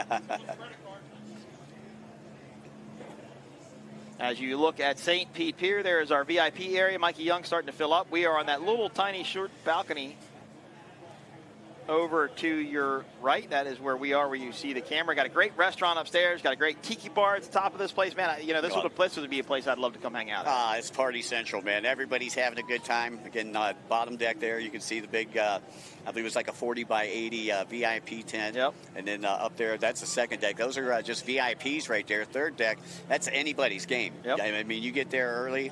You can come in. Great place to spectate the race. You can pretty much see most of the course out there. And I know they had a good food buffet. I walked down there and grabbed me some Monster Energy yesterday afternoon, and they had a good food buffet as GC Racing just goes by the pier here. I love the pink, gray, and silver on that boat. Look at that thing, man. That just is such a cool. Willie Cavisa, his old boat had a great livery on it. That boat had a great livery on it. And then they built their new Class 1 boat, which we didn't get to see here this weekend, and kind of match them, and it just always picks great colors. But no, they had the good food buffet going down in there yesterday, so great job to all the staff. And don't forget, that's one of the best ways to watch a race with P1 Offshore. And unfortunately, you don't get to do one anymore this year. But if I were you, I would plan for the 2026 season. Keep an eye out for our schedule. Hopefully we'll have it out within before the first of the year, and you can plan on bringing your family out to a fantastic P1 Offshore event. Support your favorite racers. Buy some T-shirts. Mikey Young, Look at all the T-shirt trailer sales out here now. You got MCon, you got Motlek. Some teams don't have a trailer. Some teams sell them from an easy up. Hey, support your favorite racer. That's right. Drivers. Exactly right. And I talked to the Kluot. Actually, that looks like Thomas Covington standing there monitoring this VI. Yep, there he is. And I think he looked over because he heard us say his name. Hi, Tommy. Thomas Covington, thank you for everything. Of course, our fearless leader here in the United States for P1 Offshore Racing. And, of course, Michelle Petro. Could never do it without Michelle either. Tommy Class Act. 110%. Enduro rider, yep. Supercross racer, raced MXGP for a while. I got to talk to him. Again, a huge motocross fan, so I kind of geek out when I get to talk about it. And he was telling me how impressive the MXGP races were with just the infrastructure they built at the event, the towers and all the stuff, the scaffolding and everything. Really, really fun talking to him. And, he's a guy that, we talk about racers moving their way up. Thomas is a guy that moved his way up, too. Exactly. He kind of came on and helped out with P1 and Ozum. And last year was promoted to the director, president of P1, I believe his title here is in the United States. So congratulations to Thomas. Well deserved. Thomas is very good at what he does. It really, really is a pleasure to work with and enjoy it tremendously. Well, there you see the MTI. Oh, there's a dock girl. there's your dock hand. Yep, she is going to prevent that beautiful boat from bouncing off the dock there. I believe that's Willie out of the cockpit. Willie Cabiza and Grant Bruggerman will jump up as well. Grant's holding on to that checkered flag. He ain't letting it go. I think he might be, yeah, for sure. And the racers, I love where the pits are now, over by the airport and on the Grand Prix course, and I love them over there. But a lot of the racers didn't like it because it's a long way from there over to here. It's quite a distance. You can't really see the track either too much from over there. No, you can't, unfortunately. But I love the pits over there. So much more organized. The asphalt and everything is just fantastic. So I think it was a wise decision to move it over there. And again, a beautiful area, this downtown St. Pete. I haven't brought my family to this race, and I kind of always wondered if I would. But after being here this weekend, I think maybe 26 will be the season to bring him down here. Of course, my son only wants to go where there's one of the wave rider things because of Sheboygan last year. Right. That's all he did. He stayed in the water park. I didn't come out and watch a race, I don't think. You take a look down to our south. It looks like we do have a weather system that's going by, but this is south of us. And from what I understand, that we will not stop the race unless there is lightning within 10 miles. Yep, exactly. All right, Taylor is with our factory stock winners, GC Racing. Live satellite. Well, I'm down here with our winners for factory stock, and what a race. It was coming down to a lot of different people out there, but you guys have pulled it off in this MTI. Congrats. Yes, thank you very much. The setup was amazing. Yesterday we started in the middle of the pack, so we were just trying to get on the podium yesterday. And then today, the setup was amazing. You've done it, Willie, and I'll come over to you, Grant. What an incredible race that was. The water's a little bit different today than it was yesterday, so probably helped out a little bit. Yeah, well, we changed the setup a little bit, moved some weight so we could accelerate better, which it worked. So we commanded the first turn, and then the next turn, Willie just drove a great race, and we just pulled away. And then from there on, it's just, maintain the pace. You start listening to the gremlins happening in the background of the boat, but all in all, MTI, great boat, They set up a great boat for us. The whole crew, Milton, Kelly, Randy, Sherelle, Juan, like there's a small army that we need to thank, but it's all of the MTI crew. Congratulations, GC Racing, taking the win here at St. Pete in factory stock. All right, congratulations to Grant and Willie. Haven't got to see Grant and Kelly this weekend in the pit, so I wish two of my very best friends in the sport all the best, but congratulations to GC Racing taking the win here on Sunday in factory stock. Mikey Young, 2 races in the books. Helicopter's going to refuel.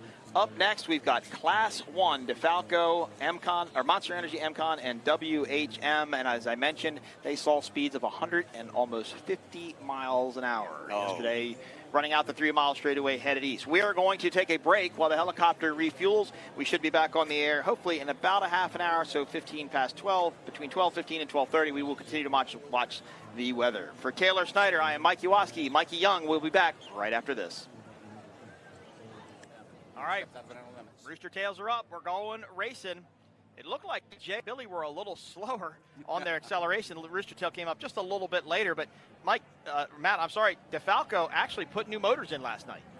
I didn't know that. Yep, they did. They hurt one motor, I believe it was on the starboard side, and they put a new one in. But Matt, look at this. I mean, they're just picking up right where they left off and checking out already. Although Monster Energy MCon not too far behind. Good to see WHM up in there.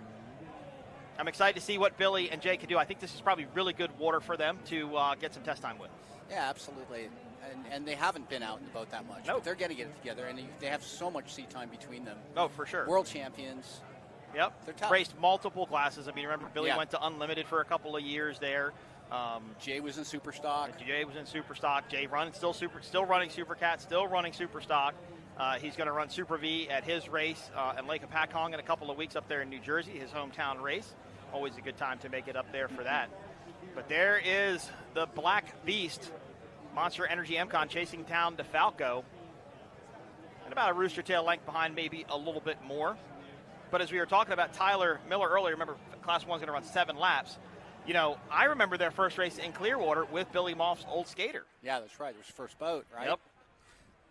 And I think his wife, Lindsay, and that boat's nickname became the She Shed, I think, for a little while. And I don't really think they wanted to get rid of it for the longest time.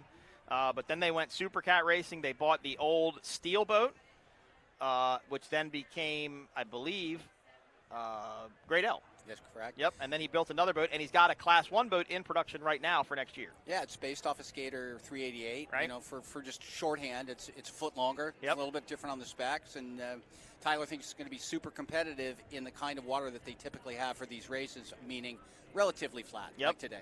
All right, DeFalco continues to lead. They come around the corner. They have pulled away from Monster Energy MCon by quite a bit already.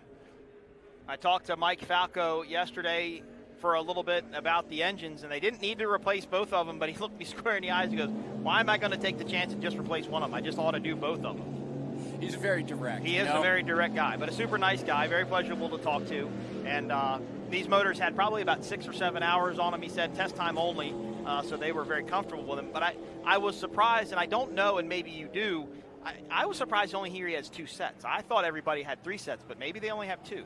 I don't know that. I don't know either. I thought maybe there would be more, but I don't think you can compete without 2 sets. 3 sets to me would be like gravy, you know, a little bit more, but I guess if everybody has them. Well, the tricky part, I think, is that with only 2 sets, so he's going to send the 2 they took out last night back to Mercury to get them rebuilt. Now he's only got that 1 set. These teams are going to go do Clearwater and then move on to Key West to round out the 2025 season. So right now, if he hurts one motor, he's basically borrowing one from somebody else if he's going to keep racing at this point, which, look, teams are willing to do that. They'll swap motors if they need to.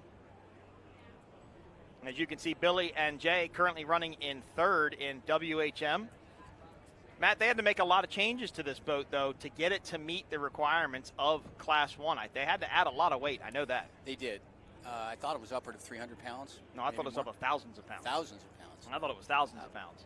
Yeah, because I think Supercat's got to, wait a minute, I have a list right here in front of me that tells me. Supercats need to weigh 9,500 and Class 1s need to weigh 11,800. Or 12,000 with a tunnel tab. Depends on what you're looking at. If you're looking out at the course right now, you can see that DeFalco has extended his lead quite a bit over MCon, Monster Energy. And they probably worked through most of the night to get the motors swapped out. Billy was explaining to me how fast the process is. These motors are modular, if you would. You disconnect some hoses and some lines and some wires. The motors come out all as one piece. Throw them back in. They only run tractor pipes on this boat, so it's real easy to bolt the exhaust onto the back of the turbos. And you put it in. They went out and ran it this morning prior to the start of our race. But obviously Billy Moore and Mike Falco look perfect so far, and perfect on the season for the Triple Crown Series. That's kind of remarkable to someone like me. I have trouble getting a refrigerator, pull-out drawer back in without a tool. But you're a great writer. Well, we all have our traits. We all have something that we're good at. Look at him pull. Oh, it's fantastic. The boat just looks great. Of course, this boat has a pretty storied history as well. Billy Moore very familiar with this boat. This was the boat that ran over Bob Bull in Key West. Oh my gosh, that's true. As DeFalco heads into the turn, this will complete lap number 2 of 7. And wow, Matt, you're right. You look up, they have simply just pulled away from the rest of the field. And Mike's committed to the sport. I mean, he wants to be involved with it. He's enjoying it. I think he's having fun. I mean, if you're in a boat with Billy Moore, why would you not have fun? Yeah, and he did an X-Cat race last year. He went overseas and did that for fun. But I think he raced a 450 boat last year. That's also, and it dug right, I believe, in Ocean City. Here is WHM. Always love the paint schemes that Billy puts on his boat with the American flag. Billy Moll from New York, Jay Muller from New Jersey. Billy known as the plumber because he is a plumber. No matter how well they do today, it's great to have them here. It is. It really helps the class, pushes it, and we've got 3 boats. You know, it's not a huge fleet, but it's good enough. Right. I think there's only been maybe 4 at other events. So something like that. We're 75% of the field, if you would. So good to see WHM out here running, and he also has MCON and WHM both have boats being built, and I think they're the same boats. So the idea is, as reported by Matt Trulio at SpeedOnTheWater.com, is what Tyler's idea was, is to take everything they learned from running that 388, right, the one that dominated Supercat for so long, and build it into a 388 on steroids, basically, right? Something for Class 1 because they felt that they knew that 388 better than anything. Remember, this boat here, you're looking on your screen, this started off as a surface drive rudder boat. That's correct. And that was a huge, huge project to make it into a 6-drive boat. It was. Again. I mean, it's cutting the back of half of the boat off and re-rigging the entire thing. But they just, look, they're the only, well, now except for Billy. Billy's running number 6s also, but every other Class 1 boat runs surface drives. What Tyler told me is they're just very comfortable with the 388. They're very comfortable with 6 drives. They feel that they can be just as fast and competitive with any of the other Class 1 boats with that setup. And for the generic person at home, the boats run completely different between 6s and surface drives. Surface drives come out directly out of the back of the boat.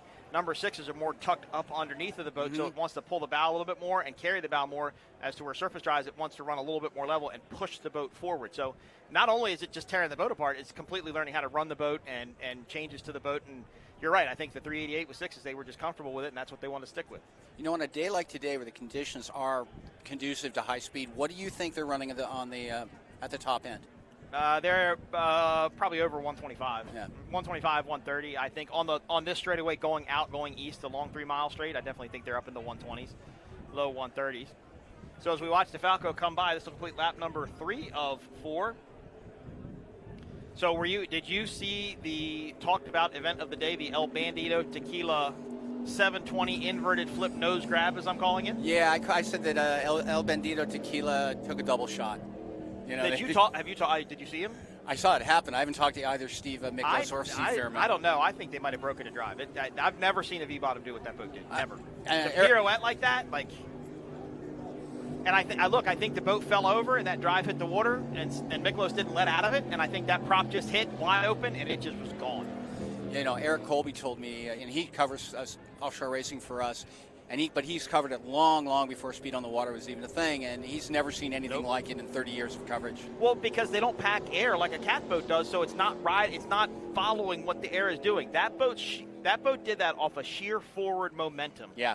And the fact that it landed upright, bottom down, that's a very good thing, because it would have been I think it would have been worse if it had landed upside down with the force that it hit the water, but as far as we know, they're both okay. We're going to go check in with them later. But back to our Class 1 Racing, WHM currently running in 3rd. Monster Energy MCON in 2nd. And DeFalco, Matt, putting on a show. Just gone out to the horizon and back. It's fun to watch him run, though. He runs with such a flat attitude. He's not nose high. Nope. The boat is as efficient as it gets. It is 100%, and they did a lot of work to that boat. Remember, this team actually started running with an Outer Limits catamaran, and you know, nothing against. And Chris Hanley was in the boat with him. Nothing against Outer Limits to build a fine boat, but that boat was it was just too much. It was a pleasure boat. It wasn't built as a race boat. It was built as a pleasure boat, and just never could quite get it figured out. I remember I watched it that boat raced the first year in Sheboygan. Remember? Yep. And they raced there, and I think that was kind of the deciding factor that Mike wanted to go look in a different route. So they went out and bought this. Well, he got Billy involved at that time. Billy ran the Outer Limits. Don't think he was too overly impressed with it, and said, "Look, that victory hadn't raced since it was either 17 or 18. I think it was 17 when that wreck happened, and it hadn't raced since then. It'd been sitting in a warehouse, I think, in Delaware. I think that's right. And Billy told Mike, he was like, "Let's go buy this thing," and they bought it. And Mike Falco was very new to the sport when they did that, and he went all in. I mean, he let Billy take control of the program and get that thing put together. And obviously it's paid off dividends, because look what they're doing here today in St. Petersburg. Yeah, I'm not sure what the lap differential or the time differential is now, but I'm going to find out so I can report it on the next lap through. But I would guess they're a good solid 20 seconds ahead. Oh, at least. And WHM exits the easterly turn and heads back towards the dog leg.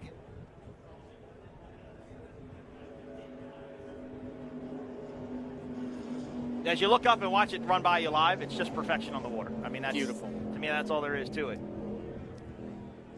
That's a good tunnel shot of WHM. Of course, Billy always builds his boat, so they always kind of ride bow up like that. And again, this boat was designed to run a completely different class. The boats that you were watching in the first and second places, they were built to be, well, the Victory, DeFalco was a Class 1 boat from the overseas Class 1 group that used to run with the V12 Lamborghini motors. From the beginning. From the beginning, it was a Class 1 boat. Monster Energy MCon is a boat that was purposely built for Class 1 racing. This boat was built for Supercat. This boat's 15 years old now. It is. I don't know that we're going to see. I don't know the deadline on Tyler's new boat, on MCon's new boat, but this might be the last season we see this skater out there. Oh, no, it is. It's coming this winter. Yeah. He gave me a funny date, and then he laughed and said, it's probably going to be a later date than that. Sorry, skater. We don't mean to pick on you. But it's good to see him, continue to make that investment. I heard through the grapevine that he might be buying a smaller catamaran powered by an outboard, maybe. No, I had not heard that. Don't know that for sure, but that's a rumor I heard on the street yesterday. So I thought they were scaling back, right? That's why they got out of Supercat. They only wanted to go. But honestly, when he raced Taylor's boat those couple of times at the beginning of the season at other race sites, I thought he was buying that. I think he had fun. Oh, I think he had fun too. And I asked him yesterday. I said, was Randy and Taylor trying to get you to buy that? And he said, oh yeah, they wanted me to buy that thing bad. So I said, yeah, but then you would have not been a skater brother anymore. Well, so now Chad Rudisil and Scott Rosenbach bought that boat. Yep. And Rosenbach Freight is sponsoring both that boat and the Superstock. Say less MF team. Yep. Exactly. And look, the factory stock team, Rusty Williams and Chad Russo, they ran great today. I mean, they really did. But your team shirt you have on today of your European adventure you just got back from last week, they were awesome. They came from dead last. They were in Guardian to start. Oh, were they really? Yeah, they had issues, and they just stuck with it. Rob's a pretty intense competitor. Christian is as well. I mean, I think you would have to censor most of their radio chat, but they work really, really hard, and they're about as competitive as anybody here. And that boat, it's a beautiful boat, but it's just so odd looking to me. It's so big. It is a big boat, and I would have thought, color scheme-wise, I don't know how that's going to work, but it's absolutely stunning on the water. No, it looks beautiful. Great. It's very cut down, low profile. How many? Is that a 6-seater? Is it 6 or 8? It might be 8. It might have the 2 outside seats and then the 4 across the back or whatever. As DeFalco continues to lead on to lap number 5 of 7. And I would be remiss if I just called it the Good Boy vote. It's the Good Boy Go GPS vote. Good, yep. And that's what we said during the broadcast. Good Boy. Oh, I know you did. I did. Good Boy Vodka Go GPS. Of course, Good Boy Vodka owned by Alex Pratt, a former Class 1 racer. Those of you who are watching the screen right now, you're watching Tyler and Myrick slide through a turn. It's just absolutely brilliant. Well, when you go look at their boats later in the pits, they actually have made a modification. You can't see it here, but look at the front of that boat and look at I will. They put something I saw it yesterday when they craned it off the trailer, and I was talking to Tyler and looked at it, and they made a modification that's pretty cool to the bottom of the boat, and he said it just helps them turn it. It's keeping the front of the boat hooked up a little bit differently. They've really done some work on this boat. And they're having to work for it. They're having to earn it, right? They've got competition. They've got somebody to race against. Two very, very smart guys in the sport. I'm interested to see what they decide to do with the new boat, or what happens with the new boat when it comes out. They've always had good competition. That 222, Australia was phenomenally fast. Yep. Two very talented, Darren and Giovanni Carpatella. Talented guys in that boat. Lots of experience. Yep. The Husky Chocolate was fast. Yep. Steve Curtis, Britt Lilly. That boat had a couple different drivers through the years over it when it was Husky Chocolate. Of course, that used to be the Miss Geico boat. That's right. Which actually raced in Class 1, I think, also. 1 year? I think 1 year. That was the very first year. I think that the year was Victory was here. Was that 19 or 18? It was right then. It was 18. Well, now Steve's racing very fast in a straight line. He just went at 242 miles an hour at the Lake of the Ozarks shootout in 3/4 of a mile. That made me quiver watching that video. I was one of the most vocal, saying that 244 mile an hour never be broken. You and I have said that for years. It'd never be broken. Well, and how that boat went 242 on a quarter less length. Oh, that course is a quarter less long, short, a quarter mile. Yeah, that's why I don't go to Vegas. Yeah, right. All right, DeFalco comes out of the dogleg. They have led since the start, and this is a show of perfection. You would never believe that they pulled engines out of their hauler last night, got a forklift, and were swapping motor outs, and just look how perfect they've run today. Yeah, it's flawless. It's just perfect. And Mike, look, Mike enjoys his show. He's got the hauler looks great. The truck looks great.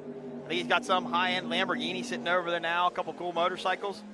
And told me he's actually doing a job now in West Palm Beach, Florida, and that's actually where they're keeping the boat for a little while, so they can go down and test. I thought it was living up to Billy's for the most part, but he said, we've been keeping it down here some too to be able to test. Be a little closer, yeah, he told me that as well. He's very quiet by nature, but as far as the show goes, he's willing to go. It's not a show, right? He's not a showman. He's not bragging about what he has. He just has very nice-looking, clean, professional equipment. Very nice. Very nice. Monster Energy MCon. They're going to come across and take the white flag lap, currently running second in Class 1. They have not had good luck, though, this year. No. Obviously, didn't get to race at Sheboygan because of weather. But what I'm seeing here is kind of a repeat of what we saw in New Orleans, where it was just a DeFalco show. And Tyler admitted after New Orleans, he said, look, we just missed it. Yeah. We just missed it. We knew we should have changed it. Yeah. There were a lot of teams that said that about New Orleans, that thought they should have done something a little bit differently than what they had done. As WHM comes across the line, they currently run in third in Class 1. Got the tractor pipes. So 2 out of 3 boats running tractor pipes now. Yep. In the class. Well, I am looking forward to seeing the full fleet, or as full as it can be in Clearwater. That should be fun. And then I do believe a lot will go to, they'll all go to Key West. Yep. Key West is Key West. But the next race should be really interesting. Plus, getting the Supercats out again. I miss them here. Yep. Nope, for sure. But, man, 15 Superstocks. Right? I tell you what. And 8 factory stocks. Now, am I wrong? That is the most that's ever been in one race, I think. As soon as I say you're not wrong, somebody's going to call me and tell me I'm wrong. And I don't. Text Taylor. She would know. She's busy. I'm going to bother Taylor. But she would know. But I think 8 is a solid number. Well, okay, you know how I'm not wrong? Nobody's corrected me yet via text. Eric will be here soon. No, I mean, seriously, if I did it wrong, if I was wrong, somebody would have been like, you're wrong. But don't think I'm wrong. So, but no, it's great to see it, right? I love that class. I think it's a great class. Well, and how about Nick and Ian again today? Oh, yeah. In 151 Express. I mean, those guys they're the real thing. They are 110%. Amazing racers. And see, this is why I know I'm not wrong with factory stock, because I said something about them and Eric Colby corrected me on it. So I know when I say this about factory stock, if I was wrong, somebody would tell me. We're very lucky. We have fact checkers. We do, a lot. All right, DeFalco's going to come across. This is the checkered flag for boat number 18, DeFalco. Mike Falco, Billy Moore taking the win. I wouldn't say effortlessly, but I would say effortlessly. I would say effortlessly. In Class 1.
to St. Pete Clearwater for more.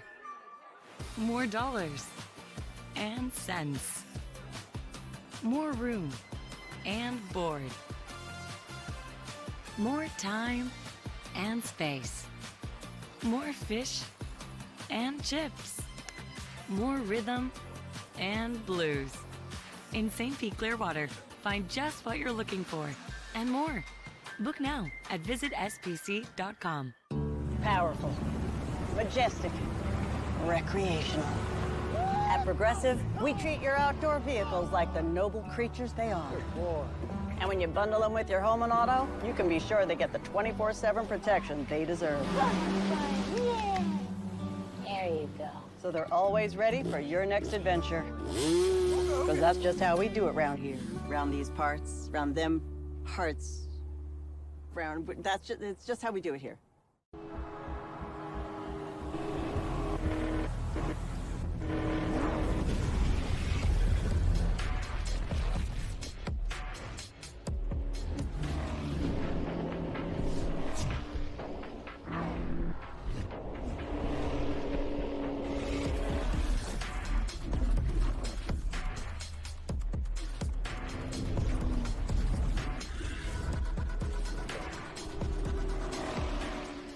For over 60 years, ICOM has been your trusted companion, keeping you connected on the water, in the air, and on the ground. Whether you need a two-way radio for your cruiser, center console, personal watercraft, or anything in between, ICOM has you covered with the most innovative marine, amateur, aviation, land mobile, LTE, and satellite network products.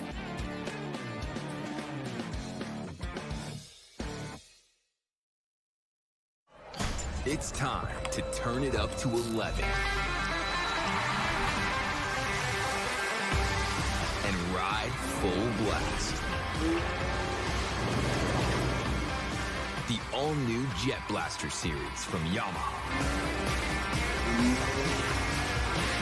We didn't just create a new wave runner, we invented a whole new way to ride.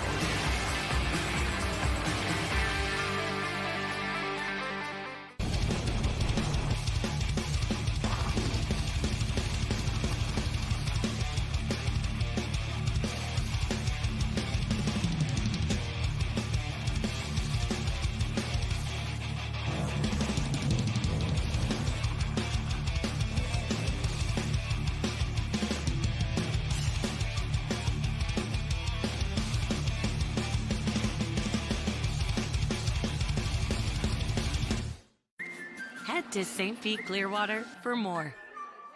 More dollars and cents. More room and board. More time and space. More fish and chips. More rhythm and blues. In St. Pete Clearwater, find just what you're looking for and more. Book now at visitspc.com.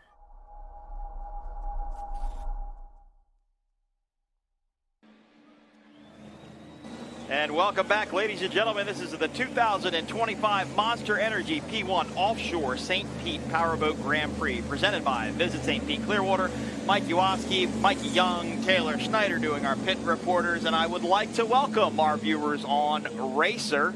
You guys are in for a treat. Originally, you were only going to get Superstock, 15 boats, but we are going to bring you live Class 1, the biggest boats and fastest boats in offshore powerboat racing. That action's going to come live to you as well on Racer. So welcome to our broadcast, Mike Young. Hey, how you doing, buddy? We got to pick the energy up, buddy. I'll tell you, we had a little weather come through, so we had a short delay right there. But I'll tell you what, we're back up and ready for the attack. The Falco Construction Racing, MCon, Monster Energy, and WHM all going head-to-head. And earlier this weekend, our Taylor Schneider caught up with WHM. Down here in the Progressive Launch Zone, and I've found WHM Team, the Class 1 boat. Billy, you're back with the guys. We're so happy to have you. What is it like out there racing with those other monsters? You know what? They're a great bunch of guys. A lot of work. It's a lot of work. Not so much racing with them, but these Class 1 motors, they're very finicky. They're very touchy. We've been dealing with the gremlins of overspeed, underspeed, underwater, over water, under royal, over royal. I get there's more over and unders in football. But obviously, it takes a little bit of communication in the boat, driver as well, to make sure that you guys are giving it really what it deserves out there. What's the communication like between the two of you? Yeah, we work together good. This is like our 20th year racing together. I mean, between Supercat and now this class, we were in extreme class, so we mesh pretty well in the boat. Any fun stories from the boat this weekend? A lot of fun stories. Listen, imagine going through a boat race and you're happy just not to go into Guardian. You don't even care if you win. You're just happy not to go into Guardian. It's like I feel like I won already. I feel like I won. Full power out there. Yeah. So listen, the guys worked all last night. We made some modifications, some changes. You know, these guys all got 2-3 years on us. We'll get there. We will get there.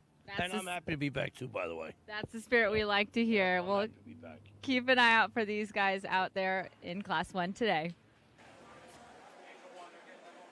And Mikey Young, I can guarantee the stories that could come out of Billy Moff's head and mouth would be unprecedented to things that you have probably ever heard before. Billy has been around for ever, it seems like. Raced the 850 class back in the day, ran Supercat, ran Unlimited, I can't even remember how many boats he's had. I think there's another one in production. There's this one. Like you said, he's raced with Jay Mullen for 20 years. Billy Moff is a real staple of this sport and been around for a long time, and we're super thankful to have him. And he's a character, right? And he's a plumber from New York. I think all he does is work and boat race, but super great guy. Very happy to have him around. That was a good interview for sure. Let's take a look at the start list for Class 1. Alrighty, as we take a look, we'll have boat number 18. That is DeFalco Construction. Boat number 06, that's the Monster Energy MCon boat. And boat number 5, the WHM boat. And he seems like a colorful character. For sure. Known him a long time. Well, yesterday it was DeFalco just walking away with it. I spent a lot of time. I didn't get to talk to DeFalco as much yesterday. Remember, they put new engines in Friday night, tested yesterday morning before the start of our first race of the day, and went out and put on that performance, and it was a great one for sure. So looking forward to seeing what DeFalco can do today. And I heard he was approaching speeds of 150 mile per hour out there. Yep, just shy 149, I heard, was the number they hit yesterday. So that is probably 15 or 20 miles an hour faster than I thought they were going to hit. And we'll take a look at our course guide one more time. And the first time for our viewers on Racer. Yeah, we got a 6-mile circuit right here. You can see the Monster Mile. That will be on the side straight. That'll be on the north side of the track. You can see the checker buoy right across from where the VIP tent is. Yep. So you want to take us through the track? Then they're going to come out of one. This is going to be the start. No green flag for Class 1. When they get to that green buoy, they are going to start, and that's it. No green flag. They'll only be under yellow. They'll come down, run east into this big, wide, sweeping turn, 3, 4, 5, and 6. A lot of speed through this corner. Then they'll run back, make the only left-hand turn at number 7, and then come back around to what has actually turned out to be, Mike, a very difficult turn between 8, 9, the finish line, and that's a lap around St. Pete. All these teams were really surprised by this corner closer to the pier, and it's all kind of sea walls and break walls and stuff, and I think it's reverbing a lot of the water back out there onto the course. And there are a lot of boats that, even Steve Furman, who was in El Bandito Tequila, he said, we just did something weird, man. It just we don't know what was there. We found something that was all off. So, yeah, it was action-packed and crazy in the Mod V class yesterday. Yep. For all you questioning what we just went through with weather, we did not get any rain, any thunder, or any lightning. We got thunder, but if you look off in the background of your screen, that is literally just went about 2 miles away from us. So cranes had to shut down. All the patrol boats had to go in, so we had to go under a weather delay. But we are back live now with Class 1, and DeFalco is going to be on the pole. Monster Energy MCon in the middle, and WHM on the outside. DeFalco and WHM have reversed positions from yesterday. WHM was on the pole, and DeFalco was on the outside. Let's see if Mike Falco and Billy Moore, Mike Young, can show us perfection. Well, I'll tell you, I was just looking at weather conditions here. It's gotten a lot muggier than what it was a little bit earlier today, but we got winds. And flat calm. There is zero wind out here. And we're going racing in Class 1. We have a start. Let's see what DeFalco can do as these twin-turbo Mercury Racing competition engines spool up. DeFalco on the inside, and you got the MCon Monster Energy boat in the middle right there. And that Monster Energy MCon boat is like an ongoing experiment. I mean, they're just trying everything they can do to get that boat to go faster. The way the boat is designed on the bottom with a couple of strakes. What Tyler was telling me is that the boat is really fast in a straight line, but he said these flat surfaces on the bottom of the boat, when they go to turn, it just sucks the boat down to the water, and the turbo motor doesn't have torque, and it's just really hard to get the boat to lift back up and carry any amount of speed through the corner. So that's really where they're kind of struggling. And I'll talk about some of the modifications they've made to the bottom of it. Right now, it's the Victory Show in DeFalco, boat number 18. Now, we did not get to see Class 1 race in Sheboygan due to weather. We brought them out. We brought them out in that last race, but we never got them to happen. So last time you all saw this boat was in New Orleans. They went 1-1 there. And their fastest lap time yesterday was a 2:39.3. MCon's fastest lap time, a 2:45.2. Now there is Monster Energy MCon rather, Tyler Miller and Myrick Coyle. They look, Mike, a lot closer today. They're not losing ground, so I'm hoping that they found some speed as you get a good shot down the tunnel of DeFalco. Mike Falco and Billy Moore. Mike Falco out of New York, Billy Moore out of North Carolina. Mike Falco owns DeFalco Construction, a concrete company in New York, and doing work in West Palm. And Mike, this is the calmest conditions that we've seen all weekend. Yep, this is the fastest water. I think they'll probably exceed the 150-mile-an-hour mark we saw yesterday. And, of course, we talked a lot about Mike yesterday and actually started racing with an Outer Limits, 48 Outer Limits cat. I think it was 48, might have been a 42. Outer Limits cat with Chris Hanley in the boat. He signed up with Billy Moore. Billy Moore ran the Outer Limits a couple times. Could never really get quite comfortable in the boat. And this Victory had been sitting for a while. They went out and purchased it. Of course, Billy Moore Custom Rigging went through the entire boat and made it into the beast it is today. We'll say it's we can't really say monster or beast. We got to call Monster Energy MCon the beast or the monster for obvious reasons. For obvious reasons, right. So I understand that this Victory boat that you're talking about here that's out in front with DeFalco, that's one of one or two Victories that have been shipped over to the United States. There's quite a few of them over here. There's a couple of other Class 1 boats that run. There's 222. Offshore has one. I think the Pothole Heroes boat is a Victory as well. So there's a few of them over here, and I think there's more in existence that aren't over here. Class 1 really originated overseas, over in Europe and the United States, United Emirates and all that, and really raced over there. That's actually where Victory is based out of. I think Maritimo built a couple of boats in Australia. So there's different hulls out there, and the Victories were just really set up and designed to be a Class 1 boat and perfected to be that way. Skater and Monster Energy MCon, they're still trying to build a boat, to get a boat dialed, rather, that can do it as well as that can and run it as good as it can. Well, I'll tell you, you're watching the Monster Energy Powerboat P1 Offshore St. Pete Grand Prix here from the back of the St. Pete Pier. Absolutely beautiful here. We've got a little bad weather to our north, but, man, it's been a great weekend other than this little system that's gone by. It has been running 7 laps. This is there on lap number 2 of 7 now as they go around the east end of the course. And, Mike, they're separating, but they're not separating by a lot. And I'm super impressed with WHM. WHM went out. They worked on the boat all night last night. They went out and tested this morning. They came back in. They pulled the boat back out of the water, put it back up on the trailer. This is the midst of while all of the races are going on. They got it back over to their pit. They were working on it, I guess. They called race control and said, hey, we need to get our boat back in the water. They backed it back over to the crane. Then the storm hit, right, or the storm came by us, and the cranes had to shut down, so then that delayed it. But, they've worked really hard trying to get this boat. And it looks, to me, today, it looks the best it has looked all season long. So super happy for Jay and Billy. And if they get around Monster Energy MCon, having to move up into second place on the podium here, I think that would be a heartfelt moment for that team. And you're taking a look right now at the DeFalco Construction Racing boat, and great graphic scheme on that. Let's talk a little bit about that. Well, of course, you see the New York City skyline. Mike Falco was telling me he just bought a farm in upstate New York, been spending a lot of time up there with his family. Huge construction company. Of course, got the 9/11, which is actually coming up this week, I believe Thursday. Yep. It's 9/11, so always paying tribute. Billy Malt, also from New York. He's out on Long Island. WHM, a plumbing contractor. Throttle man is Jay Mueller. Yep, he is from Lake Hapakong, New Jersey. There will be a race up there in a couple of weeks. Always a good time, little like go-kart track on that lake, but it's a really fun race. And I think they're actually racing out on the main part of the lake, the bigger part of the lake, so it'll be good to get up there and check out those guys. So boat is looking better. It's carrying a little bit better. It seems to be flying, sitting on the back. Got that bow up, so I think slowly but surely they're getting it figured out. Remember, this was a specific built Supercat entry, and they've modified it. They had to put, almost 4,000 pounds worth of weight in it to get up to the same weight as the current Class 1 boats. So those of you folks know at home, DeFalco Construction Racing is currently leading in the Monster Energy P1 Offshore Triple Crown. They have 3 points, and the point system a little bit different here, as the MCON Monster Energy boat has 6 points. Let's talk about you have to have the least common denominator. Least amount of points. You get 1 for first, 2 for second, 3 for third, so on.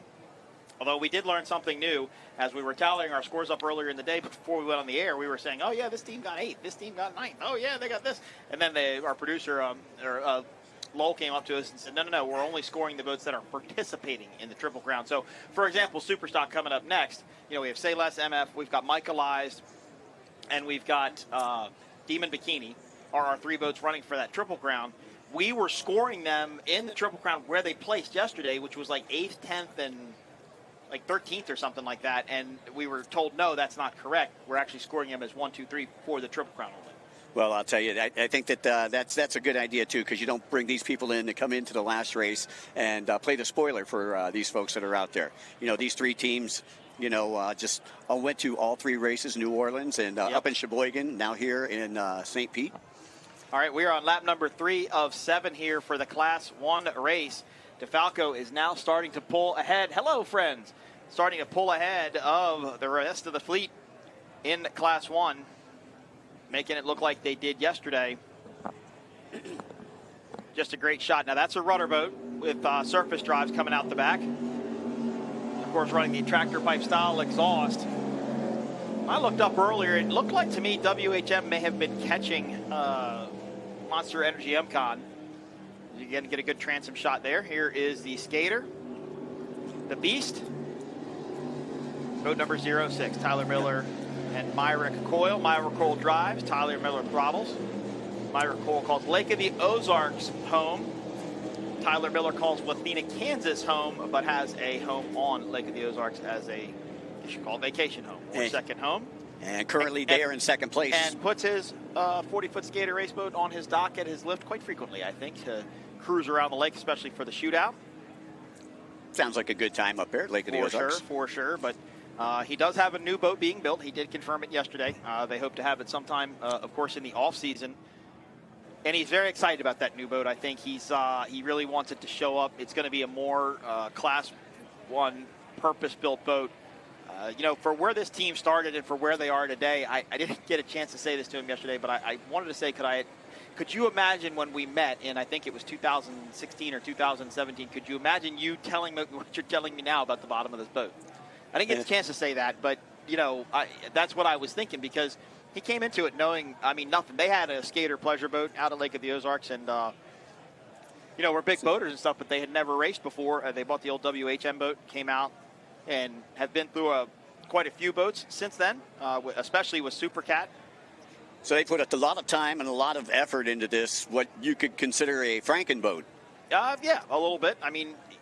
There's no production rules for this class. They can build whatever they need to build.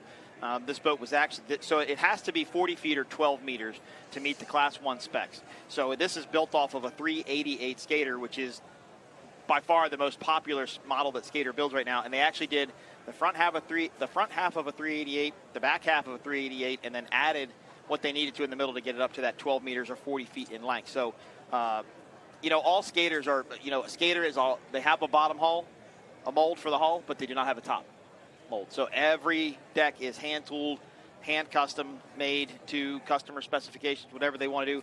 Peter Ledden's a magician as far as I'm concerned, is what he can do. Imagine building a deck for either one of these boats and not having something to build it off of. You're kind of just building it off of experience and knowledge and how you built them before. That's pretty impressive. That is very impressive. Talking to Tyler Miller, he said yesterday the Monster Energy MCON boat was getting top speeds right around 146.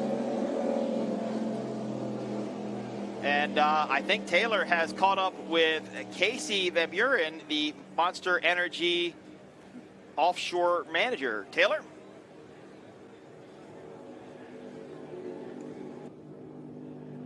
We're in the VIP area on the St. Pete Pier, and I've run into Casey Van Buren. Casey, you're with Monster Energy, and the whole Monster team has been brought out this weekend for this incredible race here, the Triple Crown.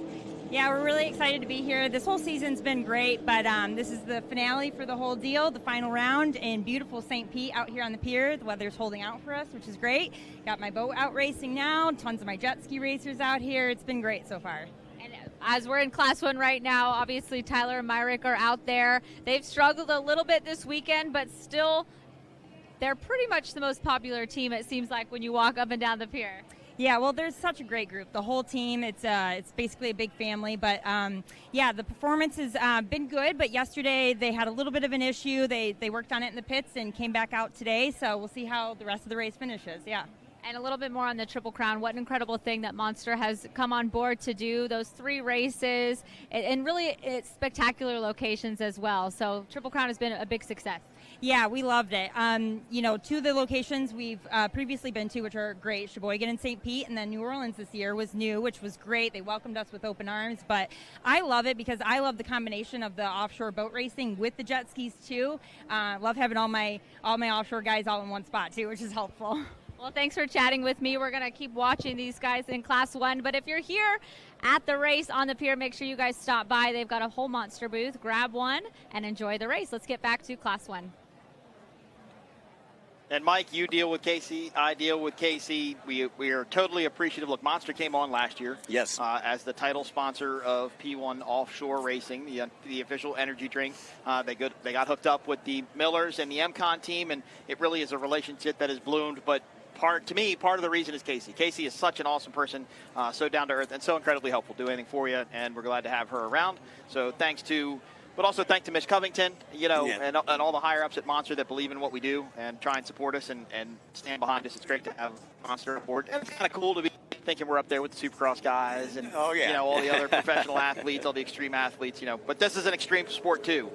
Yeah, again, like you said, we do appreciate Casey and Thomas, all their hard work that they do for not only Monster, but the P1 Offshore Series, and, of course, the Monster Energy P1 Offshore St. Pete Grand Prix. Well, to give you an update on the race, DeFalco is starting to do exactly what they did yesterday, and that is pull away from boat number 06, Monster Energy MCon. So they actually, if you look where the R is between R and the Monster M, they took a chine completely off the bottom of the boat from the very front to about that spot, made it completely smooth, and then put a little metal skeg or turn fin on the bottom of it to try and keep the boat flat and hooked up going through the corners. When you turn one of these boats, if you don't set it in a corner, it won't turn, right? It's riding up so much cushion air, there's so much boat out of the water that you have to get the boat to set down in a corner, turn, and go around it. And they just found by modifying that bottom to get the boat to turn better, they're carrying a little bit more speed through the corners, and they're constantly working on this thing and constantly trying to make it better. He kind of told me about the new boat being brought out for 2026. I think it's going to be super cool. It's going to be very much cut down. It's going to have a lower freeboard on the side of it. If you look at DeFalco and you look at Monster Energy MCon in the pits, there is a significant difference. DeFalco just does look a lot shorter, if you would, or lower, which kind of makes all the difference in the world. So,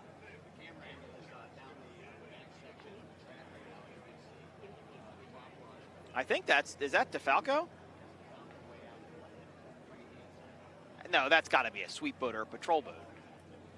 Oh, Monster Energy MCon is down. So that's going to put WHM up into second place. It looks like I see steam coming out of the back of it, so could be running a little bit hot there. Now, these boats do have Guardian mode on them as well. I told you it was a pace boat. It's going by us right now. Because I know how far they were when they went by us before. But anyway, so these boats, just like the Superstock boats or the factory stock boats, they have Guardian mode as well. So if it senses low water pressure, low oil pressure, high temperature, high oil temperature, there's a handful of sensors on these things that can kind of make it go into Guardian mode. it'll tend to shut the motor down, but it's pretty easy to clear it. As far as I know, they pull back on the throttles, it'll clear Guardian and keep on going. And for them to completely stop, it must be something pretty significant because they can usually run on one motor.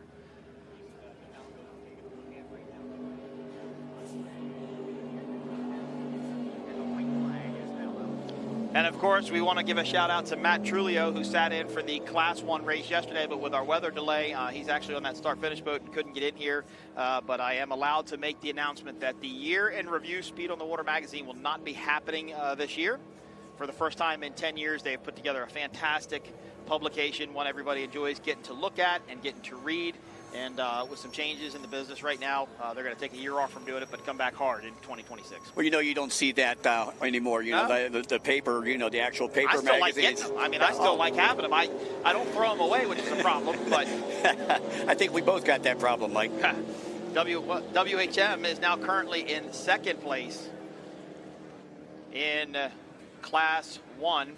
Billy Moff and Jay Muller. Now, I haven't confirmed it with Billy 100%, but I do think he has another boat. So he had a new Supercat boat being built in the off-season, and he actually canceled the order of that boat, and I believe he has ordered a boat for Class 1 racing. I haven't confirmed that from him, but good sources have told me that that is what's happening. So your two leaders are on the final lap, the white flag lap here. DeFalco Construction in command of their own destiny out there. And believe it or not, Billy Moff has only raced skaters. Really? He has never raced or owned anything else. He has only raced skaters. I believe he raced a Superstock a couple of years ago, back in the 2000 maybe 14 or 15 era. He did race a Superstock for a little while, but he has been a loyal skater guy. Well, the company's got to love him. He does. And he has the WHM jet as well. He's been known to do some flyovers at races to scare you a little bit with the flyovers. I think I heard about that in Michigan City, Indiana. Yep. He really likes Michigan City in the race. He does a lot for them up there. So yes, Billy's a very generous guy. Takes care of a lot of people. We're very big into animals. You'll see paws on the front of his boat. Those represent all of his huskies that he has at home. My thoughts go out to him because I think a couple of them have passed away this year. So very hard on the moss when that happens. But super generous guy. Yeah, from what I understand, he left a lot of money up there. He's left tens of thousands of dollars up there at the Michigan City Zoo. Yep, for the zoo. This will come by. This is the last time DeFalco is going to make this turn, and they are going to take the win, barring any incidents or situation. There is the checkered flag for Class 1 and DeFalco. Yeah, congratulations to Michael Falco and Billy Moore, your driver and throttle man there for DeFalco Construction Racing out of New York. And Mike Falco, Billy Moore. Sorry, you said their names already. Yep. Great guys. Talk to Mike. And this is on a backup set of engines. So now he'll send the two engines they took out on Friday and send those back to Mercury Racing. The Class 1 Mercury Racing 1100 engines can only be rebuilt by Mercury. They have to be factory sealed. Guess he's going to burn off a little extra fuel maybe. WHM is slowed on the north end of the course. And looking at the rooster tail, Mikey Young, I believe that might be one motor. It looks like it looks like he's on one motor. Yeah, that's one rooster tail there. And you don't see these engines quit a lot. You see him go into Guardian mode, but you don't see him quit a lot. Because I think, DeFalco is just doing an extra lap to do it. I haven't seen Monster Energy MCon moving yet, so we'll wait to get an update on them. This is the Class 1 race. Up next, Mikey Young, Superstock. Guess what? Boy, I'll tell you what. No breeze, and it's flat calm. And yesterday we had 15 of them start and 15 of them finished. And that was pretty amazing. And today it's just going to be a drag race. I think those guys are probably looking back now, possibly tweaking their setup. See what's going on. I look back over my shoulder, and we do have the Superstock boats off the pier already. So Race Control is going to get them out straight away.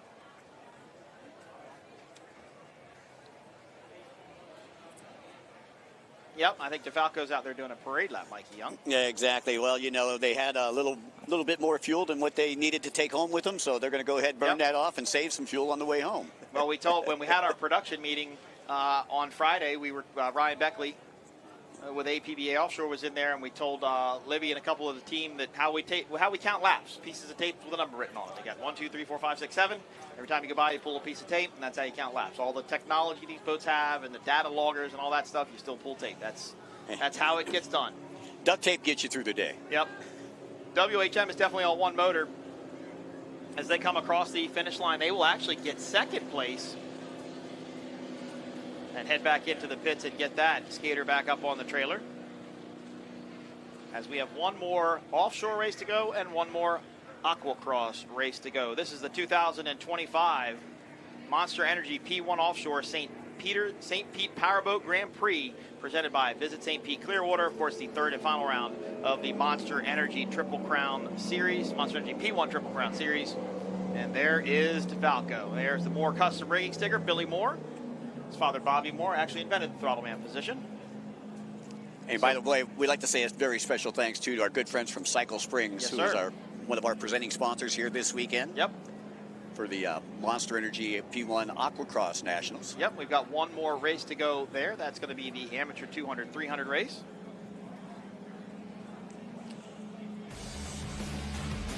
And let's take a look at some sorry, Mike. There we go. I was going to say, let's take a look at some highlights. And you see DeFalco getting the early advantage, and they have the position as they're in the pole as well. WHM had their gremlins this weekend, actually put the boat in the water right before the race started, trying to get these motors figured out. Didn't really have anything for Monster Energy MCon or DeFalco. DeFalco took the win here, and unfortunately Monster Energy MCon went down with some sort of mechanical issue, and I have not seen them even up and running yet, so they may be under tow. WH comes in second, Monster Energy MCon comes in third. DeFalco, boat number 18, takes the win. Congratulations. All right, your results from our Class 1 race: 18 DeFalco, Mike Falco, Billy Moore. Second place, number 5, WHM, Billy Moff and Jay Muller. And number 6, Monster Energy MCon, Tyler Miller and Myrick Coyle. Last time you'll see Class 1 boats for the 2026 Monster Energy P1 Offshore season. Hopefully we'll see maybe 1 or 2 new boats in the 2026 season with Monster Energy MCon and WHM. They're going to get their checkered flag and head back in for interviews, and I have a feeling we're going to roll right into Superstock. The pace boats have already gotten them and bringing them out. So 15 boats, and it is a flat water race. That is Billy Moore gets up out of the cockpit. He gets the checkered flag, waves to the fans on that beautiful start-finish boat, and he is about to head in. Michelle Petro's clapping. She wants it going. Look at her. She's all pumped up. Well, I'll tell you, we got 15 boats coming up in this Superstock class. Don't go anywhere, folks. And our race, our viewers watching us on Racer, welcome. Thank you for tuning in for the Class 1 race. This next race is the one you were originally supposed to be brought to Superstock Race, but you got a bonus. Yeah, exactly. Always good to get a bonus. We can thank Mother Nature. That's probably the one good thing that came out of weather delay, because it surely got hotter out here. Better than a cherry on top. This is very true, and that's kind of what this is. So Angel 1 and the Progressive Safety Team is going to stay up. Taylor Schneider is going to be down on the dock to get with the DeFalco team once they head back in. Oh, Monster Energy's coming by us now on a plane, so they got that thing up and running. They'll go back and put it on the trailer. And Jake, their crew chief, will definitely work on getting that thing. They're definitely on one motor. They're only on the port motor. Well, and they're going to end up second to DeFalco in the Monster Energy P1 Offshore Triple Crown. Yep. Only these 2 boats were the only one that ran the entire series. New Orleans went to Sheboygan, didn't get to race in Sheboygan, and then came here to St. Pete. There is the Progressive Safety Team doing a flyby. Those guys are amazing. I love the way they give us a demonstration toward the end of the races. Good old Sean Steiner and his team. Great guys. Actually got me out of a predicament at one point many years ago, so very appreciative of them. DeFalco's going to get a little bit of a show here as 14 of these outboard-powered catamarans are going to go running right by him, but we're going to try and get this one off as quickly as we can. 15 boats in this next race. It is going to be a fun one. Yeah, Superstock Canopy Catamaran hull with 28 32 feet in length. The maximum tunnel width is 63 inches. The maximum weight, 4,900 pounds. And all right, and I think Taylor earlier caught up with the Say Less MF team. Taylor? heading into the final race of the Monster Energy P1 Offshore Triple Crown, and it's sure to be an exciting one. I'm here with the Say Less MF boat, and you guys have a little work cut out for you, but you did pull yourself up in that points championship, so you're coasting at the top right now. What's it going to take to go full speed? We had a good start yesterday. As you can tell, we're on top of the Triple Crown, but all we need to do is beat Michaelized and Demon Bikini. But we're also aiming to do well in the race today as well. So we had a great start yesterday. We fell off of our setup a little bit, but we made some changes overnight, and we're ready to go. What does it take for the team to do that thrash to make sure that you guys are really running in top performance? I think we got a better setup today, and hopefully we can continue to maintain out front like we were yesterday at the beginning of the race and not fall back off. So looking forward to it, and hopefully we can finish it and take home the Triple Crown. Take care of business is what you're going to say. That's it. It's been some exciting races from other classes as well. It's calm waters, it's a fast track, but what could happen out there? There is calling for a rainstorm later, so that could change conditions. It could, make them smoother or make them rougher. So we're going out in our factory stock boat here shortly for the first race for us today. So we'll get a little bit better feel, and if we need to make any more changes, we will. All right, well, let's get to business. Let's head up to the guys for some racing. And you heard Rusty Williams say that they were getting ready to go out in their factory stock boat. That interview obviously recorded earlier in the day. We did see them in the factory stock Say Less MF boat, a brand new boat for that team. Rusty Williams from Performance Boat Center out at Lake of the Ozarks, and Chad Rudsill from Louisiana. Mike, one more time around this course here in, I almost said Sheboygan, St. Pete. Yeah, there we go. We've got 8 laps to glory here in race number 4, our final P1 offshore race of the day in the Superstock division. Season, yeah, is it summer over already? Come on. Yes, actually it is. Actually it is. That's right. Labor Day just last week. All right, so the biggest difference here is that there is a green buoy right at number 3, and as they start, they're going to run down. Green flag will get thrown, or they'll start at the green buoy, but they have to split this other green buoy all the way at the other end of the track, 3 miles away from where we are. 7 boats to one side, 8 boats to the other side. That's going to try and keep them from running into each other and colliding off each other as they go through this turn. Maintain their lanes all the way through that buoy number 6. Dogleg down into 7. The only left turn here, and then head back down into 8 and 9, which I can only imagine what it's like going in there 6, 7, 8 boats wide. You're looking at the pier. There's this big thing sticking out in the water, a concrete wall, so to speak, and you're turning at it. It's got to be a little nervous. It's going to be very, very exciting there. You see Nuff Said, boat number S12 and S3. And here is Michaelized. Let's take a look at the Superstock Tech Spec. Catamaran-style hulls. Lengths 28 to 32 feet, powered by 2 Mercury Racing 300 horsepower V6 outboards. Of course, they have the canopy design. Currently running the 20-inch midsection. They're going to get a 15-inch midsection, and you see speeds upwards of 110 miles an hour out of these catamaran-style hulls. Now, Mikey, these used to run 2-stroke motors back in the day, 280 horsepower Mercury outboards, fuel injected, and they used to have an awesome sound. It was like, just a great sound. 2-stroke is always a great sound. Yep, can't go wrong with it. Well, from what I understand, the new Mercury Racing 15-inch midsection has a relieved exhaust system that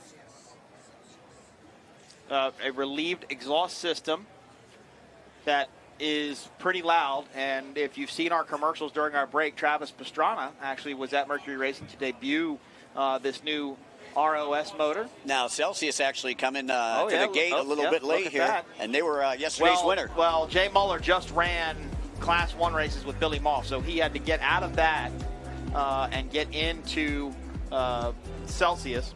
Okay, on the S12, we got Enough Said. S21 is Say Less MF. S25, Team Bermuda. S28, Digging Deep. S3 is Michaelized. S33, Demon Bikini. S54, Team Nautical Ventures. S77 is North Wing. And I believe we have 15 total. We got the S43 of Celsius, big winner yesterday. The S17 is Allen Lawn Care and Landscaping. S39, Coco's Monkey. S47, Drink Kilo. S55 is Mom Ain't Happy. S89, who came through the pack yesterday, Ray Marine. And boat number S8, Wozencraft. I think the surprise of the yesterday's race was definitely Tom Kennedy and Scott Bloomberg and Mom Ain't Happy. They should have, I believe, come in second place yesterday.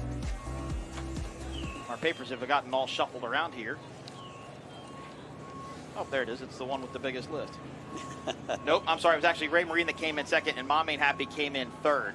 But Mom Ain't Happy ran in second for most of that race. It wasn't until the very end that Ray Marine, Gary Ballou, and Cole Ivel really chip away at that second place. But nobody had anything for Celsius yesterday. That was a great race. Chris Hopgood, Jay Muller, your winners on day one.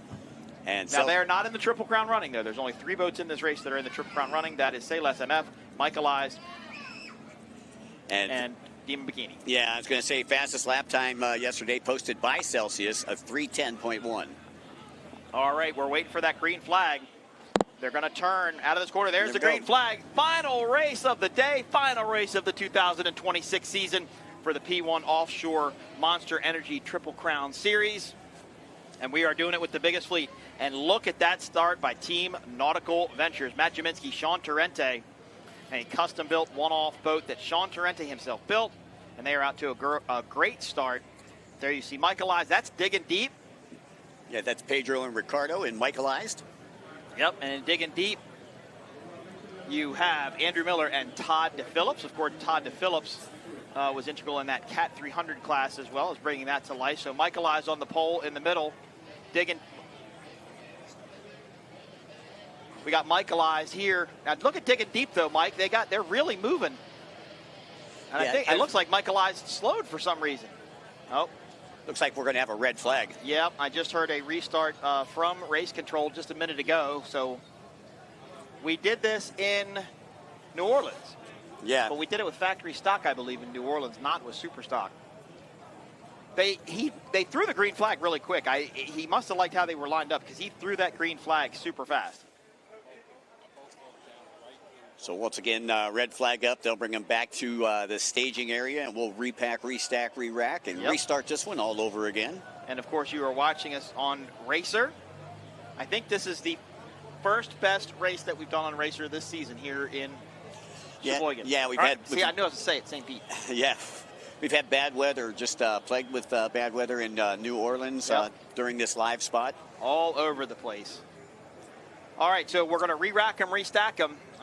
Hearing that a boat possibly broke down somewhere out there right in the middle of the course, so not sure what happened. Don't know what boat it is. We'll wait to get a result there. And that is Michaelized that we're taking a look on screen right now. All right, this is the points running as they go for the Superstock, Sailor SMF with 4, Michaelized with 6, and Demon Bikini with 8. And as we pointed out, it's the lowest common denominator here. Of only these 3 boats. Of only those 3 boats, that's right. You had to redo your math. Well, we got during the break. Right. We got 15 of them out there. 12 of them won't be counted in the Monster Energy P1 Triple Crown. And it's been a long weekend, so, who would have known, right? Who knew?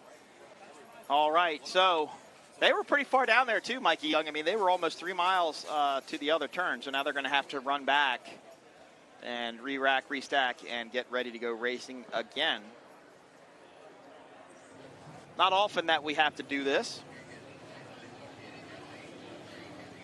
All right, so they're going to get back in their lanes. One good thing, it looks like the worst of the weather has gotten past us. Yep, and this will give us a good time for Taylor to catch up with our winners in Class 1, DeFalco.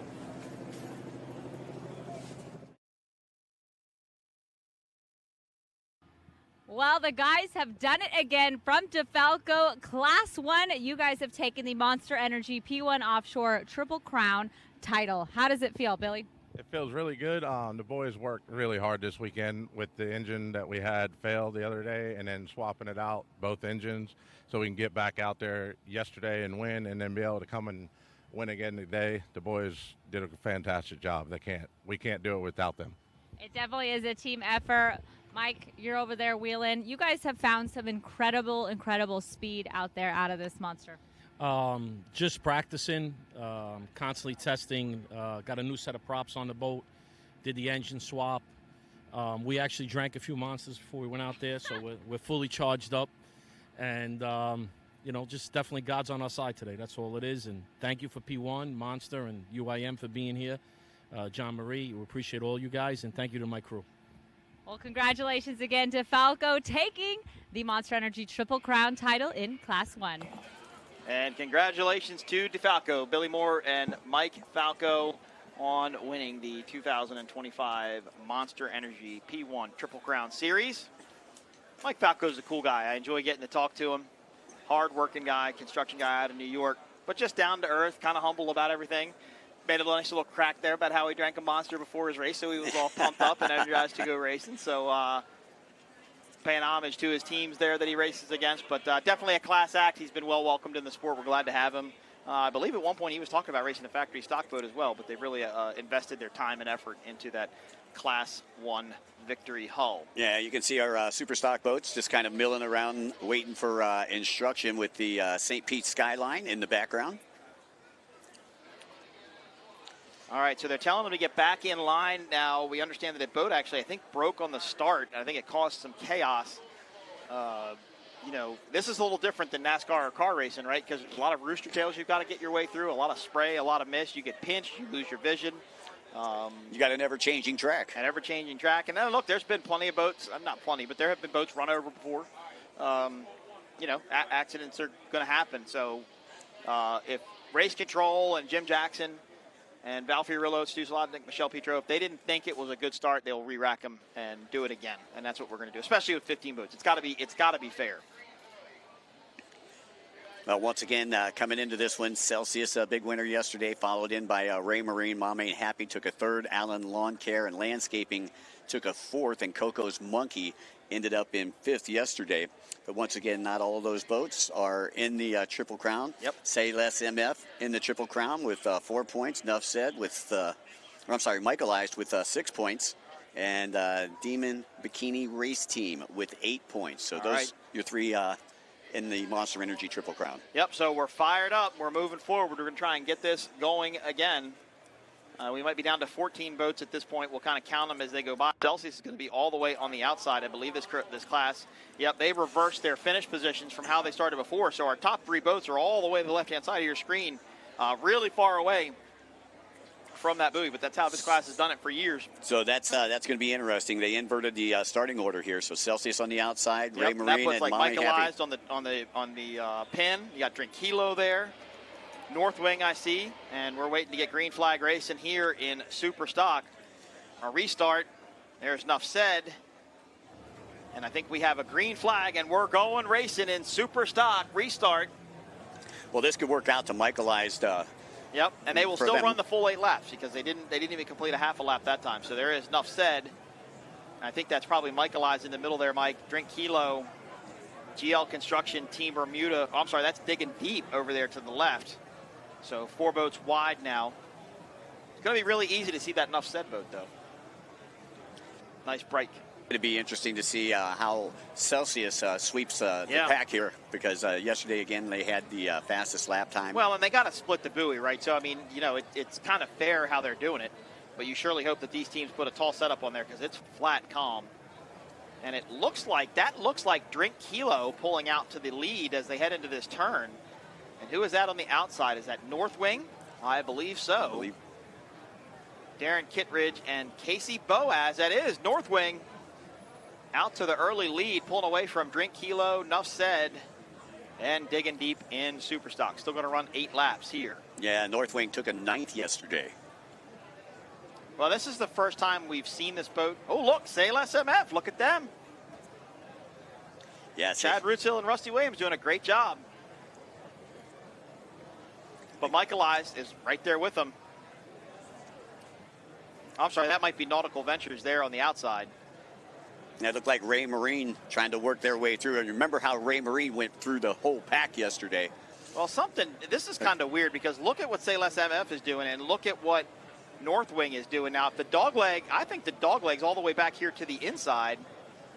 And I think, I unfortunately think North Wing is missing the depth. I just looked up and North Wing just turned to the dogleg. So I don't know if they missed it. But unfortunately, they relinquished the lead in that happening, and now it's going to be, it looks like Say Less MF in the lead. There's North Wing. Oh, wow, they drove right in there. They were not afraid. Just stuck it right in there. That might be some unhappy customers with that move, but man, they just drove right to the buoy. Say Less MF in the lead. Looks like Team Nautical Ventures in second. I don't know about this group that's to the left of them. Here comes Drink Kilo. And Drake Kilo finding some speed along that outside line. Got Dale McEwen and Austin Blocker in that boat. Here is Nautical Ventures and Northwing. Look at the two very distinct profiles of those boats. One at Doug Wright. The other one custom built by Sean Torrente. Matt Jaminski on the wheel. Say less. MF crosses the finish line to complete lap number 1. Look at this mass happen behind it, though. Wow. Like I said, looks like I-75 Friday at 5 o'clock. Right? There's Coco's Monkey. There's Alan Longcare Landscaping. Wow, Digging Deep really got relegated back quickly. They were in that front group going towards that first turn. And there is second place from yesterday, Ray Marine Big East. And Ray Marine. So what happened to Celsius? Where are they? Not quite sure. They may have got there benched. They go right there. They're Yep. back there with Nuff Said. Man, Nuff Said really got relegated back too. And there goes Mom Ain't Happy, your second place finisher from yesterday. As you see, GL Construction Team Bermuda, Team Wozencraft, and Northwing. I believe Nautical Adventures should be somewhere on the other side of this group. So first and second from yesterday actually running 9th and 10th right now. Yep. Say less MF. I believe Michael Eyes now might be in second place, as there is the big group behind them. Ray Marine again trying to work to the inside. They made it work And for him that's Michael yesterday. Eyes there. I'm kind of confused how all these boats are ending up in these positions, but it's happening somehow. So you see Ray Marine. There's Coco's Monkey. Ray Marine, of course, a Victory Hull, Cole Leibel, and Gary Ballou. And I believe there's a new Ray Marine boat being rigged currently and will make its debut in the 2026 season. 8 laps to glory here in our Superstock race, our busiest race here of the season. Last race of the season, actually, for the Monster Energy P1 Offshore Triple Crown Series. There's Coco's Monkey. There's a boat to the outside of this group, and it's hard to tell who that is. That might be Team Nautical Ventures, and it is. New livery for that boat. Looks really good. Sean Torrente, Matt Jaminski, Pete and AJ Bajoino in Coco's Monkey. Of course, Coco's Monkey, an apparel outfitter in Key West, Florida, with locations, various locations throughout the Keys. Coco is the owner. He's the dog. The boxer. Beautiful, beautiful dog. Coco's Monkey always does a great job. Got their trailer here, selling a bunch of merchandise. Be sure to go check them out. And after this race here, don't forget to stick around for the Monster Energy P1 Aquacross, powered by Short Block Technologies and presented locally by Cycle Springs. All right, so as they come out of that turn on the easterly end of this course, Say Less MF is in a big lead. They have simply checked out. I think that's Team GL Construction Team Bermuda. Wow, there's Northwing. Northwing might be the fastest boat on the course right now. They had, they went all the way. They ran all the way that outside line, kind of missed the dog leg a little bit. Drove back in there kind of hard. Looked like they may have cut somebody off with that. And they seem to be catching this front group. So second, Northwing right there. Mike, I think that might be, I said it before, I think that might be the fastest boat out here. Yeah, well, it looked like they were left everybody a little bit wide, and then they had to come back in, and now they've worked their way through the pack. So you're right. I think that they may be the fastest boat out there right now. And look, it's great having 15 boats in a fleet, but it's really hard to come through this pack, especially on a course with a dog leg. As Say Less MF comes by to start lap number 3 of 8. Here is Wozencraft, Team Nautical Ventures. Drink Kilo still in second. I think Northwing is in third. GL Construction Team Bermuda in fourth. Wozencraft in fifth now. There is Coco's Monkey in sixth. Nautical Ventures in seventh. Ray Marine in eighth. Alan Longcare Landscaping ninth. Digging Deep 10th. So there, believe it or not, there's 5 more boats behind this group. And there's Demon Bikini. Mike, I'll tell you, I don't think 11. I've ever seen this many boats on a race course before. A long time since I've seen it. Absolutely incredible. There is Michael Eyes. They should be sitting in 12th. And there is Celsius sitting in 13th. So not the day that Chris Hopgood and Jay Muller wanted in that Doug Wright, as they are pretty far back in the pack. And unfortunately, look, reversing start positions with 15 boats, I personally think it really helps the people on the inside so much compared to the people on the outside. They're so far out there. They have such a long way to go, but there's no way to really do it because And the thing is the boats that are in the middle, when I raced, right, we had 6 or 7, 8 knots in Class 6. I hated being in the middle. I hated being in the middle because it just wasn't a good spot. You couldn't control anything. You always had the issue of getting pinched off. It was just kind of a bad spot. And if you finish in the middle of the pack, you're always stuck in the middle. You know, there's no way to really get around it. So that's kind of tough to deal with. So, but Mike, being all the way on the outside of 15 boats is not good either. You said off of the start here, you know, we've got a split track too, so that takes those. Yep. Further. I don't think it's not real far. I mean, I think they can literally just go right next to the buoy. It's just they've got to keep the masses separated, right? Imagine just 15 boats just going balls to the wall right towards each other into the first turn. It makes me nervous, and we're just commentators, right? I'm not even in a boat. Yeah. Yeah, you don't want to have the course at an apex like that either, you know, where you have your start buoy or your hole shot buoy on the inside of where you're starting from, because then you got people going right at each other. Right. So it makes sense. I think these boats are about 11 feet, maybe 12 feet wide, right? So let's just use a round number. Let's just say they're 10 feet wide. Well, there's 10 of them. Right, there's 100 feet. There's 100 feet. You're 100 feet further out than the boat that's on the pole. You've got a lot longer to run to maintain that lane all the way around through the corner. Now, in theory, should you be going faster than them because you're wider? Sure, but that's a long way to go. Yeah, that would be like a high school. And a perfectly even match race. Right. That would be almost comparable to like a high school track race where you're running, you know, the 400 meter. Right. You know, where the guy on the outside, you know, gets to start. Except those are like computer designed for the inside lane and the outside lane to complete. I mean, it's the same distance around the track, whether you're inside or outside. Like it's in theory supposed to match, right? But and that's much harder to do here. So it's definitely tough if you're all the way on the outside, but. That's the hand that they were dealt, and that's where they got to do. Say Less MF continues to lead. Drink Kilo in second. North Wing in third. Team Bermuda in fourth. Now, Mike, in the break, we were also told that we will be presenting a Monster Energy Triple Crown trophy to the individual winners. So we're not doing first, second, third there. We're only doing first. And then we will have trophies for the overall event, the St. Pete Powerboat Grand Prix trophy, as well as, man, Say Less MF is just checked out. As now you look at Coco's Monkey. And coming in, the Monster Energy P1 Offshore Triple Crown points leader in this one, Say Less MF. Yep, there is. Wow, look at Ray Marine and Wozencraft. Ray Marine has to go around the outside. They were real close, rode up the Brewster tail just a little bit. Wozencraft did not leave them a lane on the inside at all. And we seen Ray Marine yesterday go from 5th to 2nd. From start to finish. They were definitely the hard chargers in that race yesterday. Gary Ballou and Cole Leibel been racing together for a few years now. That used to be actually Gary Ballou's boat, and Cole Leibel bought it from him. Look at this battle here, further back in the pack. That's Dima Bikini, Michaelized, and your winner from yesterday, Celsius, just on the inside of this group. There you see digging deep. Michaelized and Dima Bikini, both in the Monster Energy Triple Crown points battle. But Say Less MF is... I mean, they're writing their own story right now, being as far front as they are. Taking a look back a little further, we got Celsius back there. Celsius, again, not a great start. Started in pole position yesterday and rode it out to a first-place finish. Not so lucky today. Well, and I would imagine you see it in Aquacross too, right? Because your Aquacross races are probably 14, 15 racers wide in some of the starts. Yep. Right? And that guy that's all the way on the outside running to that turn is not an easy thing to do. Because eventually you realize that you're not getting to that buoy, right? And you have to make a decision. You're like...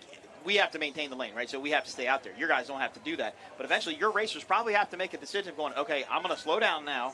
I'm going to try and get back across all this and try and get to the inside of something to find a hole or find a lane. And Supercross, they do it too, right? If you slow out in a Supercross, sometimes what they'll do is they'll actually slow down and try and cut back across to the inside. So it's hard to do in any sport. And it's any sport where you have a wide start, like a start gate, motocross, Supercross, you're racing, this racing, it's really hard to do with 15 or more participants. Controlled chaos is what we're watching out there right now, but not for that driver and throttleman right there. That is Say Less MF on the S21. Well, this is not controlled chaos. This is just management at its finest. And Chad Rudsill and Rusty Williams made their debut in New Orleans, which is where Chad is from. Could you imagine making your debut a few months ago in New Orleans, your hometown, and here you are leading a 15-boat fleet in your first season of Superstock Racing? And look, he's got a great throttleman boat, Rusty Williams. He used to race that boat with Myra Cole, used to throttle that boat. He knows it well. Performance Boat Center, which was the banner on that boat prior to this, didn't just want to sell that boat to anybody. They knew they wanted to sell that boat to somebody that was going to be able to know how to run it and take good care of it. Well, it looks like. I wonder if Rusty came with the deal. Looks like New Orleans has another hometown hero other than Al Copeland. Yep, this is true. And Drew Kluwat. Yeah, Drew Kluwat. Of Blind River Bar Kluwat Racing. The Raging Cajun. Raging Cajun. Fed everybody this weekend multiple times. I didn't eat the alligator yesterday, but they said it was pretty spicy, so I'm fairly kind of happy about that. They come up to me and you think that's spicy? You think that's spicy? I'm like, well, yeah, I do. Not in Cajun country. Not even close. There is Drink Kilo there, currently running in second. Northwing currently running in third. Now, I don't want to make fun of anybody or say something wrong, but I think there's probably going to be some conversations about what Northwing did there to get back into that line. Now, I can't. It was really hard for us to see it, Mike. You know, it looked unsafe from our vantage point, but you know, we're only speculating, right? We're not out there. No, and we said that last year in Sheboygan. You know, I was like, oh, that boat definitely cut that boat off. And then somebody came to me and they said, yeah, but did you see the buoy after the one that they were trying to get to? And you didn't. As you hear, look at Digging Deep, Michael Eyes, and there are your winners from yesterday, Celsius. Mike, I think Celsius might be on the move. Yeah, it looks like Celsius on the outside. You can see him just a little bit right there coming through the pump spray. We are on lap 4 of 8, so this is the halfway point of this race. And Celsius now starting to get some clean water, so let's see what Jay Muller and Chris Hopgood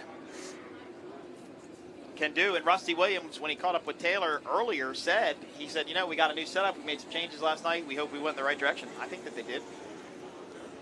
Looks like it to me. Looking good out there. Say less MF.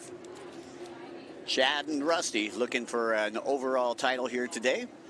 Once again, to be eligible, you had to go to all 3 races. So as we got 4 laps left, it's time to say our thank yous for the P1, Monster Energy P1 Offshore season. There are so many people behind the scenes that put this event together.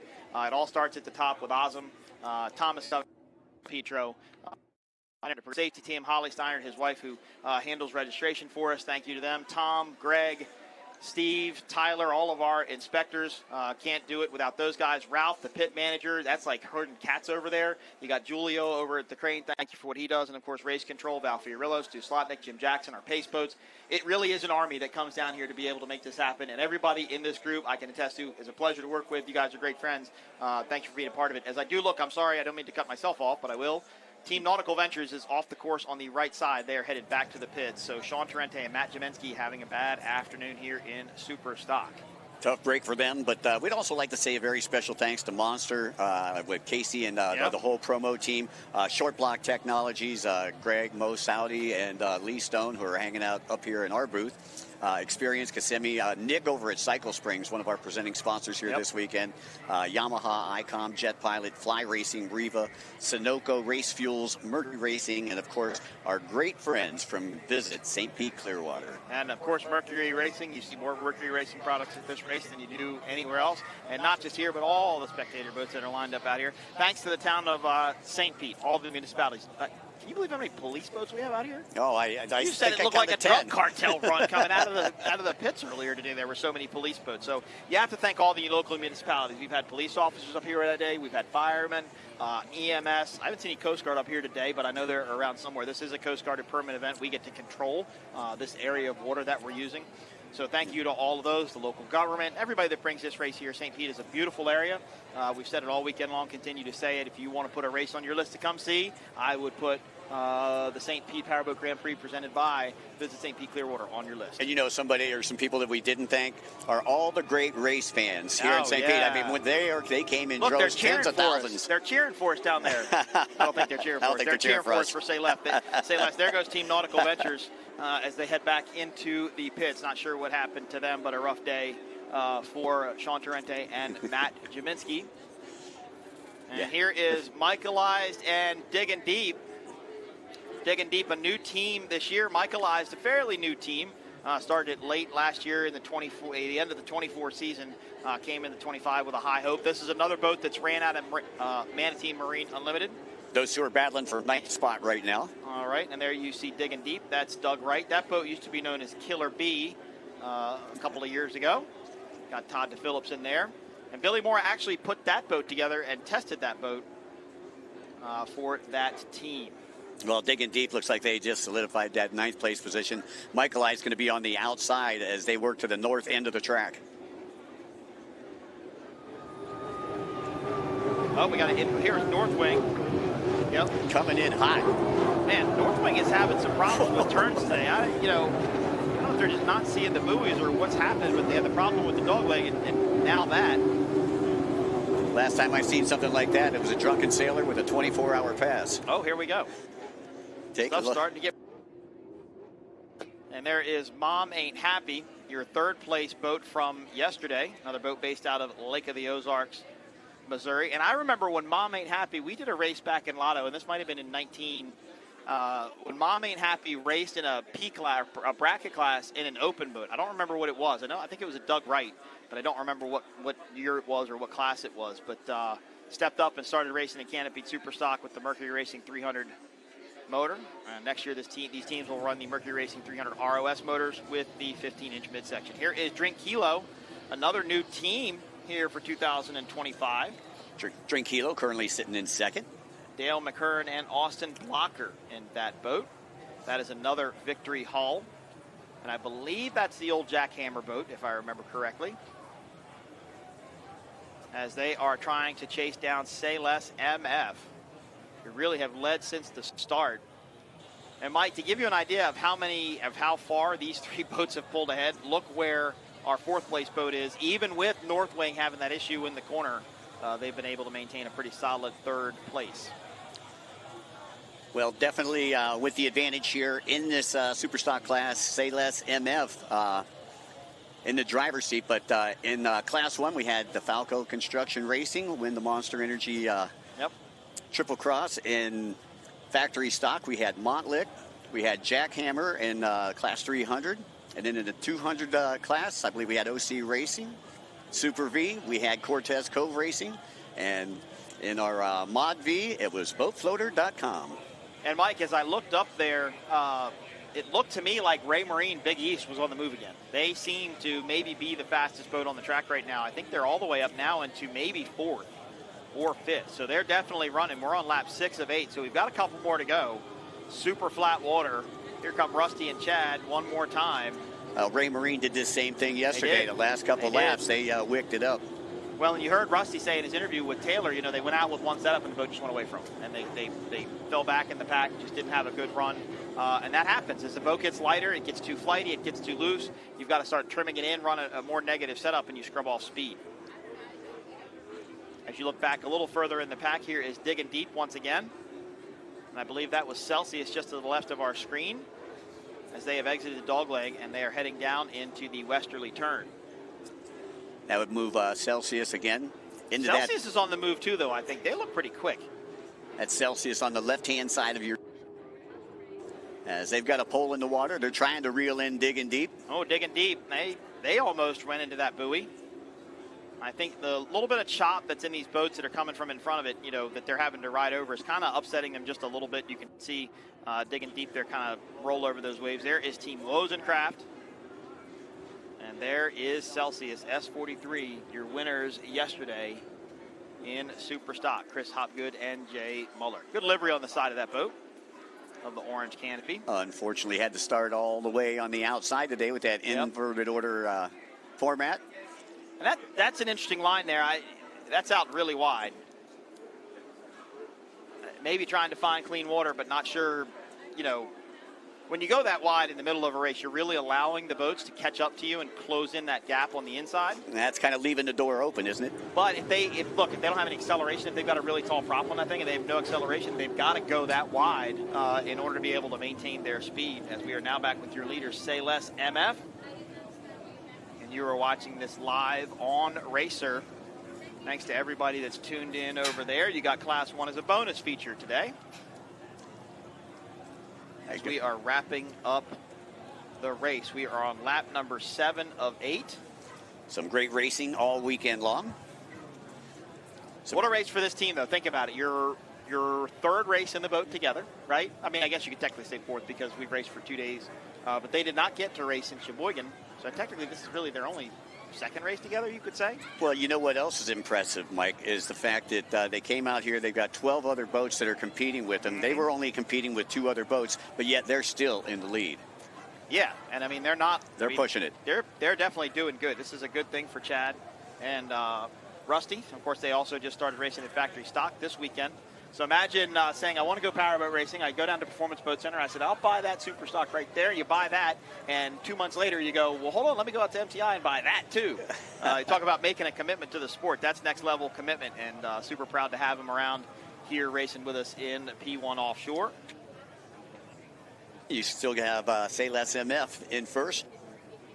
In second, Northwing in third, Team Bermuda in fourth, Ray Marine in fifth, and Coco's Monkey in sixth. And as you pointed out, Ray's Marine is on the move. All right, white flag lap is out, though, for Say Less MF. And I love how they're coming through that corner. That thing is just perfect. It is on rails, just skating beautifully around that turn. As they come around, they will take the white flag. One more lap to go.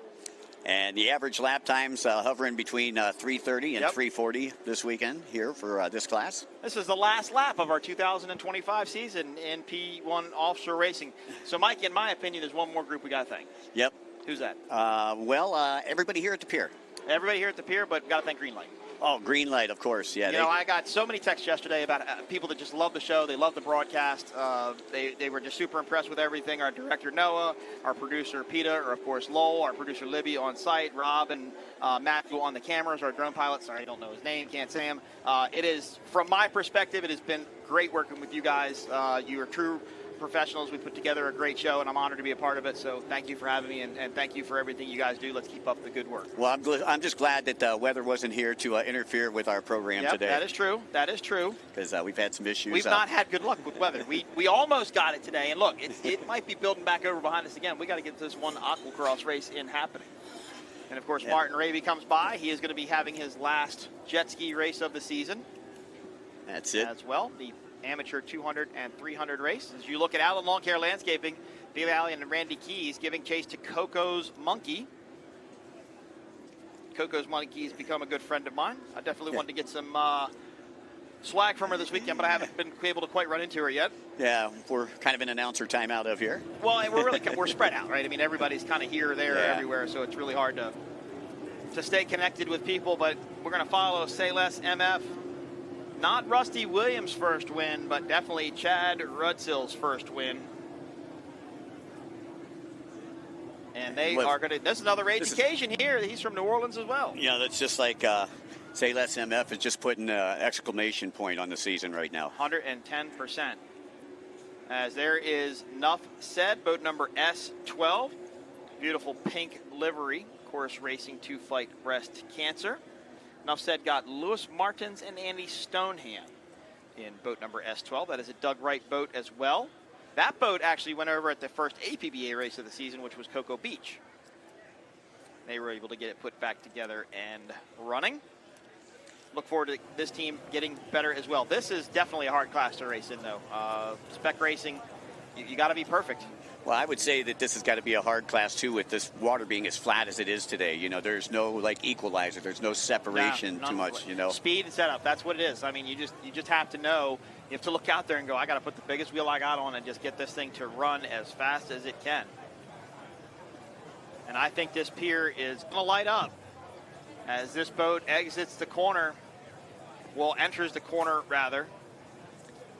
Going to come and back. Comes around. Head back our way one final time. One more jog, yep. Rusty Williams, Chad Rudzill. I hear him screaming already down there. Guys, if you're cheering for S21, Say Less MF, I want to hear you all the way up on this deck. Give it up. First time winner, Chad Rudzill. Rusty Williams getting it done. S21 Superstock, your winner in St. Pete. Checkered flag for that team. Awesome to see. Congratulations, Say Less MF. I think some of them might have left, buddy. Wasn't as loud. Well, we got Drink Kilo on the S47. Looks like they're going to come through in second. This is a new team as well for the 2025 season. Dale McCurran and Austin Blocker, congratulations, a great run there. And here is F77, Darren Kittredge and Casey Boaz taking third after some turn incidences there. And Ray Marine looks like they've moved up to fourth. Well, no, I think Bermuda GL Construction was still in fourth, and I think Ray Marine's going to come across the line in fifth. Cole Leibel and Gary Ballou. Nice livery on that boat. Makes an announcer's job easy, doesn't it, when it's bright green? Sure does. Here is Coco's Monkey, the Bajoinos, AJ and Pete, and then S17, Allen Lawn Care Landscaping, Randy Keys and Billy Allen coming across the line.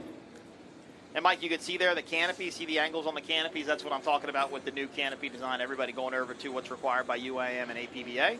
Here is Mike Elias, Ricky Maldonado, and Pete Rivera. Here comes Celsius. And Ricky's not in the boat. Julian's in the boat. Ricky got hurt.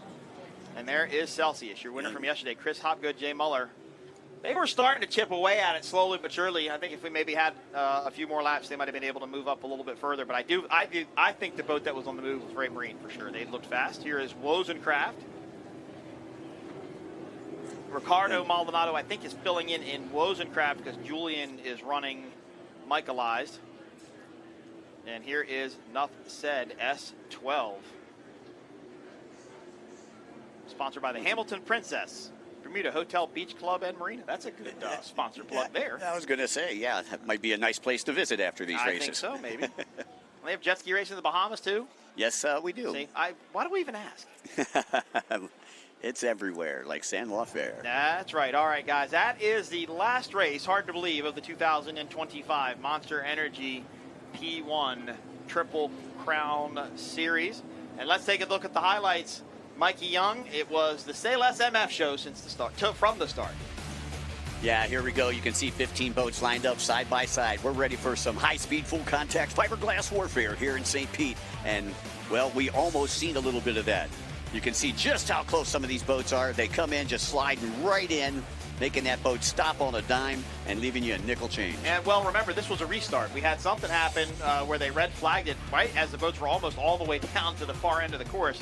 They red flagged it and restarted. As I think Ray Marine, Big East, was the boat on the move. They were trying to chase down this back there as Demon Bikini. That was the other team that was in the hunt for the Triple Crown win. North Wing had its troubles through the corners today. First with Dogleg, then there. And, of course, Celsius, Chris Hopgood, Jay Muller. All the way on the outside for the start. Just weren't able to make up any ground, and that's the hard thing about spec class racing. But it was Say Less MF, your winners here in St. Pete. Well, the 2025 Monster Energy P1 Triple Crown Series is over, and it's Say Less MF taking the win. Well, taking second in this one here was the S47 of Drink Kilo, S77 of North Wing, S25 Team Bermuda in fourth, S89 Ray Marine in fifth, and S39 Coco's Monkey rounding out your top six. Got 2 pages of results. S17 Alan Lawn Care Landscaping coming in seventh. Michaelized. S3 coming in eighth. Celsius worked their way all the way up to ninth, so they were getting halfway through the field, digging deep. S28th and 10th. Wozencraft in 11th. Demon Bikini in 12th. And what a great weekend of racing we've had here with still don't know what boat broke down. Yeah, I'm looking here on my master sheet, and I can't tell you either, unless somebody just kind of pinched somebody off. And Nautical Ventures went out. Wozencraft was still out there. That's kind of weird. There is your first-time winner, Chad Rutzel and Rusty Williams. As they head back in with that checkered flag, Taylor will hopefully catch up with them at the dock. And I don't know where they're going to finish overall for the event. Remember, there are event standings and there are Triple Crown standings. Well, I believe it was Ray Marine had a second yesterday. They may take the overall, because Mommy and Happy, I think, was a little bit further back. Allen Lawn Care Landscaping. The problem is there's so many of them with the points breakdown. It's hard to say who was where. I'm not that good at math. Oh, and Taylor's ready. Taylor is ready. Little picture on our WhatsApp screen there. Yeah, she's got the Monster Energy P1 Offshore. It looks like the Triple Crown Cup. But don't show that to anybody. That's a surprise for later. That's right. Hopefully we'll get somebody to do a shoey on stage. Those are always fun to watch. Right. And here comes the Doug Wright, number S21, Say Less MF.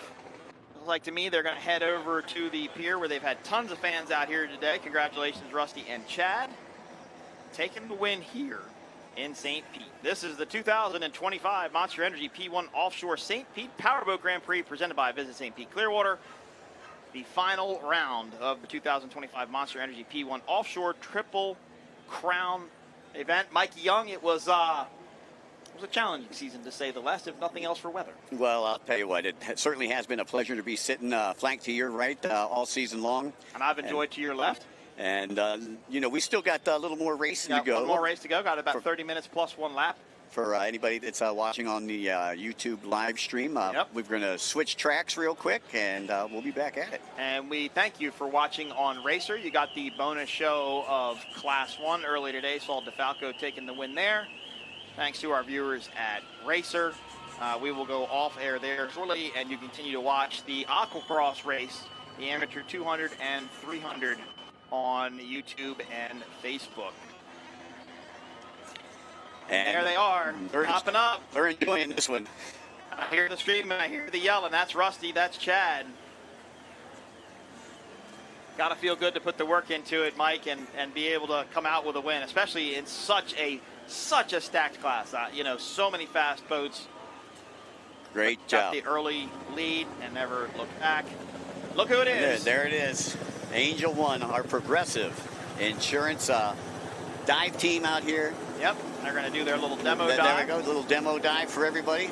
Now this is what they would do in an actual race situation. They will get down that low, jump in, swim over to the boat. They do the tap at their head. That is the universal signal that I am okay. In scuba diving, they're going to swim back over to one of the boats. There is Sean Steiner, head of the Progressive Safety Team, the guy in charge of all of it. As we take a look at Angel One right there, Progressive Safety Team. Yep, they're flying on back. And I hope, they're going to climb right up on that Grady White out there. All right, we're going to wrap this up. We're going to hope that Say Less MF heads in to see our girl Taylor Snyder. She's got one more boat to dock, Mike. Yeah, I believe they're just taking their time over there. I think they're savoring this win. Maybe, yeah. They're just And kind of course, Taylor said when she was up here with us in the break, she goes, well, I grew up, at Havasu. I'm used to all this boat stuff. So it's been a pleasure working with Taylor. Got to thank her for the great pit interviews. That's a thankless, hard job to do. You're down there in the heat. You're chasing these people around. And look, some of them don't want to talk to you when you want to talk to them. Well, this is a very large footprint we have here in St. Pete. This is a huge footprint, yeah. You got to get from A to B. It's going to take you a minute. I think she spent most of the day on the beach in Sheboygan. Yeah, right. And she was all over the place. I will say, though, Taylor, I know you can hear us. If you're going to take a picture with the Triple Crown Trophy, could you look a little happier? Come on. There's your winners of the inaugural Triple Crown Series, Monster Energy P1 Triple Crown Series. Well, nobody will ever be able to take that back from them. Not at all. Going to go down in the record books as the first ever one, right? That's it. And they're going to head back into the pits. And I did see all of our course marshals, Mikey Young, for Aqua-X, hooked up to their buoys and go hit reset. We'll try and get this one off. Does look like there might be a little bit of weather building down to our south, as the Doug Wright is going to come in and head over to the pier. Cooper Caldwell, Mike Young, have you gotten any sort of updates on our good friend Cooper? Well, I know that I did speak with Casey from Monster. She said he was still sore, very sore after that last race. Needs to go out there. He needs to get a top 5 finish if Garrett Lofton was to take the win in the 300 class. Caden Baldwin pretty much has it sewn up in the 200 class. So we've already got our sportsman scoring mode out there. Going to get Tara. Got to thank Tara, our chief scorer out there on the water. She's the one that feeds us all this information back to us, to race control, the entire staff. That is a thankless job to sit out there in the heat. Maybe not on the motor yacht. That was probably pretty good, but she hadn't sat on boats that big all season, I can tell you. Yeah, but, the other thing I'll say is being out there yesterday when the wind was kicking and everything like that, they're on a little boat and the boat's just rocking. Up and down and weaving. And, oh, man. I mean, we were up here announcing for nearly 12 hours yesterday. Yep. Imagine being out on that boat for, a couple hours at a time. All right, and it sounds like Taylor has caught up with Say Less MF. We're standing by. Perfect. Down here with our winners, and what a race it was. I spoke to you guys all weekend and we were super hopeful, but you got it done. Who wants to hold this baby up real quick? Right here, Chad, give that a nice feel. Triple Crown winners, the Monster Energy P1 Offshore Triple Crown champions for Superstock. How does it feel to get it done? Oh, it feels amazing. Mine and Rusty's first win together, and we've been battling, and this year, first year racing, to get a second win has been awesome. We've tested and finally found a right setup for today's race. So It definitely paid off, and being your debut this season in the Triple Crown, what an accomplishment. Rusty, a lot of credit goes to you as well. You're no stranger to these boats, and so the teamwork really came in handy today. Yeah, we made some slight adjustments from yesterday.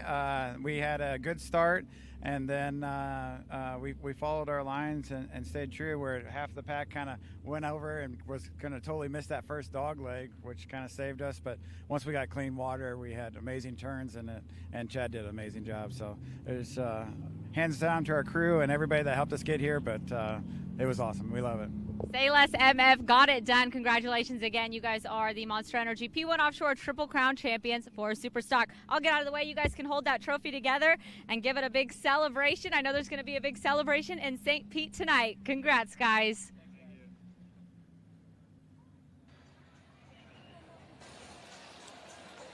All right, well, we got to see what the Monster Energy Triple Crown Series trophy looks like as they were awarded that on the dock.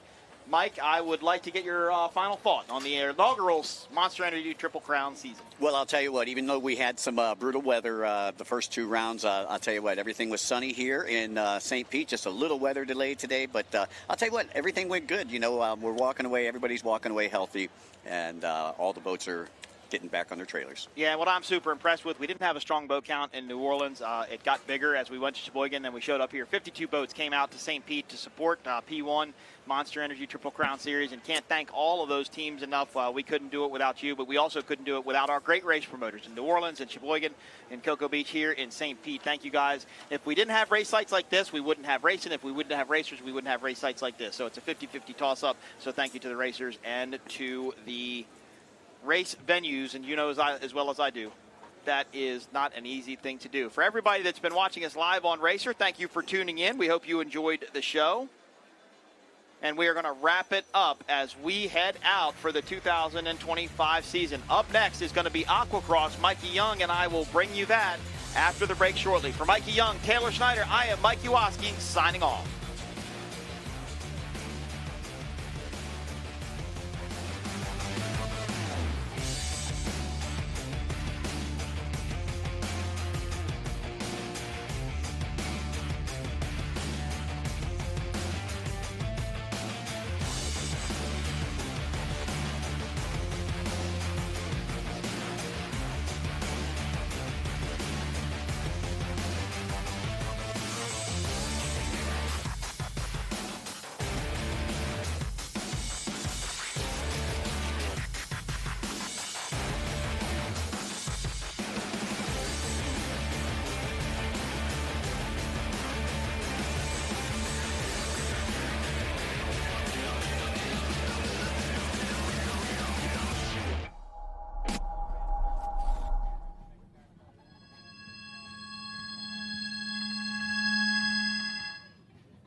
It's time to turn it up to 11.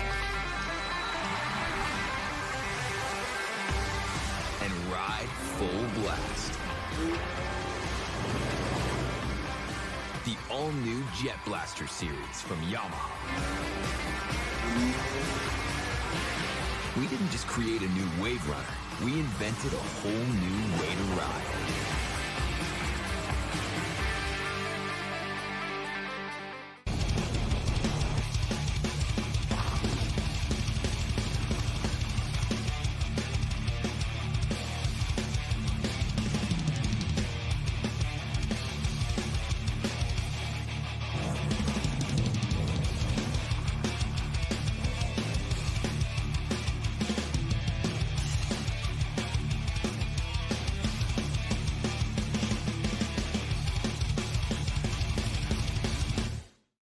Powerful, majestic, recreational. At Progressive, we treat your outdoor vehicles like the noble creatures they are. And when you bundle them with your home and auto, you can be sure they get the 24/7 protection they deserve. Yeah. There you go. So they're always ready for your next adventure. Because that's just how we do it around here. Around these parts, around them parts. It's just how we do it here. Head to St. Pete Clearwater for more. More dollars and cents. More room and board. More time and space. More fish and chips. More rhythm and blues. In St. Pete Clearwater, find just what you're looking for and more. Book now at visitspc.com.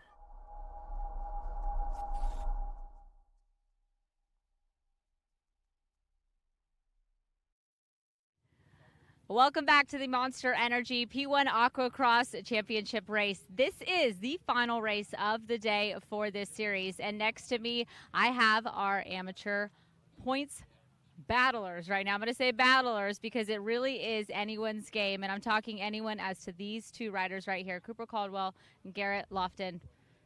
It's almost your game. However, if something happens, this guy right here is poised to take it. What do you have to do to get to that front spot? Pretty much. I'm 24 points behind Cooper, so I've got to go first overall again this moto, and he would have to pretty much not finish, which is obviously a little hard to do. Obviously, we don't want anything bad to happen, but I'm going to just do what I can to do and do what I got to do and worry about the rest, so it'll play it by hand. So. He's shown success in the first race, but it is your birthday, so hopefully we got a little luck coming in today. What are your thoughts? Yeah, I'm just going to go out there and ride my race, so. It's worked in the past, just me riding my race. So we're gonna go out there and ride my race and let the finish come. So we'll go out there. It looks pretty smooth, so I like that. So we'll go out there and rip. It's gonna be a good race, and it's gonna be exciting to see who is going to take this champion. I'll let you guys shake hands right now because it's about to be a battle. All right, let's head up to the guys in the booth for some Aqua-X racing. Welcome back to the Monster Energy P1 Aqua-X Nationals. Mike Young hanging outside Mike Uowski. And Mike, we've had a full week of announcing, but we're not done yet. We still got one more big event. We have about 40 minutes left. For 40 minutes. 40 minutes. And then we're retiring for the year. Yep. Well, you're not. I know that. I don't think I am either. So.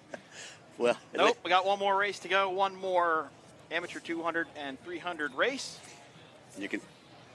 And let's look at this course one more time. Mikey Young takes on a lap. Alrighty, well, you can take a look down as we are located right behind the St. Pete Pier. Course is on the east side of it. You can see the checkered buoy. That is actually directly behind where we're at here. Now, the way that they'll start at the top right-hand side of the track, as we view it from here, they'll take off. And after turn number one, after they come all the way through, this is turn number 1, 2, quick chicane. Nice little sweeper section, dog leg down the back. And then they head into a high-speed sweeper over here on the right-hand side of the track. They'll come back in, course, buoy number 10, nice little chicane there, 90 degree, another 90 degree right before you hit the finish line. And one thing worth noting there is the green penalty buoy for if you hit or miss a buoy is off of number 11. So you come around 10 and you swing out way past 11, go around that green buoy and come back. Yeah, that's not what you want to do. Nope. You don't want to hit a buoy. You don't want to touch a buoy. We've already seen altercations with that earlier today. So I guess we got question of our opinion on a couple of situations that we'll remain neutral on. Yeah, exactly. So you got to negotiate your way around the buoy, not rubbing the buoy or running the buoy over. So again, welcome back. We've got online 281 is Armando Martinez. Boat number 20, Martin Biswitz. Boat number 243 is Michael Bouchard. 771, Gavin Russo. 828 is Shelby Warman. Boat number 193 rather. Points leader coming into this one, Cooper Caldwell, who you've seen Taylor just talking to. Boat number 82 is Jonathan Dent. 175, Daniel Fiallo. 116, Garrett Lofton, who is chasing Caldwell and already has 2 wins this weekend. Boat number 917, Nathan Daly, who took a second in the second race that we had earlier today. Benjamin Montel will be on 724. Klein Glidden on boat number 45. Mike Northrup on boat number 38. And that rounds out your field for the 300 class. In the 200 class, we've got boat number 706, Noah Dolly. 53 is Gary Holbein Jr. 297, Baron Mernick. 117, Andy Martinez. And your points leader, 59, Caden Baldwin. And I think all but the 200 champion.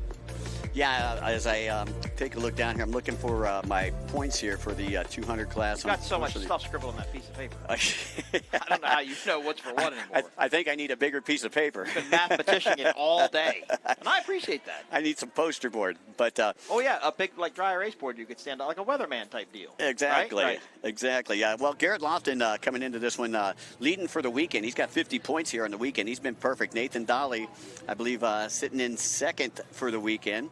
He's on boat number 917 rather, and he's got 32 points. We've got Armando Martinez. So those are your top 3 for the weekend. Now for the season, it's Cooper Caldwell, and Garrett Lofton, who sits in second, and Michael Bouchard, who sits in third. As we get ready to line up one more time for the start. Final time here for the final time, not one more time. We'll say the final time. Yep. My Monster Energy P1 Aquacross Nationals. We started way back in New Orleans. I'm trying to think of where all we went. It's been New Orleans. Yeah, we went to New Orleans. We went to Sheboygan. We came here. We went to Clearwater. Kissimmee. There we go. All right, now you can see the start right there as they get ready to take off. It looks like 175. Daniel Fiallo had a good jump on the inside. And there's 193. You see Coop right up there near the front. 917 Dolly flanked to his left as they head into turn number 1 at the top left-hand side of the track as we view it here from the pier. I think Cooper's probably pretty happy about these conditions, wouldn't you say, Mike? Because it's pretty calm out there. Yeah, it's calm out there, and it's not going to affect him as much as probably we've seen in that second race earlier today. Is a little bit rougher. And I believe that is boat number 77. I think that is actually Gavin Russo. That's 77I then, right? Actually, I think that's supposed to be 771. Okay. 77I, I believe, was going to be his teammate. Hold on, I'm watching Lofton and Cooper Caldwell right now. You can see Caldwell chasing Lofton down the front straightaway. Sorry about that. I got a little meshed up there. Caldwell's a little bit further back. I'm sorry, actually sitting in third, so I guess he's not that far back. I'm trying to gauge who your leader is right now. The clock has started for the 30 minutes plus 1 lap. It is easier to see him now, though. Actually, the cloud cover actually makes it just slightly easier when we're in a tight shot on him. Yeah, and that's kind of nice, and you can see the distance there. You can see the pump wash coming from the boat on the left. That's Nathan Dolly. Yeah, he had the whole shot. Garen Lofton shook out in second. Cooper Caldwell currently sitting in third. And if things stay as they are, it's Caldwell's season here. And he'll get the overall title for the Monster Energy P1 Aquacross Nationals. And on his 18th birthday. Yeah, and Garrett Lofton would get the overall for the weekend. Nathan Dolly would get second for the weekend. And he feels like he got punched in the stomach by Mike Tyson. Right? The only thing I know about Mike Tyson is I'm sweating like him at a spelling bee. Oh. I'm just saying. It is sticky hot up here. There's your race leader, and I'm sure that he would like to take a win back north of the border to Canada and the JetX.ca team. His brother took a second earlier in the 200 class. So we got Nathan and Noah Dolly out there, both running in the same amateur class, but in different divisions, in the 300 division and the 200 division. So it looks like Cooper Caldwell's gotten up to second place. I think that's him there, Mike. Just behind Dolly, going around that turn. That does look like Caldwell, followed by Lofton on boat number 116. Remember, Lofton not on his normal boat, but has won the last 3 races with it, dating back to Clearwater just a couple of weeks ago. Yep. So just under 28 left to go. Lots of time left to go here in the amateur 300 and 200 class. Doing a little bit of moto math for the weekend. Your race second place right now is Cooper Caldwell. He had a nice points lead coming into the weekend. Coop, so far this weekend, he had a DNF. And then he had a 5th place in the second race, so that gives him 14 more points. He's got 264, or 266 rather, coming into this one. And as we take a look at Garrett Lofton, Lofton's got 50 so far this weekend. And he came in with 191, so that's going to give him, I believe, 241. So that gives Caldwell a 21-point lead, or 26-point lead. And Mike, it might be worth noting with these condition changes, I think this water is very favorable to the Sea-Doos. Yeah, I would say it is too. And I'm waiting to say, well, you still got Lofton out there, boat number 116. Again, he's sponsored by Victory Marine and VR Racing, who are located down there in the pits. It's Michael Bouchard that's on boat number 77. Right. He's normally number 45. So we appreciate Miss Libby for helping us out with that. Yep. And been a little hard to keep up with the changing of skis this weekend. Yeah, well, it was a little rough yesterday, so a couple people broke down. So, they're using backup boats, or they're borrowing boats, or doing whatever they can to get on a boat and just get out there and rip it up. But we're looking at Nathan Dolly right now, 917 on the Sea-Doo, sponsored by not only JetX, but Riva Racing. And I don't know. I'm not saying it. Martin's watching pretty intently over at race control. I'm not going to open my mouth about that one. No. It's easier to see now. We'll just say it's you get a better understanding. There's Michael Bouchard there on boat number 77. Is the eye the little red thing after the 77? Is that what we're calling eye? Yeah, I guess so. It's amazing what we can do when we can see the color. Yeah, well, he's got a red piece of duct tape after the 77, so I guess that's an eye. I guess that's an eye. Fly racing big in Aquacross. Oh, yeah, very big. Yep. Rich Cum sponsors a lot of these guys. Rich, former sponsor of my old surf and turf tour for many, many years. All right. And supports a lot of the individual racers throughout the watercraft racing community. Actually, I have fly racing gear for my bike at home. And they're actually a sponsor here of the 2025 P1 Aquacross Tour. So Nathan Dolly out in front, Cooper Caldwell in second, and he is in front of his arch nemesis, Garrett Lofton, on boat number 114. Gavin Russo on 771 in third, and boat number 77, is Michael Bouchard. See Martin making some notes over there. And we are under 25 minutes left to go before he runs out of ink. Or we run out of things to say. One of the two. Right. Caden Baldwin came in with a nice lead here in the 200 That class. is Michael Bouchard. Yeah, that's Bouchard. He's so on I think it's Gavin Russo on 77I. He's on 77. Right. Yeah, because Russo was on so we flipped it because we said it wrong before. Yeah, Russo's on the Kawasaki. No. And Gavin Russo. I'm sorry. Bouchard's on the Kawasaki. Yeah. Russo is on the Yamaha. Man, look at me. Look at me go. Oh. I'm learning. I got the best to teach me, Well, yeah, maybe you could have him teach me. No, you're the pro, buddy. Yeah, so once again in the amateur class, we got Caden Baldwin in front, Noah Dolly, 706 in second, and Baron Mernick in third.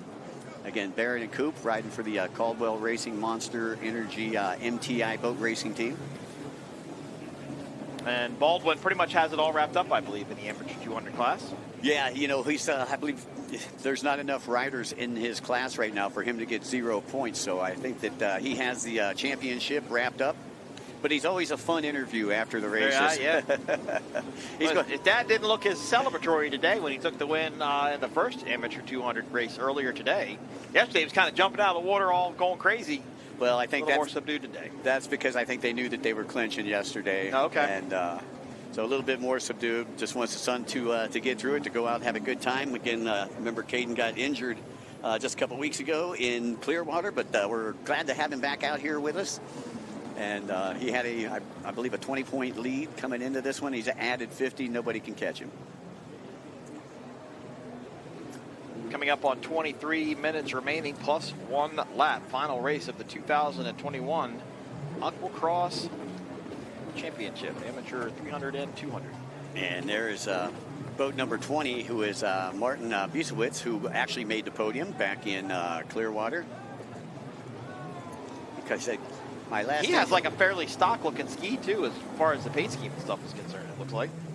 Yeah, Biesiewicz is he's one of our riders that comes every now and again. He's not at every race. Okay. And that's why we haven't talked about him too much before. But he did show up in Clearwater, and yesterday he's the one that I told you he took a header to the bars and had a black eye last night and a bruised chin.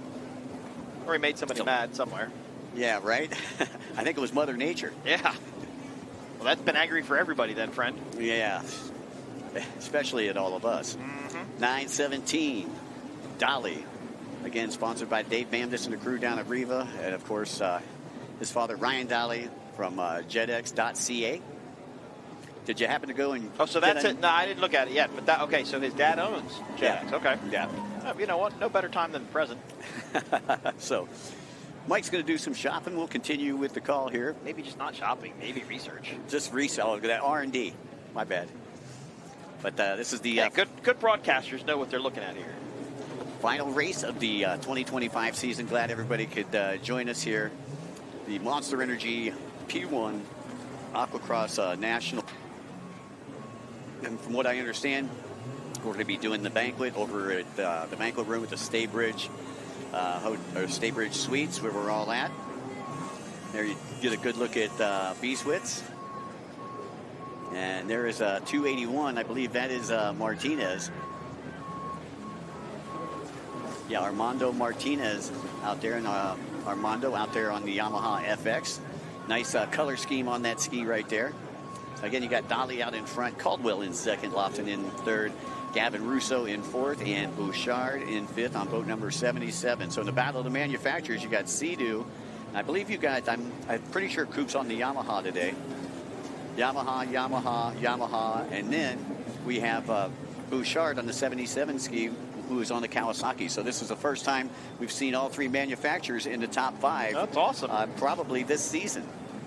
So and Garrett Lofton is on ski 116. Not 114. Timing and scoring is calling it as 114, but it is ski 116, which has been since that way yesterday. Yeah. Lofton cracked that ski last week, and then it broke down the first race yesterday. Or I'm sorry, the last race in Clearwater. So he's been using that race that race number. Coming up on 20-minute mark, 10 minutes in, plus 1 lap. We're looking at 117 now. Andy Martinez. Andy Martinez on that GP 1900. A GP 1900? Yes. What is that? That's the newest. That's the 2025 Yamaha. So it went from an 18 to a 19? 18 to a 19. Yeah. As we are under 20 minutes, over 1/3 of this race done here in the amateur class. So did he have to do anything to detune to slightly bigger engine? Is there any? Just a slightly bigger engine, and everybody has the same opportunity. Okay. Since it is one of the branded manufacturers that is allowed to race in Aqua-X. Is there any significant speed difference between the 18 and 1900? I haven't seen any. I think that they've made just some little changes. Yeah. Most of them cosmetic. Well, it's just like Class 1 WHM. He weighs 4,000 pounds less than a Class 1 boat, so he had to add weight to make class spec. If you're running a boat that's got 1900 compared to 1800, do you have any sort of advantage that they have to go against with parity? It doesn't sound like it. Caden Baldwin, still your race leader out of Sherrills Ford, North Carolina, sponsored by Champion Power Sports and Riva Racing. Looks like 193 coming up into some lap traffic. That's Gary Holbein Jr. on boat number 53. He's about ready to go a lap down. I believe he's currently sitting third in the 200 class. So you can see they're already getting past the 200 boats. Wow. We say Riva Racing, or you say Riva Racing almost as much as we say Monster. Yeah. They sponsor a lot of riders out here. Oh, yeah. Well, Dave Bamdis and his brother Joe Bamdis, they've sponsored a lot of racers throughout the years. Like I say, you go into their showroom, and it's kind of like a museum of a who's who in past pro Their showroom champions. is in the Keys now, right? Isn't that where their big, where's their big store? Pompano Beach. Okay. Pompano Beach, Florida. I know it's a big place in the Keys because I've passed it driving through there before, but. Yeah, they've got another location down there in the Keys, but Pompano Beach is their big superstore. Like the headquarters base. Yeah. We're taking a look at Caldwell there. And it makes sense for them to sponsor these guys. I mean, this is their life, right? I mean, they make their living off of. Well, for a while there, I think everybody was going to Riva. I mean, because they're the largest. They were the biggest one. They're the largest aftermarket parts dealer in the United States, if not the world. Mm-hmm. Dolly still holding off Cooper. Lofton still back there in third on 116. Gavin Russo and Michael Bouchard rounding out your top five. Have they always been an East Coast company? I thought they were on the West Coast. Have they always been East Coast? Yeah, they've always been East Coast. Dave and Joe's dad started Riva, I believe, like I say, it was right around the mid to late 80s. And Dad retired, and the kids took it over. And I believe they have a sister that is also involved down there at Riva. And there is Garrett Lofton, 116, still in third place, trying to catch Cooper Caldwell. And again, just taking a look at the VR Racing Victory Marine pilot right there. You know, he's had the last three victories in this class on that boat. Looked like he had a decent start, started in second, but Caldwell able to get by him. And I think Caldwell, again, like we talked about a little earlier today, is probably running on sheer, adrenaline at this point. Well, and it's calmer water. I mean, you're going to see him run a little bit better. And if Lofton's going for the overall, I don't think any of the riders that are in front of him right now really take the overall away for him for the weekend, do they? Well, if he goes for the weekend, he would get, if he stays where he's at, he'll get 17 points. That'd get him 67. Yeah, nobody can catch him. Actually, hold on. Now, Dolly would have 57 if he stays where he's at. So Dolly needs some help if he wants to get the overall for the weekend. And he needs to get more people between him and Lofton. Correct. Yep. Gavin Russo. So Garrett's just got to manage it at this point. Yep. Yeah. So he can take the overall for the weekend. But I mean, if he's looking up and seeing it's him and Cooper, if it's Dolly and then Caldwell and then him, he knows that he has the points advantage over our leader. Well, he probably did this. He probably did a little moto math back there in the pits and realized that he was 26 points away from Cooper Caldwell. Okay. So even if he got 25 points, still couldn't catch him. Right. So he just knows he wants to take the overall for the weekend. Yep. And like you say, it's race management. He wants to go out there and at least take home a podium finish. Yep. For sure. So again, approaching our halfway mark here for the final race of the season. What a great season it's been. Boy, a lot of ups and downs this year, and glad to see Christian Daly and Jay Edworthy bring it all down to one race there in the Pro Enduro a little earlier today. Congratulations, Christian, taking a win, but don't take anything away from Jay Edworthy. That guy did one hell of a job this season. Man, that was a kind of almost a Cinderella story there, wasn't it? Yep, it definitely would have been. Nathan. And I apologize to the Daly family. I know I must have said Connor a couple times, but Christian Daly, I'll ingrain it in my head for now on. If I'm invited back to do Aqua-Cross, I'll make sure I get it right. Yeah, during the lunch break, Mike went and got Christian tattooed on his wrist, so every time he was saying his name. I'm going to go home. My wife's going to be like, what's that? Well, I kept making a mistake. Under 15 minutes now, just past the halfway point. Whistles are starting to blow. Final race. Yep, final race, and we do have some weather moving in, so it looks like we may get done just in time here. And you guys with the P1 Offshore boat, looks like you guys are going to be doing the awards over there at the main stage over there in Performance Alley, Pit Row. Yep, you get air conditioning. Yeah, I get some air conditioning. But you've got a longer ceremony. Yes, I do. You'll be flying out of Tampa by the time I get done. So, again, just over 14 minutes here been. And I think that storm that we had earlier was pretty bad. I mean, we heard quite some thunder from behind us over here. It went just to the east of us, or to the west of us, rather. We got pretty lucky with that one. Yeah, got really lucky. Got windy, real windy for a minute, but it gets bad when they start taking the booms down from the crane. That means we can't pick up any boats. That means there's lightning in the area for sure. Yeah, that means there's lightning striking within 10 miles. I believe that is boat number 59. It looks like, is it 53 or 59? I think it's 59. If it's 59, it's Baldwin, but he might be on a different boat. He might have switched boats for this last race. I'm not sure. He might have had an issue. Caden Baldwin, your race leader in the 200 class. Noah Dolly, your second place rider in 200. And Baron Marinick rounding out your top three. And that is your amateur 200. That would probably put Holbein Jr. and Andy Martinez in 4th and 5th, respectively, in that class. Oh, somebody had to take the green buoy. That's the leader in 200. That is Baldwin then. I can swear that boat says 53 I think it on might say 53 on it. You might be right. Yeah, so, because that doesn't look like Caden Baldwin's boat. Okay. Baldwin's got a graphics package on his boat. And that doesn't look like his riding style either. That's 53. It's on the back of his bib. Yeah, so that's Gary Holbein Jr. out of Fairhope, Alabama, sponsored by Jet Blast. So look, the glare, the disappearance of the glare didn't help us not make the mistakes on number calling anyway. Well, at least it's a little easier in the afternoon. It is easier. You're right. 77 Bouchard going through that buoy right there, trying to chase down Gavin Russo. Them guys practice together all the time over here at the St. Pete Skyway. And down there around Beer Can Island at the tip of Longboat Key.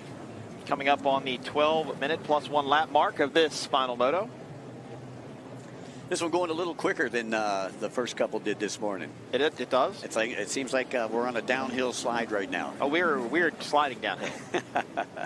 We are definitely sliding downhill. We're sliding downhill right to the awards, and Cooper Caldwell has the overall within his grasp right now. Garrett Lofton with the weekend overall, and Nathan Dolly with a second overall. Dolly winning the race right now, and you can see Lofton, some lap traffic. It's getting a little crowded in that corner.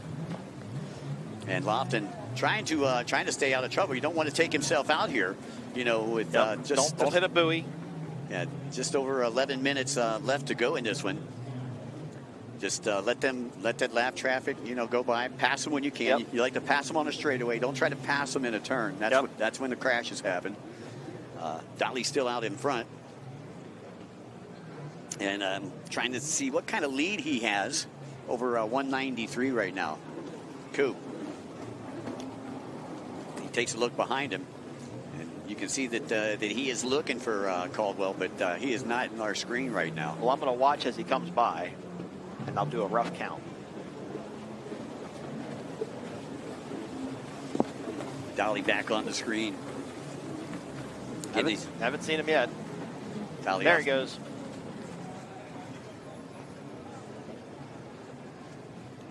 So we're looking at Dolly, and there's Cooper Caldwell. Actually, that is Caden Baldwin. You can see the paint scheme on his, or the graphics on his. He's got the star up top. About 15 seconds.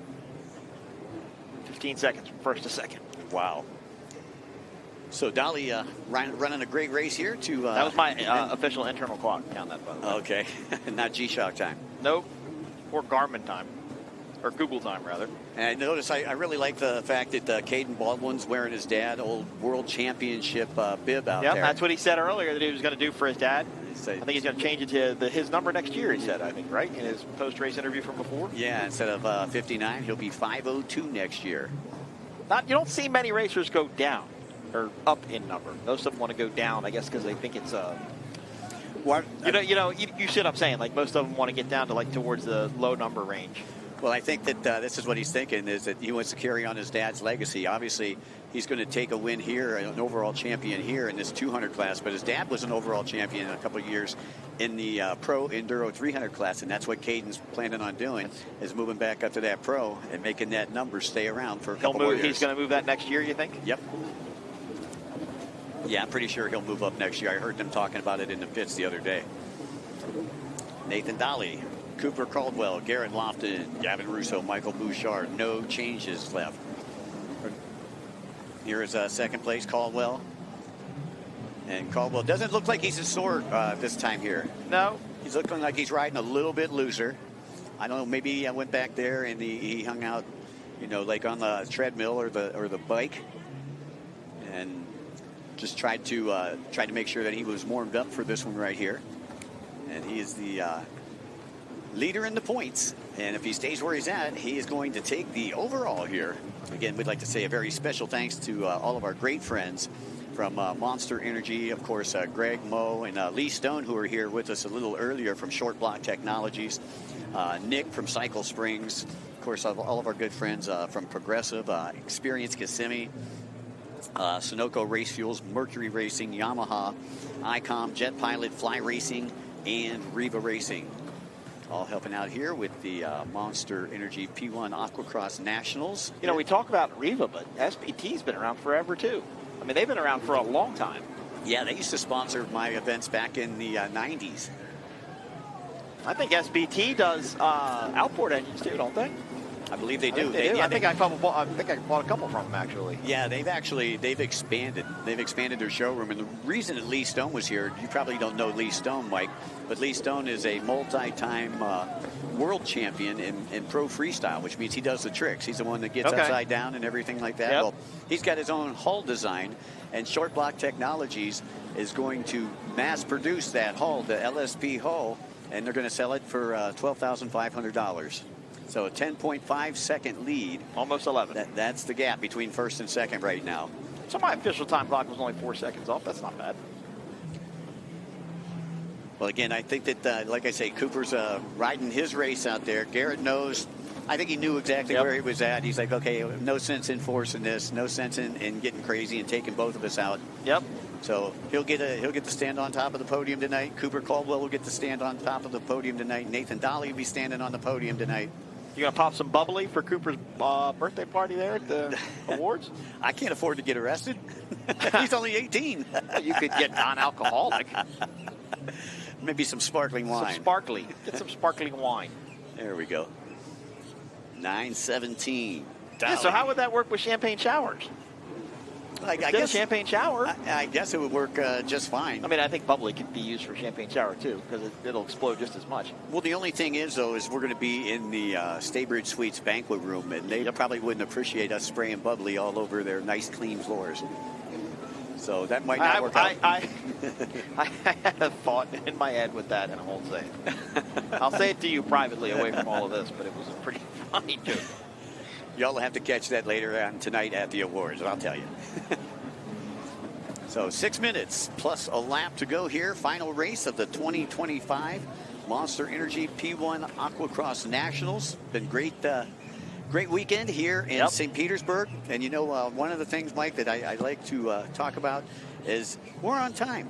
We were on time both days today. Yep. So hats off to the P1 And we did crew. have a pretty significant delay today. I mean, we were shut down for a good 45 minutes. 45 minutes to an hour at least, as we see Laughlin go around the buoy there. Still got our good spectator fleet out over here to the right of race control. They've hung with us all day. There was actually a pretty good spectator fleet over here. A couple times when I walked around the corner, you could see them, so we kind of get them on both sides. Yeah, I think that storm was coming their way. Most of them probably moved over to the other side. Right. Moved 100 yards to where it wasn't raining. Right. Yeah, that didn't work for me in a fishing tournament a couple weeks ago. I was going to say, lightning can't hit me here, can it? I think lightning can hit you anywhere. Right. If you can see it, it can hit you. We were doing a fishing tournament and stopped by my buddy's house. I said, man, it's supposed to rain. I was like, we'll be all right. So we were fishing. Get horrible, by the way. We went, and it started raining, so I was like, fine, guys, pack it up. We're leaving. So we rode by my buddy's house, leaving. He goes, you want to ride that out here? Come on back. Come on back. I was like, no, it's not raining 100 yards that way. We're fine. Well, I got 100 yards that way. It was raining harder. And then lightning started to strike, and we had to go, I don't know, a good 5 or 6 miles out to Fishway. And so we were in this long creek, 6 knot zone. I just nailed it. I'm like, I'm gone. Raced out of a 6 knot zone, and it was the most entertaining part of the fishing tournament to me, was getting to run the crap out of my boat for 25 minutes. I was going to say, does those pellets hurt when... It doesn't feel good. No, not at all. Not at all. Lofton still in third place, looking for the overall for the weekend. Coming on very strong here at the end of the season. Going to carry a lot of momentum. Ran really good here this weekend. Really did good, even for being on a backup boat. Yeah, well, it's a boat that Dean's team wrenched on, the late Dean Cherrier. And boy, he is sorely missed in the personal watercraft racing community.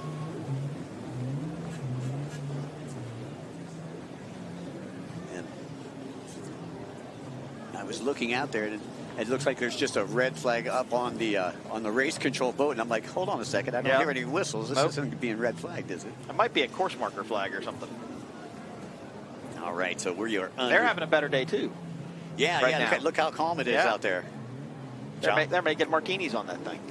There's 53, Gary Holbein Jr. And this little kid, he's a pretty talented kid. We did a show up north, up in, I believe it was Chattanooga earlier this year, right? And he plays in the high school band. Okay. And he did the national anthem playing a trumpet. Nice. Ooh, wow, look at that. Yeah. Another one of our young, soon-to-be superstars. Garrett Lofton about to go past him, though. Yeah, Lofton will work to the inside. He knows that's only a 200 horsepower boat. Yep. And Holbein Jr. going to go ahead, give that lane to him. Don't want to affect. No reason to mess with him. Nah, not even his class. Let him do his thing. 3 minutes. Wow. 3 minutes and a lap. And I am ready for a Coca-Cola. I'm going to pull the stopwatch back up again and see if I can get another lead time here for our leaders as they come back by. Now, I knew where he was before, so. There's 7:06. That is Noah Dolly, who currently sits second in the 200 class. He came into the weekend third in points. How old is he? I believe Noah is, I believe he's like 16. He's like as young as you can be. He looks like 12. Yeah, I know. He's. And maybe it's the boat that makes him look that small, but he just looked tiny. And you can see the gap between first and second in the 200 class. That's Caden up on the right-hand side of your screen, now working his way to the left-hand side. That's Baldwin, and then you got, that was Dolly back behind him on 7:06. And they are still making noise down there in the Monster Energy VIP room. I love it. There is our leader, 917. Save me a beverage down there. Let's see what we can do as I think I see Cooper now coming around the other part of the track. I think the gap has opened up. It has quite a bit, Mike. Well, Cooper is not feeling the heat right now from Garrett Lofton, so he knows that he can lay off the boat. He doesn't have to hurt himself as much. Again, injured himself yesterday. 19.3 seconds, 0.03 seconds. That's your gap between first and second now, correct? Yes, sir. And as you mentioned, as we said, it's race management. Cooper knows what he needs to do. Just be smart, run his race. Don't mix it up with anybody.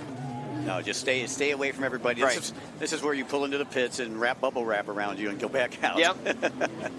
He may want to wrap bubble wrap around himself just because. Just because. Just to save his body. Because I'm sure it still probably doesn't feel good, right? Second place in the 200 class, Noah Dolly.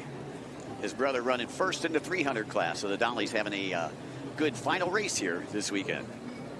So we still got 50 seconds plus a lap. We'll see when Mr. Scaglione decides to throw out that white flag. They're not going to make it. They're going to have to do probably 3 more laps. And there's your race leader right here. So, yeah, I think he's going to come down. He's going to go through the front straightaway with about, I'm going to say 25 seconds left to go. So they're going to make him probably throw the white flag the next lap as he goes past the race control boat and down the front straightaway. So, again, he won't get the white flag until the next lap. Third place still Baron Mernick on the 297 Caldwell Racing Monster Energy MTI boat rider. As we are at 5, 4, 3, 2, 1. And next time around, we'll get the white flag for Nathan Dolly. Time has expired, Mike. About 1.5 laps left to go. Once again, a 1.4 mile track that they're on here, averaging speeds of right around 65. The speeds are going up a little bit because the chop has gone down a little bit. Get more forward momentum. So just a couple more minutes to go for Dolly, and then for Cooper and for Mr. Laughlin. And Caden. Yeah, Caden Baldwin will be taking home a championship. Cooper be taking home a championship.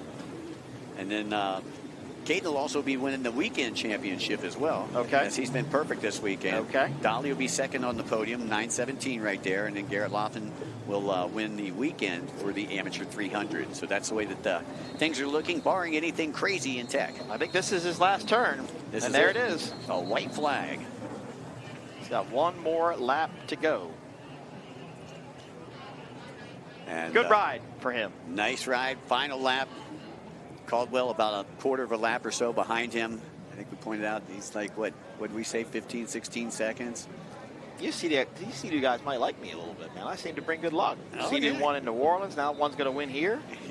Yeah. I like it. You might be on the Jet X team next year. Boy. You might be getting that discount for your I could toys use that. back I home. could use that personal sponsorship. There I'm you not go. opposed to that. That announcer sponsorship. Hey, we need love too, bro. That's right. Mine comes from right up the street, pinned up performance. Rafael Acosta, who was up here earlier, is got my boat in his at his place right now. Putting a new steering system on it. Come on, man. You don't work on it yourself? No, I keep the economy going. Yeah, true. I got on that Yamaha fish boat, and I don't know why I was surprised, but it had cable steering. And I don't know why. I know it's a jet, and it would probably be pretty hard to make it a digital throttle and shift. I know it's digital throttle shift, but steering, I don't know why I was surprised to see cable steering on it. It had two cables come out of the back of the helm, just a racket pinion style helm. It was nothing special. All right. And the technology of that thing is impressive. Well, not too much time to go here. Dolly, your race leader, boat number 917, once again, sponsored by JetX.ca. Out comes the checkered flag, and Dolly should be getting a checkered flag right about now. So congratulations, Nathan Dolly, taking the final win here in the Amateur 300 class.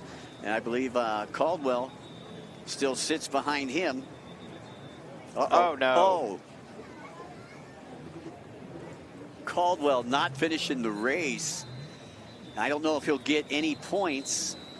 Well, he's going to be over 75%. So I think second place is going to be Lofton, 116. You might have some drama unfold at your awards. Oh, yeah. So I'm going to have to figure that out because I thought that they got points with how many people were in the race or how many people finished the race. And the Caldwells might not like me because I might be bad luck. No, I don't think so. That's horrible. That just breaks my heart. I mean, it's racing, right? It's all part of it. You got to finish to win it. But, man, what a tough day. And that happened on one of the last couple of laps. Yeah, I mean, because I think all right. Okay, so official. Yeah, we're hearing that he still will win the championship because it's not a DNS.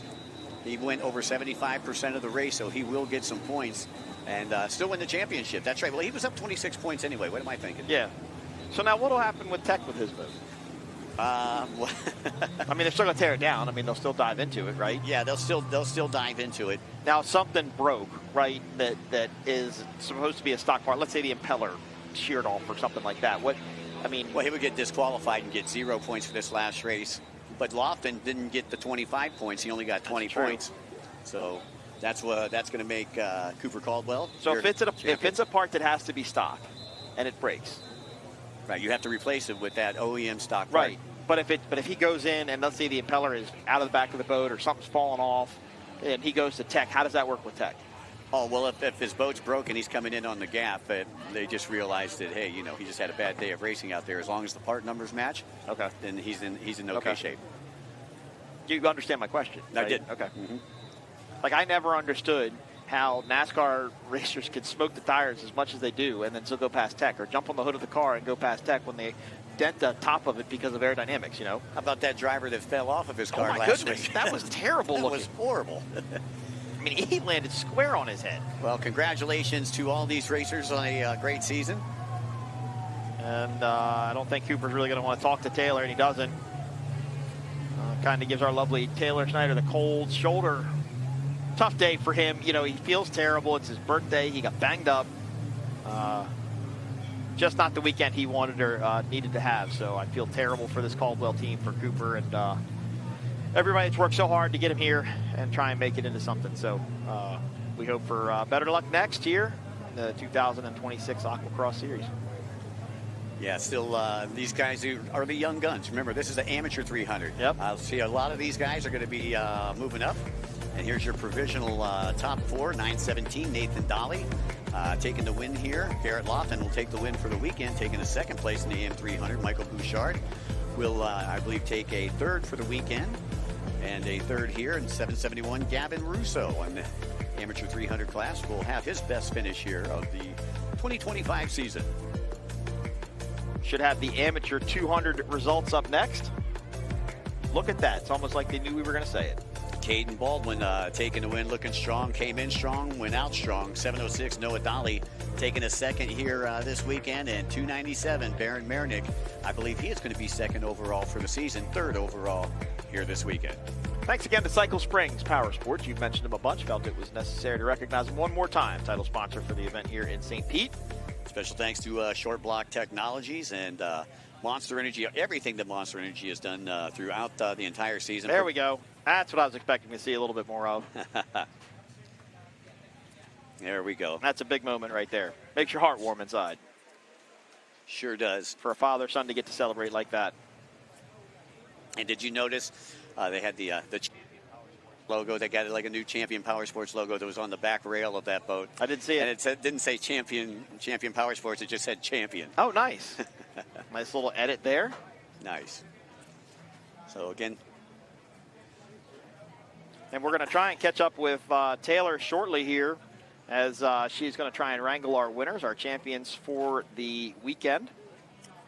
Yeah. Been a lot of fun doing the Aqua-Cross stuff, Mike. I've appreciated the opportunity. Yeah, and I'll tell you, I've appreciated the opportunity to work side by side with you, with the, learning a lot more about how the other half lives, so to speak. And, so am I. And so and next year we're going to trade opportunities. I'm going to get you in a race boat, and you're going to get me on a race jet ski. There we go. We're going to make that stuff happen. There we go. We'll have a celebrity race. You the celebrity in a boat, me a celebrity on a jet ski. Just that's not going to no. Well, I was going to say that favors me, doesn't it? 110%. I mean, I could outturn you on the jet ski. I'm always trying to get a leg up somehow, buddy. I know. But you got to, you got to experience. You got to know what it's like to either be inside of it and to know what they feel and understand, and it just makes our job easier. Again, a special thanks to the entire Powerboat P1 and Powerboat Aqua-Cross staff in 2025. Martin's letting his aggression out on some paper he pulled off. Oh, angry Martin. Yeah, Martin Raby here, who works with P1 Offshore and P1 Aqua-Cross. He was my golf partner in the best ball tournament a couple of years ago back in Michigan City in the Powerboat golf tournament. Nice. Got a new title this weekend also.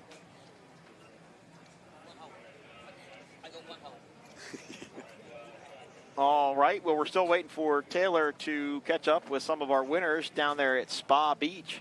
Get a beautiful shot of the St. Pete skyline right there, Mike. We talked about it a lot. What a great town. What a great town. What a great place to come race. Welcoming people, great fans, well put together area, plenty to do, plenty to eat. Great places to stay. Look forward to coming back. And a beautiful skyline there.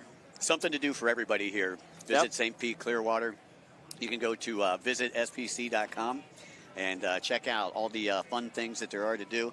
I know one thing that I want to do. I think that might be the Tampa skyline, though. That could be. I think so. But there was a tiki bar boat that was right barge, over here. Yeah. We got to try to announce from the tiki barge next year. Maybe we can talk the Green Light crew into it. Oh yeah. Oh yeah. Water, electricity. We were talking to Rob. We need to put a camera out on that. Like, wham, on that turnout there. And Rob's like, that's not going to work.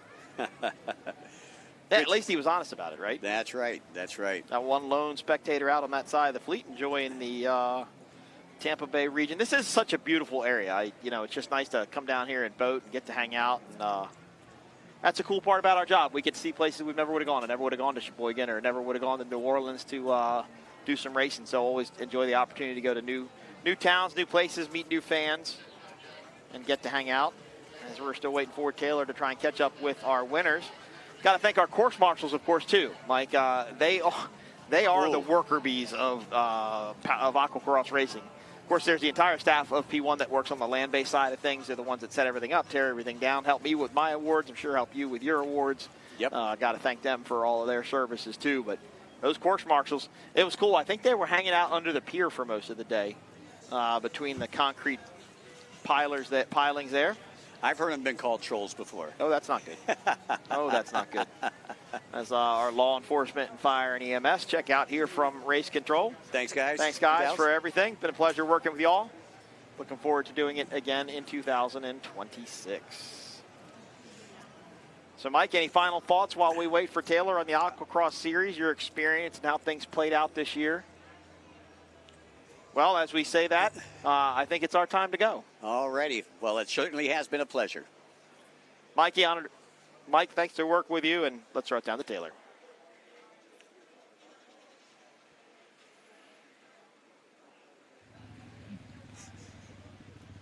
Well, the young gun has done it again. Caden Baldwin pulling off that win in the amateur 200 class. What a feat that was. Man, I love that. I love that so much. It's awesome that I can come out with a three-peat in this race. I mean, I came out here and I wanted to win, but I knew that even if I got on the second place podium that I could still win the points overall. But, you know, racing is winning, and it's just awesome that I came out here and did that. And are you feeling any emotions? This is a pretty big moment. Man, I feel great. I know my dad is feeling amazing too. It's just a big happy moment, you know, that I'm thankful for, and I'm thankful that I get to share that with everybody around me. So it's pretty nice. It is pretty nice. And for the Monster Energy at P1 Aqua-Cross Championship, it's been absolutely incredible. I was looking for our overall champion, Cooper. There he is over there. Thank you. Hold that up. I'm going to go see if I can grab a word before we close out the show, but congratulations. Yeah, man. Thank you. All right, let's run over here. And I can see if I can get a word. Cooper, I know you had a disappointing end just now to that race, but you are our champion. The points as it came out, you had to start the race and complete at least 70-75% of it, and you've done that. So disappointing end to this race, but overall, you are the champion. Congratulations. Thank you. Thank you. I want to give a shout out to Monster Energy and my whole family. Jesus Christ for keeping me safe out there, and we're going to go home, and it's my birthday, so we're going to go to the award ceremony and talk to all the other people. Good job to Garrett. He's worked his ass off too. So, you know, tough ending, but, you know, we'll see where the points add up and then just go from there. So, thank you. Congratulations. It was a great birthday. Thank you. All right, I'm glad I got to grab a word with our amateur 300 winner, but that's it for Taylor Snyder here, all the guys up in the booth. It's been an incredible day of racing in St. Petersburg, Florida. We're so excited for next year to see if we can have even more racing here on the beautiful St. Pete Pier. Goodbye, everybody. See you next season.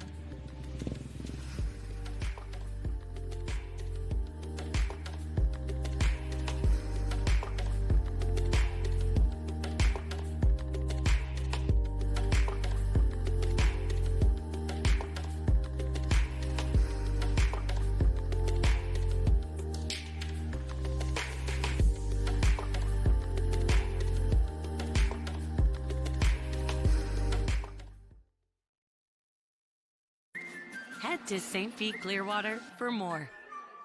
More dollars and cents. More room and board. More time and space. More fish and chips. More rhythm and blues. In St. Pete Clearwater, find just what you're looking for and more. Book now at visitspc.com.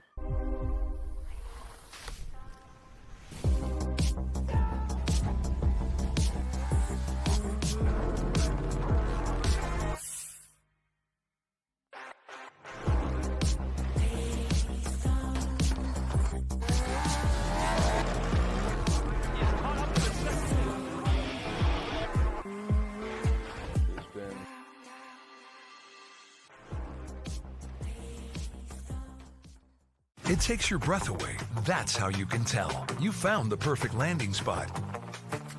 The vacation home capital of the world. Trade out the traditional for your own private sanctuary. Your own splash, your own snacks. Bring the whole family. Make it 2 families. And while you're soaking up the fun, never forget what's at the heart. It's big and it's bold, day after day. Welcome to More Than Special. Welcome to Kissimmee, the big, bold heart of Florida. Powerful, majestic, recreational. At Progressive, we treat your outdoor vehicles like the noble creatures they are. And when you bundle them with your home and auto, you can be sure they get the 24/7 protection they deserve. Yeah. There you go. So they're always ready for your next adventure. Because that's just how we do it around here. Around these parts, around them parts. It's just how we do it here.